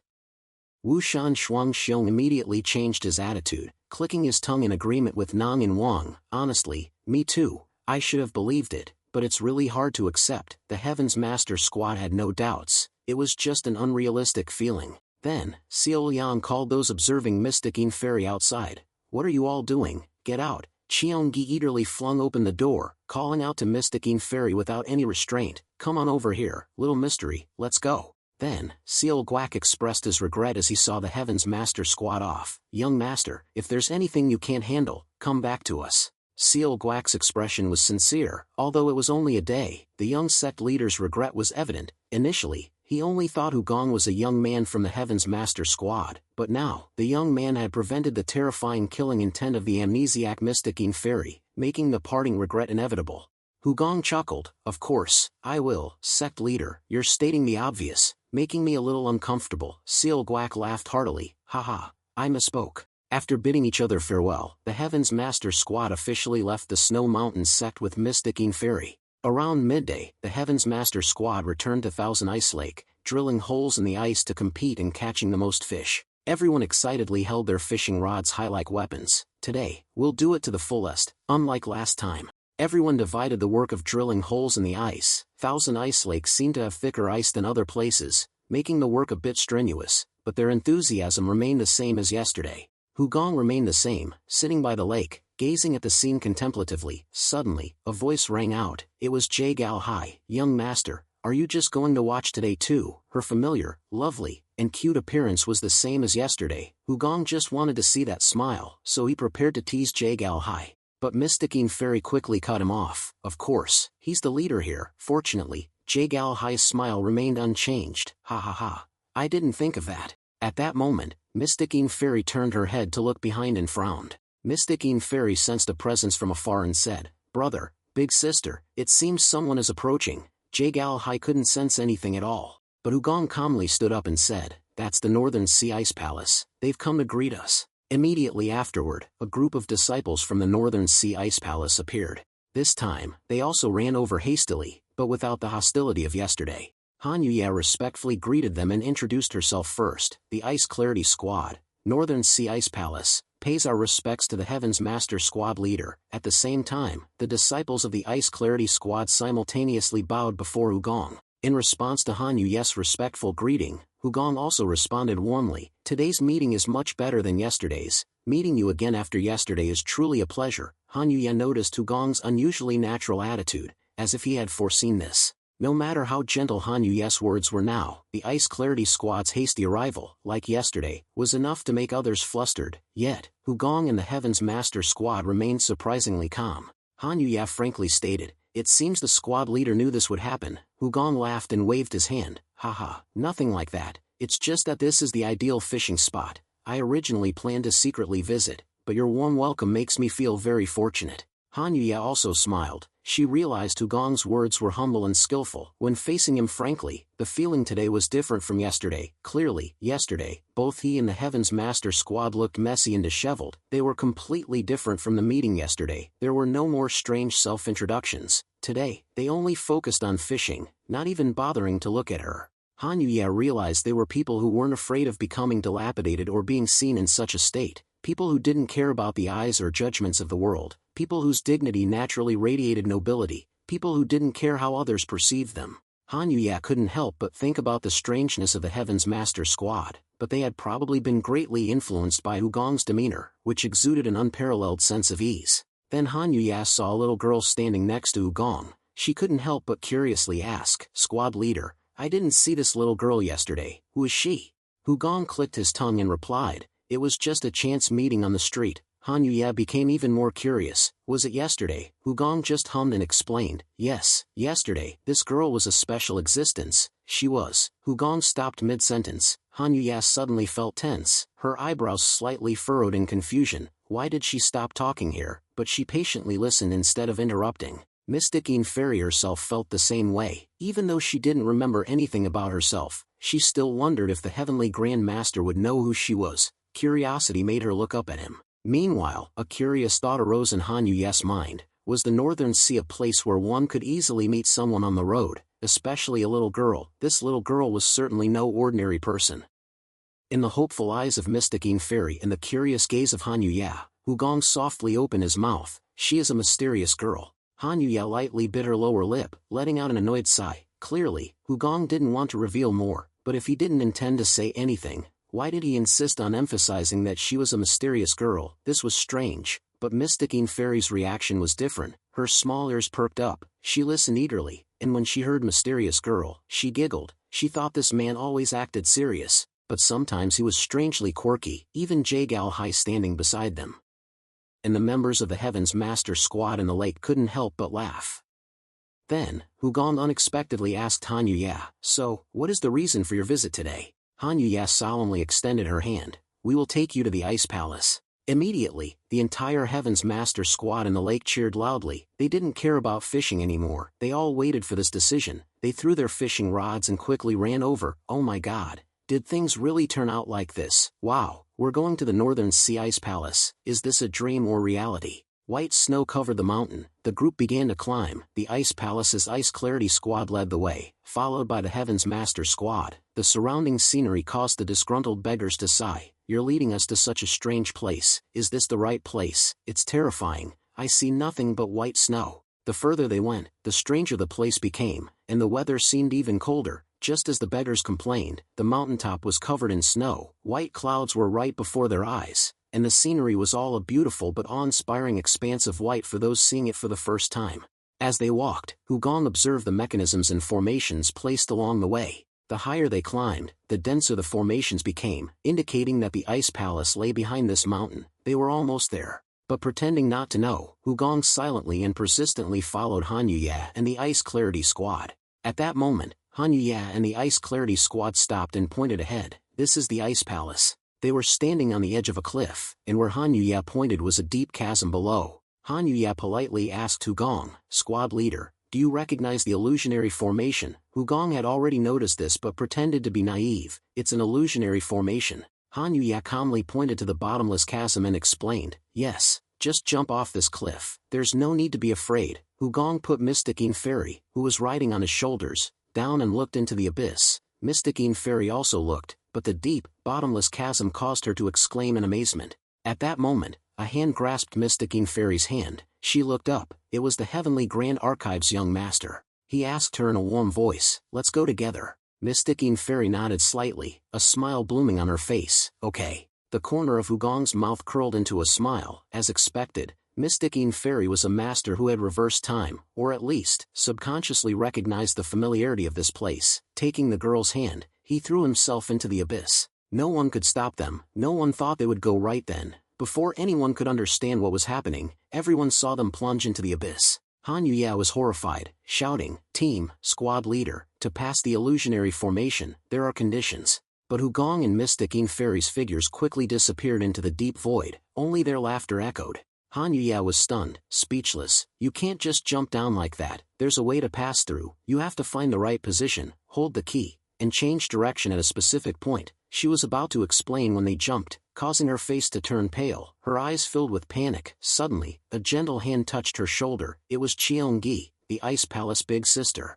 "Sister, don't you know what the Heavenly Grand Archive is?" Han Yuya tilted her head, doubtful. She genuinely didn't know. If she did, she wouldn't have been so worried. Cheongi shrugged indifferently. Such a country bumpkin. How could someone in Jianghu not know about the Heavenly Grand Archive? Han Yuya understood the contempt in her words. But even though she was being looked down upon, she couldn't retort. At that moment, Hugong and Mystic Fairy's lives were threatened by the illusionary formation. But Han Yu's worries were unnecessary. In their unhesitating freefall, Hugong and Mystic Fairy's clothes fluttered in the wind, creating a strange sight. It felt like they were caught in an illusion. Although it was an illusion, everything felt real. Hugong remained calm and composed, as did Mystic Fairy. Amazing, brother, is this all an illusion? Yes. Mystic Fairy laughed merrily. But like this, we'll die. How do we survive? Even as she said this, there wasn't a hint of fear in her eyes. Hugong burst into hearty laughter. There's no way. Mystic Fairy also laughed. Amazing.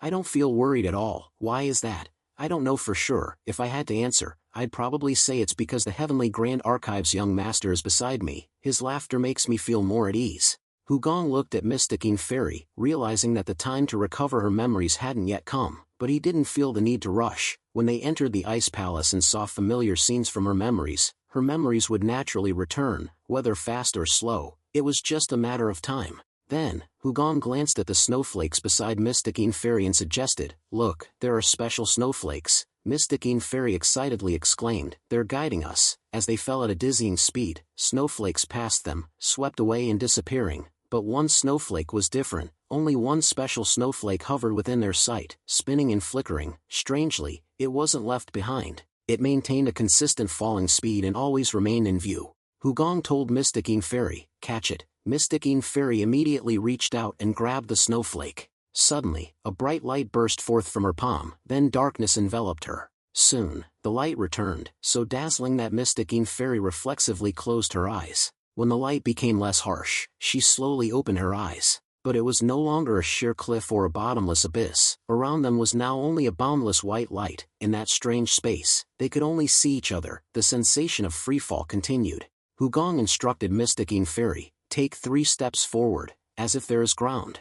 Not knowing why she should do this, but Mystic Fairy didn't hesitate. In that space of pure white, she stepped forward, 1 step, 2 steps, 3 steps. Suddenly, everything changed. The hazy space disappeared, the sensation of falling ceased, and under Mystic Fairy's feet was now solid ground, providing a warm feeling. Before them appeared a magnificent scene that captivated both Hugong and Mystic Fairy. Magnificent, exquisitely crafted wooden buildings were covered in pristine white snow. Immense, intricately carved ice sculptures were scattered everywhere, reflecting a glittering light. Mystic Fairy's eyes widened in amazement. Amazing, it really was an illusion. So, this is the Northern Sea Ice Palace. At that moment, noise came from behind. The Heaven's Master Squad and the Ice Clarity Squad had arrived. Han Yu breathed a sigh of relief upon seeing Hugong, the squad leader. "You are safe and sound. I was really worried, but what to do?" Hugong laughed and replied, "Haha, it's just luck." The Heaven's Master Squad spread out everywhere, engrossed in admiring the beauty of the Ice Palace. But Han Yu only focused on staring at Hugong with surprised eyes and speechless. "This also depends on luck." Nevertheless, Han Yu breathed a sigh of relief. She couldn't help but feel amazed and admire this man. That composure, it was hard to grasp. With Hugong's unpredictable words and actions, no one could know his true nature at first glance. Instead of 100 explanations, he proved himself through actions, a man for whom extraordinary wouldn't suffice. Afterwards, the Heaven's Master Squad was led to their resting place in the Ice Palace. That night, Mystic Fairy prepared a meeting. "Grand Master, please come in." Hugong entered the living room with a friendly smile. "It's an honor." As he entered, a fleeting smile crossed Mystic Fairy's eyes, but it was mixed with an indescribable sadness. "I didn't expect you to bring such a beautiful young lady." Hugong looked at Mystic Fairy beside him and replied softly, "She doesn't want to leave me, and besides, despite her childish appearance, she's very discreet, therefore, please forgive her." Mystic Fairy curiously asked, "So, this girl is the mysterious person I've heard about?" Mystic Fairy quickly replied with utmost confidence, "Yes, I am that mysterious person." Despite not remembering her name and forgetting everything, Mystic Fairy seemed very calm, even arrogant. Mystic Fairy laughed at the girl's cuteness. "Haha, I understand." Mystic Fairy couldn't help but curiously ask Hugong, "Grand Master, if I ask about her identity, will I get an answer?" Hugong immediately shook his head in refusal. "I sincerely apologize. I can't reveal it. Memories must be rediscovered oneself. The best Hugong can do is to let the two of them meet, hoping this meeting will be the beginning for Mystic Fairy to gradually regain self-awareness." Mystic Fairy nodded, not feeling upset. She understood that everyone has their own secrets. but still, this mystery puzzled her. Mystic Yin Fairy looked down at Mystic Yin Fairy with tender eyes. It's strange, this little girl makes me feel not at all unfamiliar. Hugong gently stroked Mystic Yin Fairy's head, explaining, perhaps because children of this age all have similar features, cute, likable, and always make people feel close. Mystic Yin Fairy laughed in agreement. Haha, that makes sense. Then, Mystic Yin Fairy also smiled at Mystic Yin Fairy, a good person. Mystic Yin Fairy was slightly surprised. Is she talking about this old woman? Mystic Yin Fairy shyly hid behind Hugong. I have that feeling. Mystic Yin Fairy smiled brightly at Mystic Yin Fairy. Is that so? Thank you, little sister. The senior sister who had lost her memory and the junior sister trying to find her senior sister silently looked at each other for a long time with a warm smile. A moment later, a breakfast table was set, mainly for Mystic Yin Fairy to enjoy while Hugong and Mystic Yin Fairy chatted. Finally, Mystic Yin Fairy spoke, bringing up the main issue. Grand Master, I want to ask you for a favor. I'm ashamed to expose my palace's weakness like this, but because of the unpredictable situation, I have to ask for your help. I believe you can solve the problem that's troubling us. Based on what's being spread about you in Jianghu, Hugong feigned ignorance and asked, what is it? The next story revolves around the mysterious whereabouts of the palace master, specifically the elusive traces of Mystic Yin Fairy. Although he knew where Mystic Yin Fairy was, Hugong politely refused. I cannot undertake this matter, I'm not capable enough and probably won't be of any help. A first refusal is always reasonable. This concerns the internal affairs of the Ice Palace, a very sensitive issue. He planned to accept if there was a second request. But at that moment, Mystic Yin Fairy suddenly stood up excitedly. Okay, don't worry, I'll help find the Ice Palace master. Hugong looked at Mystic Yin Fairy in astonishment, his face showing clear confusion. Who's looking for whom? Mystic Yin Fairy couldn't help but chuckle. Haha, really? Mystic Yin Fairy didn't pay attention to Hugong's gaze, simply grinning with sparkling eyes. Brother, accept the request. The plan of refusing the first time and accepting the second time suddenly vanished. Everything became a reality, so Hugong suggested, no need to hesitate, can we go check the surroundings tonight? They proceeded to check the cave where Mystic Yin Fairy used to cultivate, but found no special traces, no signs of a major battle or an external attack. Hugong wasn't surprised. From her asking an outsider like him, he could deduce a few things. The Ice Palace was known for its close unity, with the palace master missing, such a serious matter, and yet they sought help from an outsider. This decision certainly wouldn't have avoided opposition from the leadership. However, the elders' unanimous agreement showed that the incident was not related to an assassination or murder plot. Mystic Yin Fairy recounted the clues she had gathered. That night, someone heard the sound of splashing water, so I tried searching the lake, but didn't find any trace. Hugong walked to the front of the cave, to the edge, and looked down. Below, the surface of the night pond shimmered with silver moonlight, from which Golden Toad emerged, its eyes directed towards Mystic Yin Fairy. Hugong immediately understood that an underwater passage from this pond led directly to the ice lake. Mystic Yin Fairy also followed Hugong, her feet faltering as she approached the edge of the pond. Mystic Yin Fairy looked down with Hugong, then fearfully retreated behind him. Brother, I'm scared, standing so close to the edge. I might fall. For some reason, the water in this pond wasn't frozen, so fearing a fall was understandable. Hugong patted Mystic Yin Fairy's back. You're really scared, huh? But normally, Mystic Yin Fairy isn't easily frightened. At the cliff where the illusionary formation took place, she grinned and jumped down without hesitation, but this time, the pond scares her. That meant she had fallen here before. Everything became clear to Hugong. Mystic Yin Fairy experienced energy deviation. Her blood chi was disrupted. Her consciousness became hazy in a moment of mental turmoil, and she slipped and fell.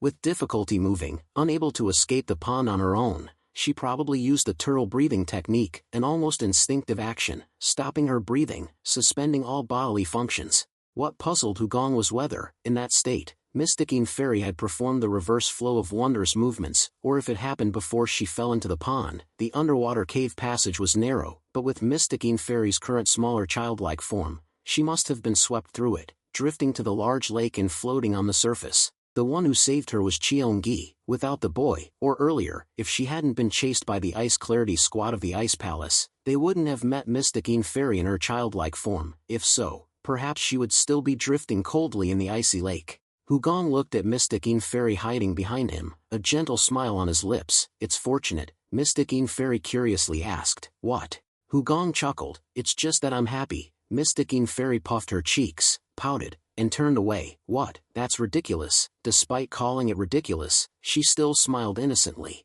Hugong had imagined the problem, but there was still one place he needed to go. He spoke directly to Mystic Yin Fairy. I want to ask Vesta something. Mystic Yin Fairy nodded without hesitation. Feel free to ask anything, Hugong frankly replied. It's about the Palace Master's cultivation. Mystic Yin Fairy was slightly surprised, tilting her head slightly. A rather unexpected question, but you don't want to know the depth of her cultivation, right?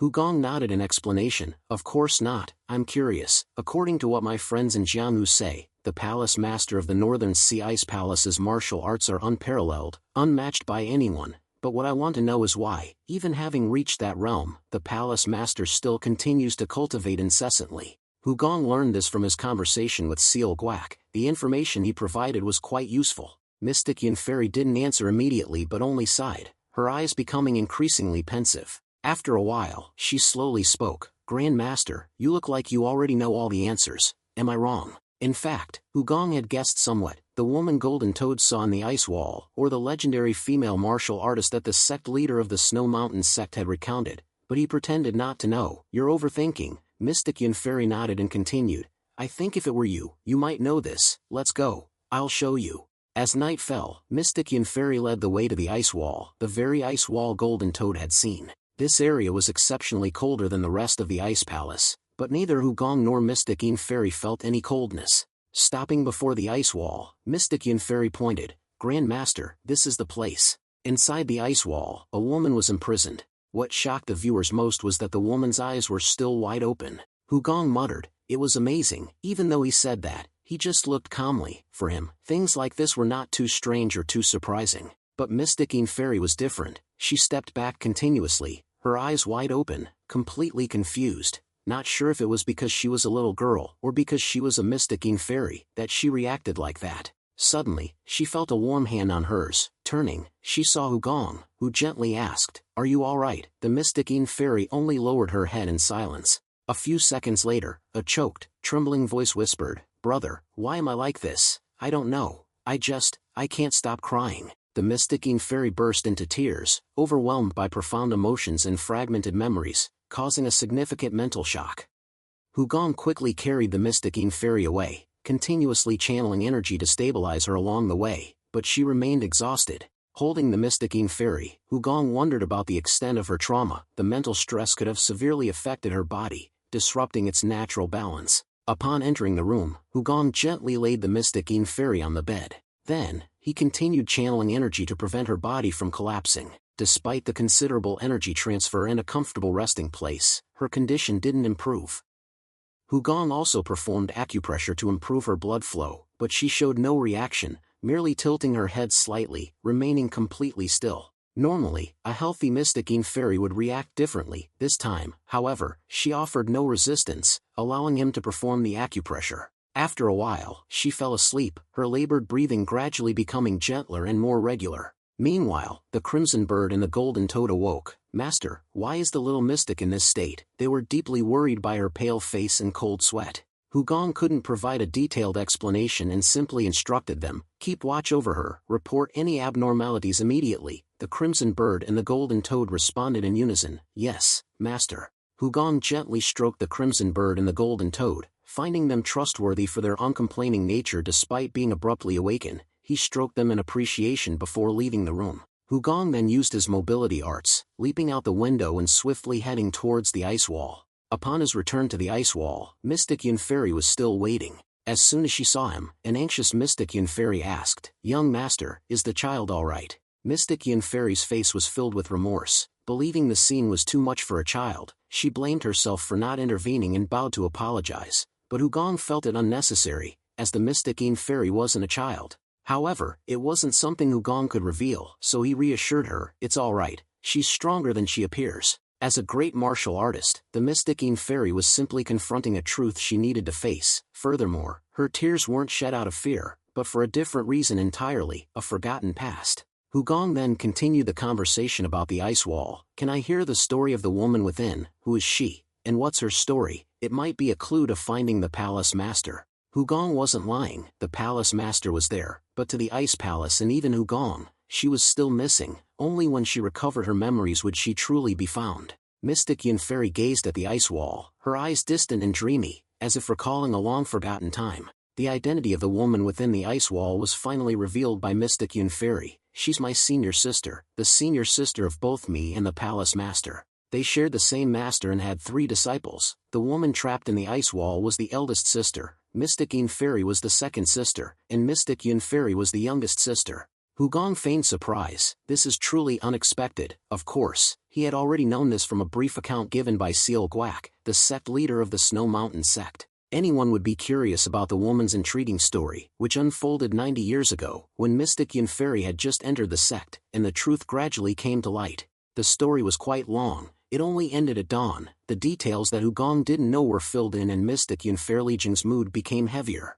Looking at Hugong, Mystic Yun Fairy couldn't help but offer a wry smile. You haven't shown the slightest fluctuation. Hugong pretended surprise. Actually, I'm very surprised. It's just that my face usually looks like this when I'm shocked. Mystic Yun Fairy smiled faintly. I don't think so. Deep down, she wondered about this young scribe's incredible composure. No anxiety, no fear, no emotional display, only observation. She even felt his cultivation depth might surpass hers. Only one thing intrigued Hugong. For 90 long years, despite countless efforts, the Ice Palace couldn't do anything about that ice wall. He frankly asked Mystic Yun Fairy, "You truly can't break or melt that ice wall?" Mystic Yun Fairy shook her head with a sigh. There's nothing we haven't tried. It can be considered the pinnacle of ice-based techniques. My senior sister's abilities far exceed all imagination. There was no solution, to the point that about 20 years ago, our second sister sought help from the world's #1 expert. Mystic Yun Fairy recounted in a deep, solemn tone. Hugong suddenly realized, the world's #1 expert, could it be? Mystic Yun Fairy gave a bitter smile. Yes, it was Hugong. Hugong, already knowing the answer, still asked. He ultimately couldn't do it. Mystic Yun Fairy sighed. No, he refused. Despite being the one who refused, Hugong nodded as if in genuine contemplation, feeling slightly embarrassed facing those he had previously turned away. However, Mystic Yun Fairy didn't blame the Muram Alliance leader at that time. She said, he said that the Ice Palace's affairs should be handled by the Ice Palace. Perhaps he believed we had the ability to do it. But 20 years passed, and contrary to his expectations, the Ice Palace achieved nothing. Mystic Yun Fairy looked up at the ice wall again, her eyes reflecting a deep, helpless disappointment. Hugong guessed, the Palace Master's relentless training is also for this reason. Mystic Yun Fairy nodded sadly. Yes, my senior sister's lifelong wish is to break the ice wall and free our eldest sister. Then, Hugong suddenly stood up. Sir Vesta, can we try? His suggestion made her eyes widen in surprise. Mystic Yun Fairy wasn't sure if Hugong could break the ice wall that even Mystic Yun Fairy couldn't, but she happily agreed. Of course. Hugong immediately walked towards the ice wall with a confident smile. Then he gently moved his hand forward. Immediately, the sword spirit reacted, moving slightly. In a blink of an eye, it began to fly out of its sheath on its own. The sword spirit spun in the air before landing neatly in Hugong's hand. This scene astonished Mystic Yun Fairy. What was that just now? Void capture, swordsmanship? No, it was as if the sword was automatically drawn to his hand. What was happening? If it were void capture or normal swordsmanship, there should be a flow of chi between the hand and the sword. Since it happened right before her eyes, Mystic Yun Fairy was certain she could sense it, yet Hugong's sword draw was as if the sword automatically flew out of its sheath and into his palm. Under Mystic Yun Fairy's astonished gaze, Hugong crouched. And suddenly, he leaped up to Hyunyi's eye level inside the ice wall. Reaching the desired height, Hugong channeled his sword chi. A mystical purple light emanated from the sword spirit, resonating to form a powerful wave of chi. The ringing of the sword spirit echoed through the space. Hugong and Hyunyi's eyes met. Inside the ice wall, she was so vivid, as if she were truly looking straight at him. Even with the sword chi approaching, her smile remained unchanged. As Hugong's blade descended towards Hyunyi's head, ready to shatter the ice wall, the sword chi was deflected back. In the recoil, Hugong was pushed back several circles in the air. He saw Hyunyi's smile remained unchanged. Even now it seemed mocking him. While the sword spirit trembled under the pressure, Hugong skillfully used the recoil to reverse his body, gently landing on the ground. Indeed, Hugong had reason to feel mocked. Even the sword spirit, hailed as a divine sword, couldn't harm the ice wall, not even a small piece of ice. Hugong sighed. With his current strength, he was close to reaching the 6-star realm in cultivation. Although he hadn't truly reached it, he still believed it was possible. Yet, the result left him astonished and disappointed. But the most surprised person was Mystic Yun Fairy. The purple light of the sword chi wasn't entirely unusual since Hugong entered the transformation realm, where he could control Qi with exceptional skill. Mystic Yin Fairy had heard tales of his prowess against enemies from Jianghu, but hearing about it and witnessing it firsthand were entirely different. Witnessing it firsthand, what captivated Mystic Yin Fairy was the purple light of the sword Qi. The light emitted from Qi came in various colors: white, red, purple, blue, black, yellow, and jade. However, their appearance depended on the martial art used. One couldn't judge superiority based on color. Instead, the purity of the light determined the level. Yet, Hugong's purple sword Qi was not only brilliant but also so transparent that it seemed utterly pure, devoid of any impurities. It was like a pure symbol of power, the power she had heard about concerning the number one person in the world. Mystic Yin Fairy shook her head inwardly, deeply suspicious. Could the Grand Master of the Heavenly Grand Archive be Hugong's disciple? But she had never heard rumors of Hugong taking on a disciple. Despite that, her astonishment didn't diminish. Mystic Yin Fairy's eyes remained fixed on Hugong, who was now approaching the massive ice wall, raising his hand to lightly touch its frigid surface, as if to feel its hardness. In a moment, flames erupted from his palm, true Samadhi fire, a fire that couldn't possibly melt this ice wall. But Mystic Yin Fairy simply stood and waited without interference. Finally, Hugong frowned, staring at the ice wall in his hand, as if unable to believe what he was doing. Only then did Mystic Yin Fairy gently approach to comfort him. "Grand Master, don't be too disappointed, you are already strong enough." Her voice was comforting, yet tinged with helplessness before the unyielding strength that surpassed both their abilities.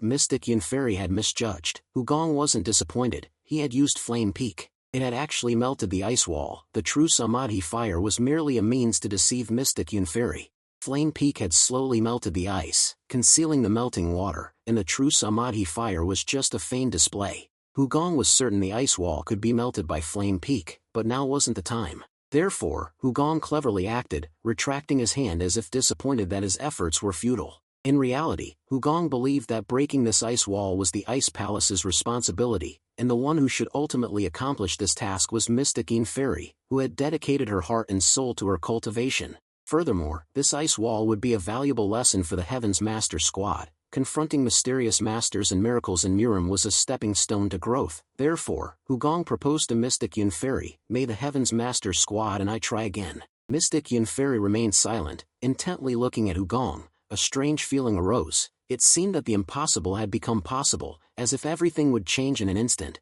Perhaps it was just an illusion, but even so, Mystic Yin Fairy felt she wanted to believe it. She nodded, agreeing with Hugong. But that belief clearly failed. Starting that morning, the Heaven's Master Squad's assault on the ice wall began, but they couldn't break it. Instead, there was only incessant noise. 3 days passed. Han Yuya looked at the scene at the ice wall and couldn't help but sigh inwardly. This is truly insane. The entire Heaven's Master Squad was acting like madmen, attacking the ice wall with every conceivable method. What the hell? It won't break. Not even a small piece of ice cracks. It's completely insane. How can we deal with this? My flute can break anything. Even when Jim Chiakja played the Kim Pyo using sound arts to try and break the ice wall, it remained unbroken. Only the melodious, resonant sound echoed throughout the ice palace. Not only Han Yuya but the entire ice palace was perplexed. Despite their previous unwavering resolve, it seemed that even the ice palace was gradually realizing that this situation had no solution. The ice wall was the ice palace's aspiration and a serious problem, but since the Heaven's Master Squad's arrival, the situation had become even more peculiar. The Heaven's Master Squad's clamor originated from their squad leader, his indifferent expressions, along with his coldness and unconcerned demeanor, blended in with the others. This made Mystic Yin Fairy think twice that perhaps he knew everything and could solve all problems. Regardless, the Heaven's Master Squad continued to attack the ice wall day and night simply because they were the Heaven's Master Squad.